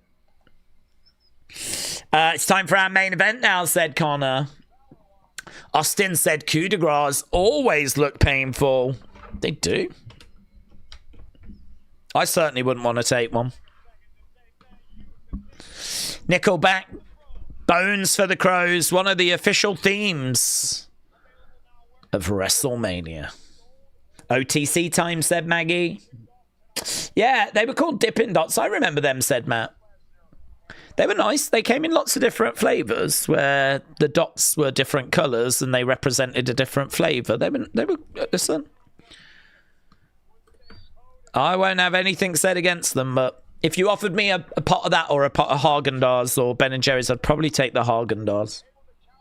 Or Ben & Jerry's. Depends on the flavour.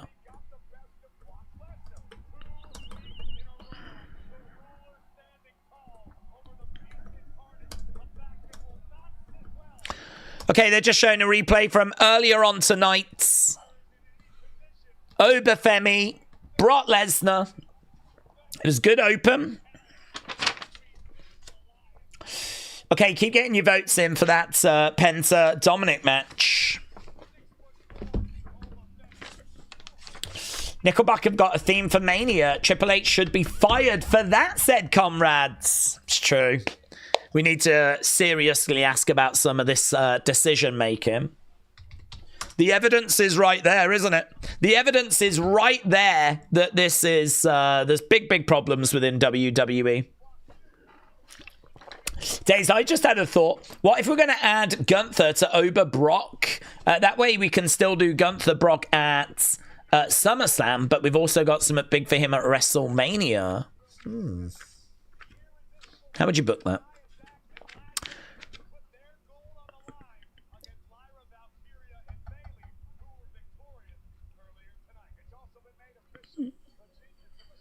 I think I'd still rather the singles match. I think it lessens the win for Oba because you can always make out that, you know, Brock had to worry about Gunther, whatever. That would be the only down, but yeah, I see what you're saying. Gets him involved. We're just looking at Madison Square Garden. We got people acknowledging there's CM Punk. CM Punk backstage, bumping into Jimmy. Be careful. My brother's on the warpath. Loud CM Punk chants. Give me Haagen-Dazs and Ben & Jerry over Dippin' Dots. Yep, that is the official stance of this watch-along. In my eyes. What do we think? Roman will probably say to CM Punk. Well, I think he's going to want to dig into the old thing more, isn't he? I mean, we touched a nerve and we can't really ignore that. So I've got to think that we're going to talk about the old thing, and I think we're going to find out why it bothered CM Punk. And I do think that needs to be explained. I think Punk knows that his skills are declining, his time's coming to an end. I don't want to be seen by the fans as being old. I don't want that tag connected with me. I don't want this party to ever be over. And that might explain why he reacted the way that he reacted. But, I mean, it's going to come from some truth, isn't it? He touched a nerve. And that's because he knows there's something to it. So I've got to think we're going to explore that. Yeah. And are we going to get any Jim J involvement? It's true. He did just bump into Big Jim, and Big Jim was saying, watch out for my brother. Okay. Big final segment coming up. Being called old bothered him because he knows he is getting old. He can see that grey beard starting, looking back at him every time in the mirror, said Rob. I dread that day.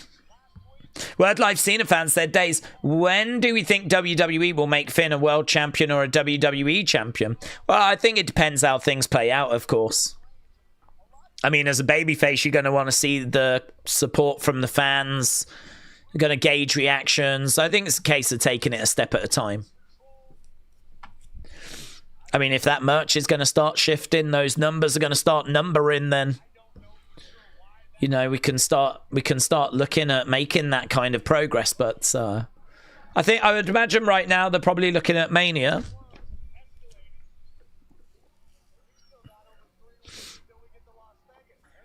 Okay, CM Punk going over to the Timekeepers area. Comrade said, Punk's going to say that this old man is going to kick your ass, Tribal Chief.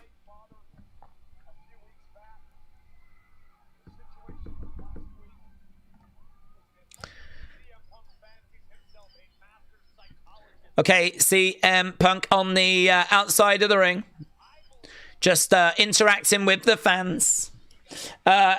Cobra said, do we think Zilla ever comes over? And if he did, would he fit in with the rest of the Bloodline? Well, I think he comes over. I don't know that you would put him straight on the main roster. I think the concern that they've got is that, you know, he's not really been competing in big promotions. It's not like he's got lots of AEW experience or TNA experience or even MLW experience. The experience that he's getting is at like a lot of indie shows and reality of wrestling. So they probably feel like there's a lot more learning that needs to be done. A lot of the talent that went straight to the main roster came from New Japan. Or in Jacob's case, you know, years and years and years being one of the top guys in MLW. So I do think that Zilla can find his way to WWE. He's got a great look. I just don't know that it's going to be like anytime soon. And I don't know that it's going to be straight to the main roster. But we always need people from that family because they're such a wrestling family that just get it. You know, you think about all the greats that have come out of that Anoa'i family. Like, we're so lucky to have them. I mean, imagine if that family was with AEW and all that amazing talent was just going to AEW. So, yeah, there is also a degree of, you know, wanting to keep that family kind of sweet to a degree. Like, they're such a... It's kind of like its own wrestling school, isn't it? That just keeps pumping out this amazing talent. Like, we're so lucky. Gave us The Rock. Gave us Rikishi. Gave us the Usos. Gave us Yokozuna. Gave us the Wild Samoans. Gave us Roman Reigns. Gave us Jacob Fatu. Gave us the Tonga Kid. Okay, we got CM Punk in the ring. It gave us Nia Jax. We're going to have some fun tonight, says Punk.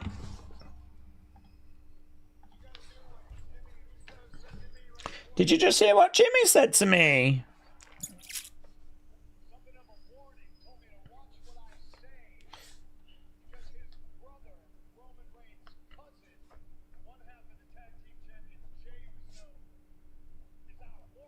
Apparently Jey Uso's on a warpath tonight.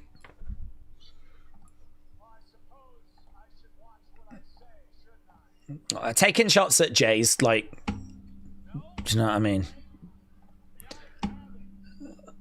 I don't think there's much meat on that bone.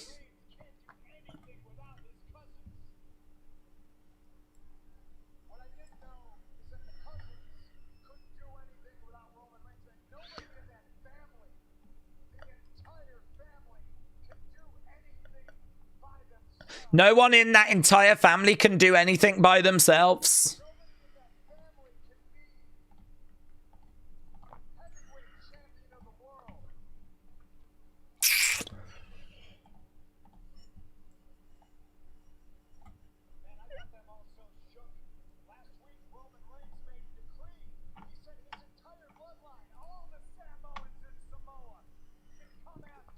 He said all the Samoans in can come after him.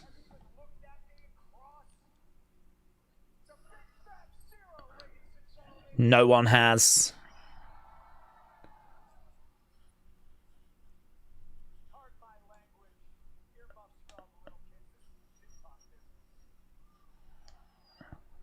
Pardon my language.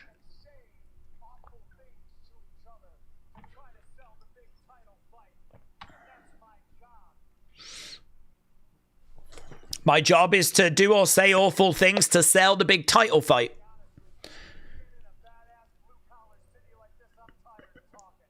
But I gotta be honest, I'm tired of talking.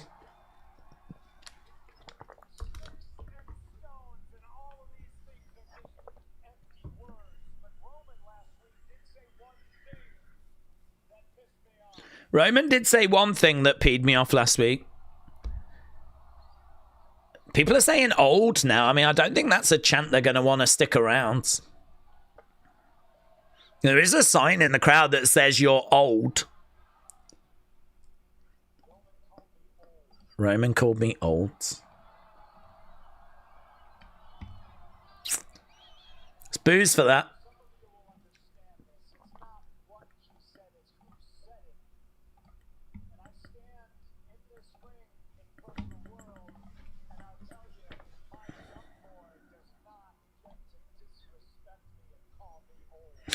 That's a good line.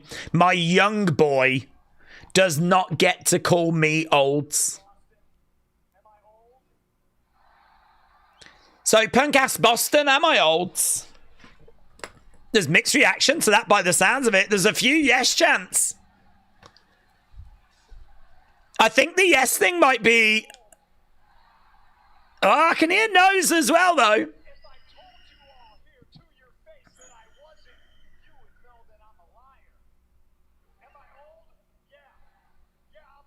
Yeah, I'm old. Am I ashamed of it? Hell no. Am I old? Yes. Hell no. He's got the crowd right there, isn't he? I mean, we just had yes chants and everything. No, no, no, yes, yes.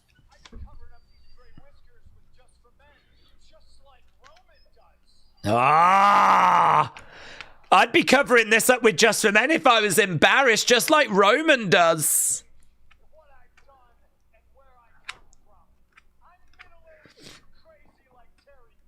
I'm middle-aged and crazy, just like Terry Funk.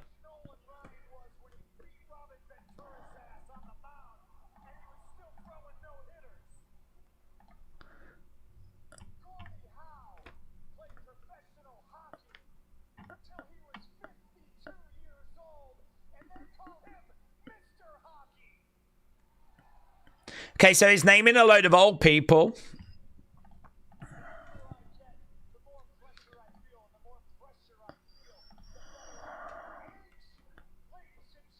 Age is just a number.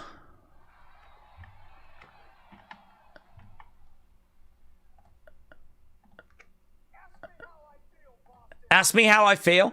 How do you feel?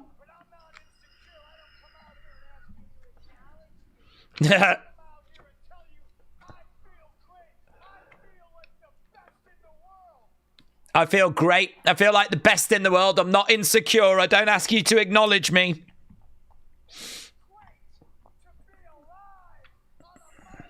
So it seems like the old thing doesn't bother him. It's not what was said. It was who that said it. My young boy doesn't get to disrespect me. And then he says that he feels great. I mean, I like all of that.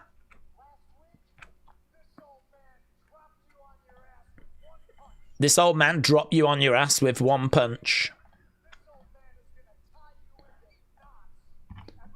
And this old man's going to tie you into knots at Mania.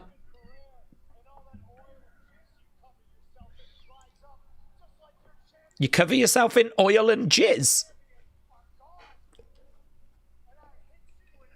Does he?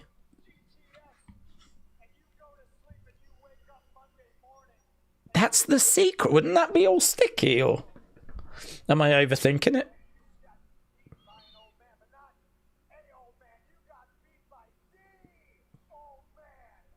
Who's jizz?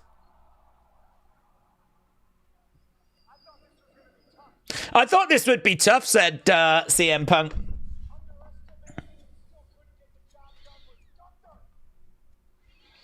Okay. Do you know who else underestimated me? Gunther. Jey Uso underestimated me.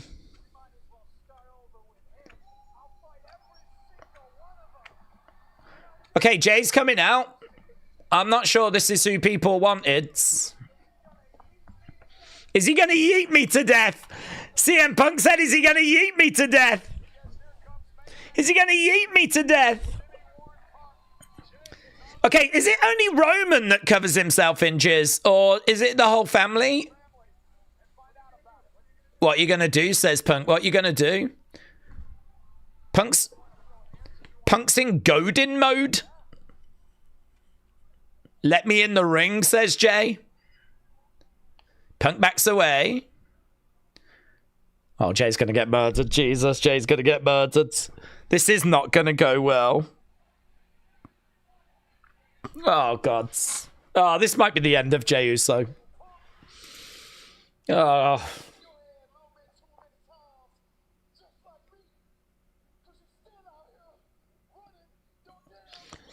You're still out here running your damn mouth.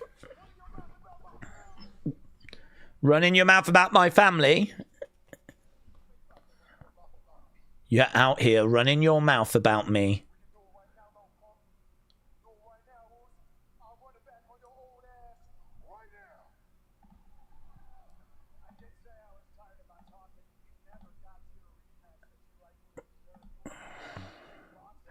You want to run it right here in Boston? That's clearly not going to happen.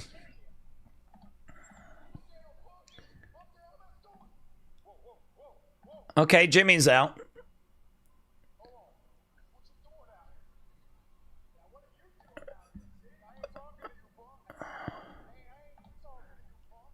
Okay, Jimmy's coming out. Just watching all these pieces moving. And they're both going to super kick him.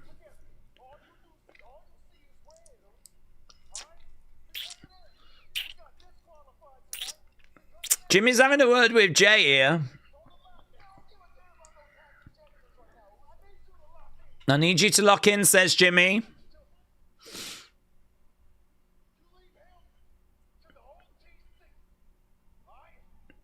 You leave him to the OTC.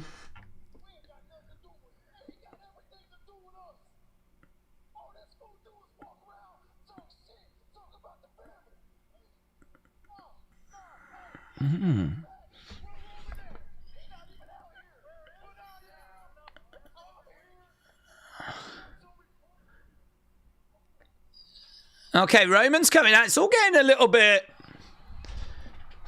It's all getting a little loose where they're talking over each other. I don't know. I'm getting shit. I'm definitely getting Bloodline vibes from this. With Usos back out there talking about Roman. Where is he? It doesn't matter. I'm out here. He's talking about our family. Jay talking with passion. Didn't forget his lines. Didn't trip up on his words. I was worried that Jay was going to get lost in this segment, but he's done all right, actually. Credit where credit is due. Jay carried the part that he needed to carry. He didn't really say anything of note, though. He's just getting all worked up. But Roman making his way down. Okay, Roman's getting in the ring. This could be a little bit of a problem for Punk. I mean, he's got Jay, he's got Jimmy, he's got Roman.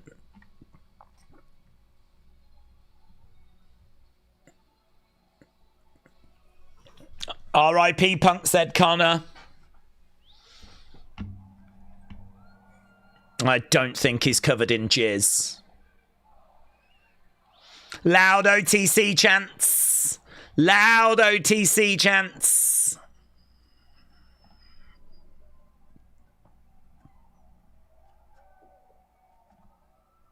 Where's this going? Where's this going? Smile on the face of Punk. He's staring at Roman. Usos feel a bit like extra wheels here. Unnecessary stabilizers. Fans are chanting Roman. Roman Reigns. Here we go. Last time I checked. Okay, he's having a word with the Usos.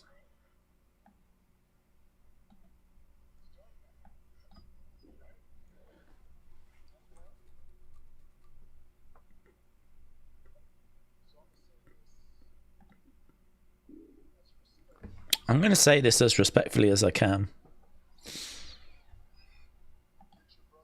Get your brother and leave my ring.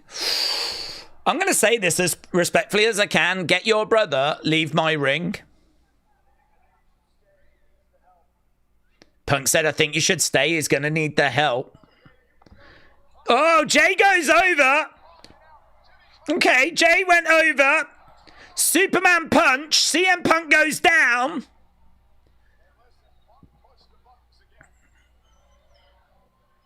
Get him out. Okay, Adam Pearce is in. Roman delivers a Superman punch. Jacket's coming off, and we might see this go now. The fireworks could start. Usos get out.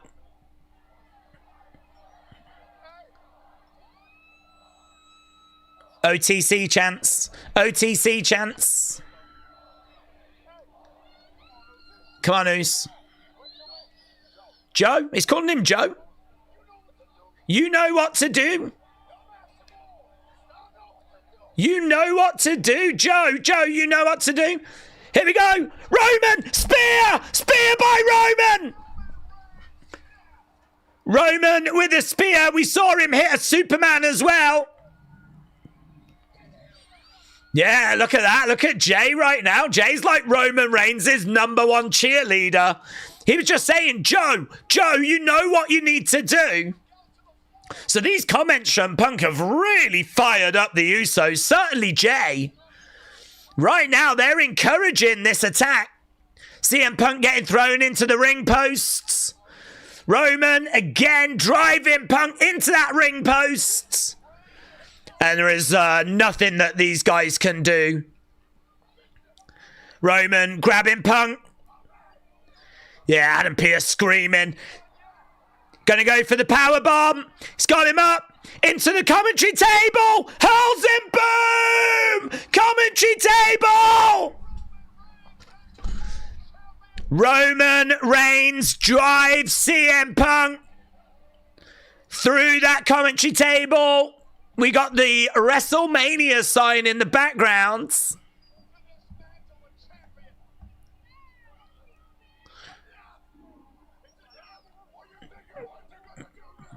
What are you going to do now, says Roman. Shot coming in there by Roman. I would end it here. I don't think it needs to go as far as the Randy and Cody stuff. We've just had like a taste, you know? Fans are chanting one more time.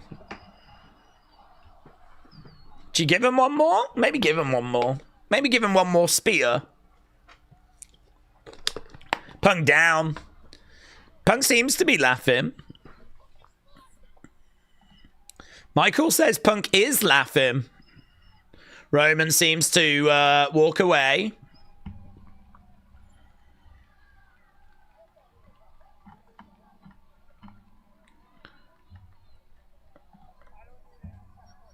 I don't need any help, says Punk. I'm not the one that needs help. CM Punk's laughing. He said, I don't need help. I'm not the one that's going to need the help. Okay. I don't mind that segment. We didn't get blood or anything. I think it keeps it still a little bit different from Randy and Cody. Nice finish. I like that one, says Willow. He should have gone back and speared him again, said Denham. Let's get the segment score. Jay calling Roman Joe was the only good part, said Corey. Joe is Roman's government name, it is, yes. That was brought up before, though, wasn't it? Because he said, I'm not going to call you Joe, even though you're calling me Phil, because there's only one Samoan called Joe that I respect. Didn't hate it, said Christine. Joe, Roman's name. That was awesome, said Neil. Well, get your thoughts in. It seems to have divided opinion a little bit. Just a little bit. I don't know. I mean, it's one of those where we're all sort of looking for slightly different things.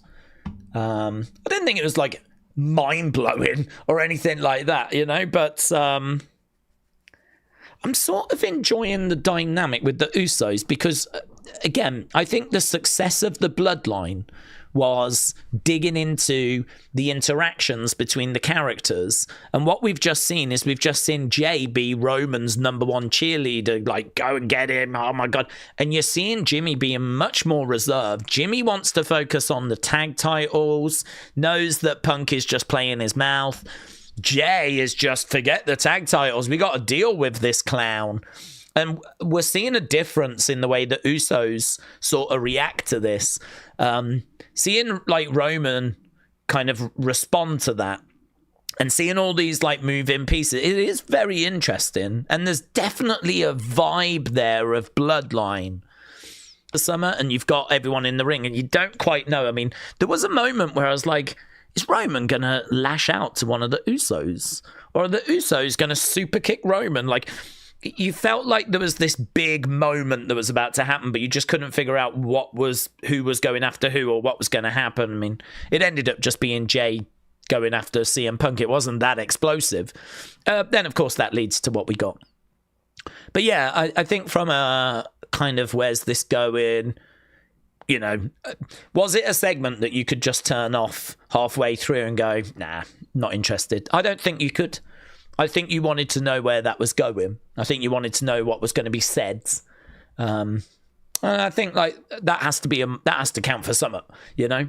So even though it might not have been the most exciting thing in the world, it was basically Jay attacks CM Punk, Roman finishes the job. And that was about it. There was the way they built to it, I thought was quite good.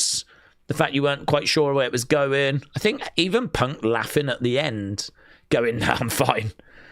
It's not me that needs the help, you know. And that just goes back to really just proves the point, isn't it, that he keeps making.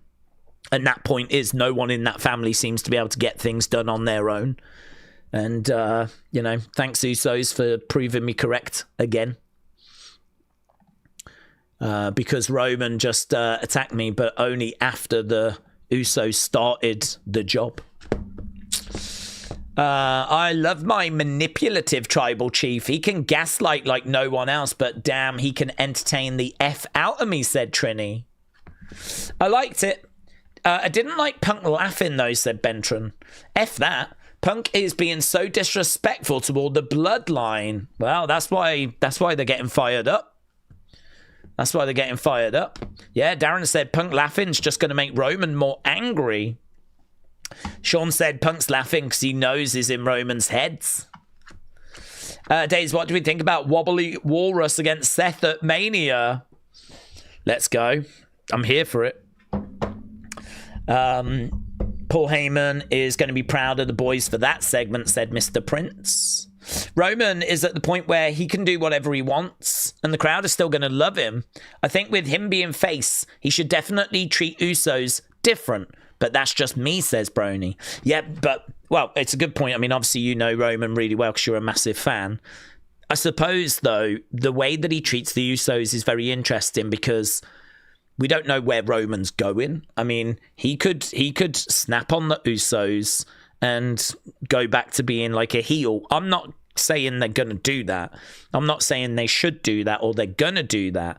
But every time that he kind of talks to the Usos in a certain way, like, get out my ring, you do wonder, like, where's that going to lead? Where's that going? And what if Jimmy turned around and said, sorry, what? And actually, you know, there was some friction there. Like, again, it just goes back to what we said before. For me, what the big success of the Bloodline and why we've struggled to replicate it is because we invested so much behind the scenes, knowing how each other felt about each other. And we had, you know, backstage locker room conversations. We knew how Roman felt about Jay, how Jay felt about Jimmy, how Jimmy felt about Roman, how Roman felt about Sammy, how Sammy felt about Jimmy, how Jay felt about Sam. And we could explore those relationships. And it just made it so meaningful when we had, like, the segments play out. You knew how everyone felt about each other, and you could dig into those relationships. We haven't done any of that with Vision. I mean, how does Braun feel about Bronson? How does Bronson feel about Logan? How does Theory feel about Braun in comparison to Theory with Bronson? How does Heyman feel about them all? Is there someone there he doesn't trust? I have no idea. We haven't done any of that work. So I think when, you know, you've got these interactions, it kind of gives me real Bloodline flashbacks. And that's a positive. That's a really good thing. That's a thumbs up because, you know, it was such an amazing story. So yeah, man, I don't hate it. We did wonder what they were going to do. I knew they would dig into the old stuff, but having the Usos stay around this, I think, is a thumbs up for me. I don't see Roman as a face. He's been acting and walking and talking the same way that he did years ago. He's just so beloved, but he comes across as a heel to me, says WrestleRants. That's interesting. Whenever Roman does stuff like this, I always think of the promo that he did after attacking Solo at SummerSlam. And now he said, some things change, but not me, says Brony. Daze, I've not seen the show due to paperwork. How was the show? I thought the show was pretty solid. I mean, I feel like it was a very comfortable, easy watch. I feel like there was lots of little things happening throughout. Definitely moments where I was like, could have done with something maybe a little bit stronger than what I've got right now on screen. But by and large, it felt like we were going from kind of talking point to talking point. You know, you had things like Javon against Grayson, which still came out as a great score. You lot still really enjoyed it. But, you know, before that, we had the Becky segment. I thought that was good. You lot said it was great, good 93, so you weren't blown away by it, but it got us to the AJ Lee Becky match at Mania. You know, after Javon Grayson, we had the Heyman segment with Seth, which you lot said was good 93, but it's a bit unfortunate because it just missed out actually on getting a great score. So people were a bit torn on that. But yeah, you know, Usos against the Vision. I think as the opening match, that could have been a bit better. Bayley, Lyra against Kabuki Warriors didn't really blow anyone's mind. That came out as good 94. So I feel like there's a lot here that's got us to where we need to go to, and there's a lot of talking points.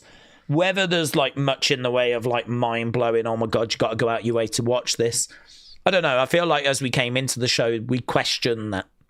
Was there going to be enough of those kind of moments on this show? And I think, you know, coming out of it, we could say, maybe not. I do like that end, though. I'm really not down on that end. So, yeah, I think I would say worth a watch. Yeah, I'd say this was worth a watch. Jay's not feeling very usy. Roman has been talking and laughing more with fans after shows, said Maggie, which is quite cute. Roman is a 10 for me, says Maggie. Steve said, I feel like they're setting back into the Bloodline. Even Sammy is shifting his character. We could get a new Bloodline era by the time Mania is over. We could, to be honest. We could. I mean, Roman could sort of not abandon the fans, but just not care. You know, I'm just going to do what I need to do. And if the fans are with me, they're with me. And if they're not, they're not. I'm not bothered. Jay, same, you know. Jimmy seems to be the one that wants to keep it goods, keep them focused. And as you said, Sammy kind of showing that darker side at the moment. Yeah, I'm seeing what you're saying there. We will get, obviously I need to go and do the breakdown in a second, but I don't know, with these big finishes, it's always good to get a few kind of initial thoughts. Daisy, the only thing that's missing from the Punk Reigns feud is a can they coexist? Said Bartholomew. Oh my God, mate. I'm not sure we need that. I'm not sure we need that. Actually, we haven't been getting that, which credit to them, because that is historically how we probably would have used a week or two, you know? We would have had the Vision come out and attack them, and then that would mean that the next week at Madison Square Garden, we're going to do Punk Roman in a can they coexist match. So you actually make a good point that we should be thankful that we haven't had that as part of this build, because, yeah, I'm in the first in line to say that that sucks. CM Punk attacked by Roman Reigns. Okay, Roman said that we turned face, not Roman, because he's always been heel, said Tribal List. Corey gives it 6.5. King Callum gives it an 8. Connor said, I've got a question. Do we think Samoa Joe will ever come back? I don't think so. I'm not expecting him to come back. I mean, he's in AEW now. I think he's quite happy over there. So I'm not expecting Samoa Joe to come back. I mean, Samoa Joe was in wrestling a long time before he came to WWE. And now, you know, he's found himself in a different promotion that I think he's happy in.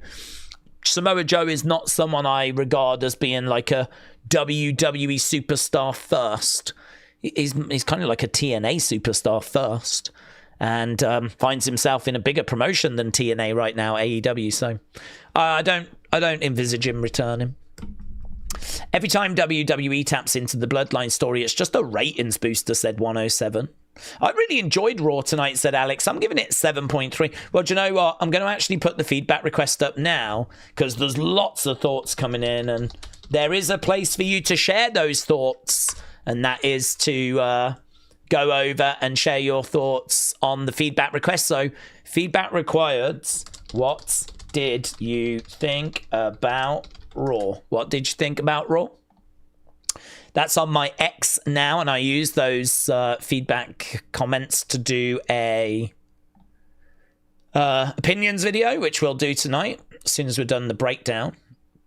So that's up. You can leave your feedback now. I want to also jump over, because we put that poll up, didn't we? I haven't seen it.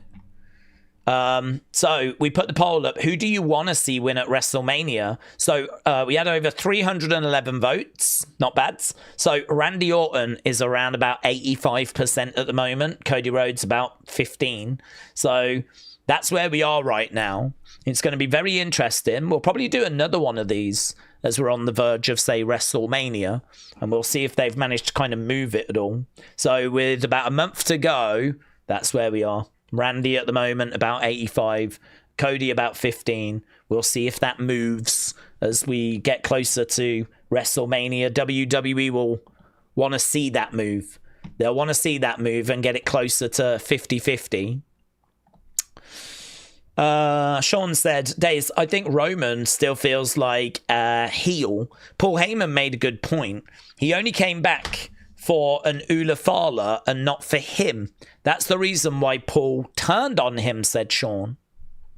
Punk hit Roman last week, so Roman had his revenge this week, said Darren Guy. Chris said, I love that they mentioned John Moxley, Dean Ambrose. Heyman Roman show is gone now, says Corey. Do we realise they're hinting that Heyman is alone? He'll go back to Roman, said DMX. Who do we think's going to turn on Roman at Mania? Could it be Jay, Jimmy, or both? Well, I'm not sure that it's any of them. I'm not sure that any of them turn on Roman. I'm not really looking for that as a feud. I can't say that over the summer Roman against Jay. I mean, we've done that. I can't say that's something that I'd be looking for. So I don't know, where does that take you? I mean, it seems to take you in that direction. So I don't know. I'd be more in line with, you know, what was said earlier about reforming the bloodline over the summer. I'd be more in favour of going that direction. L or B Wrestling, shout out to you. Says, Dave's big fan. Why don't we do videos of the Wyatt Six anymore? There's not really much to discuss. I don't think there's any mystery. There's no QR codes. There's nothing really to dig into. Wyatt Six, they're just there. I mean, the only thing that's happening at the moment is they're feuding with the MFTs. The MFTs have stolen the lantern. They seem to be trying to sort of make out that the lantern might have an ability to sort of change people. It feels a bit desperate to me because we've never done that work before. We've never presented the lantern that way. But we did see Tamatonga just say to Solo, like, you're starting to act different. You should give that lantern back. So, you know, there could be something in them trying to present the lantern that way. But I don't know. He's had that lantern for like 70 odd days now. I think it's like 70 something days he's had the lantern. And now we're trying to present that it's changing him. I don't know. I mean, we did Nightbird and we did a lot of videos, but there was just so much stuff to get your teeth into. There's just not as much now. There really isn't as much. They just seem to be very much settled in the mid cards, and they, sorry to say, seem to be a bit of an afterthought. So yeah, once we start getting a bit of content there, I'll quite happily go back to making videos. I always enjoyed kind of covering all of that stuff, but just there's not much there at the moment. Nikki Cross is a waste of space in the Wyatts. They should bring back Braun, said Daryl. Daze, what do we think about the lack of Gunther after him retiring John and AJ? Well, I'm not too worried. I think they're building the feuds that they've got, and they know that they've got. And I think with Gunther, there just might not be a program in place for him. I would imagine, even if he's at Mania and just comes out and does an open challenge, I'd have no problem with that. So I don't really need him to be a part of the builds. I will be disappointed if he doesn't feature at Mania at all. If he's not at Mania at all, I will be disappointed. Because I think someone like Gunther, there's no excuse why you can't keep him on the card and do what you did with Randy last year and just do an open challenge. There's no reason why you can't do that.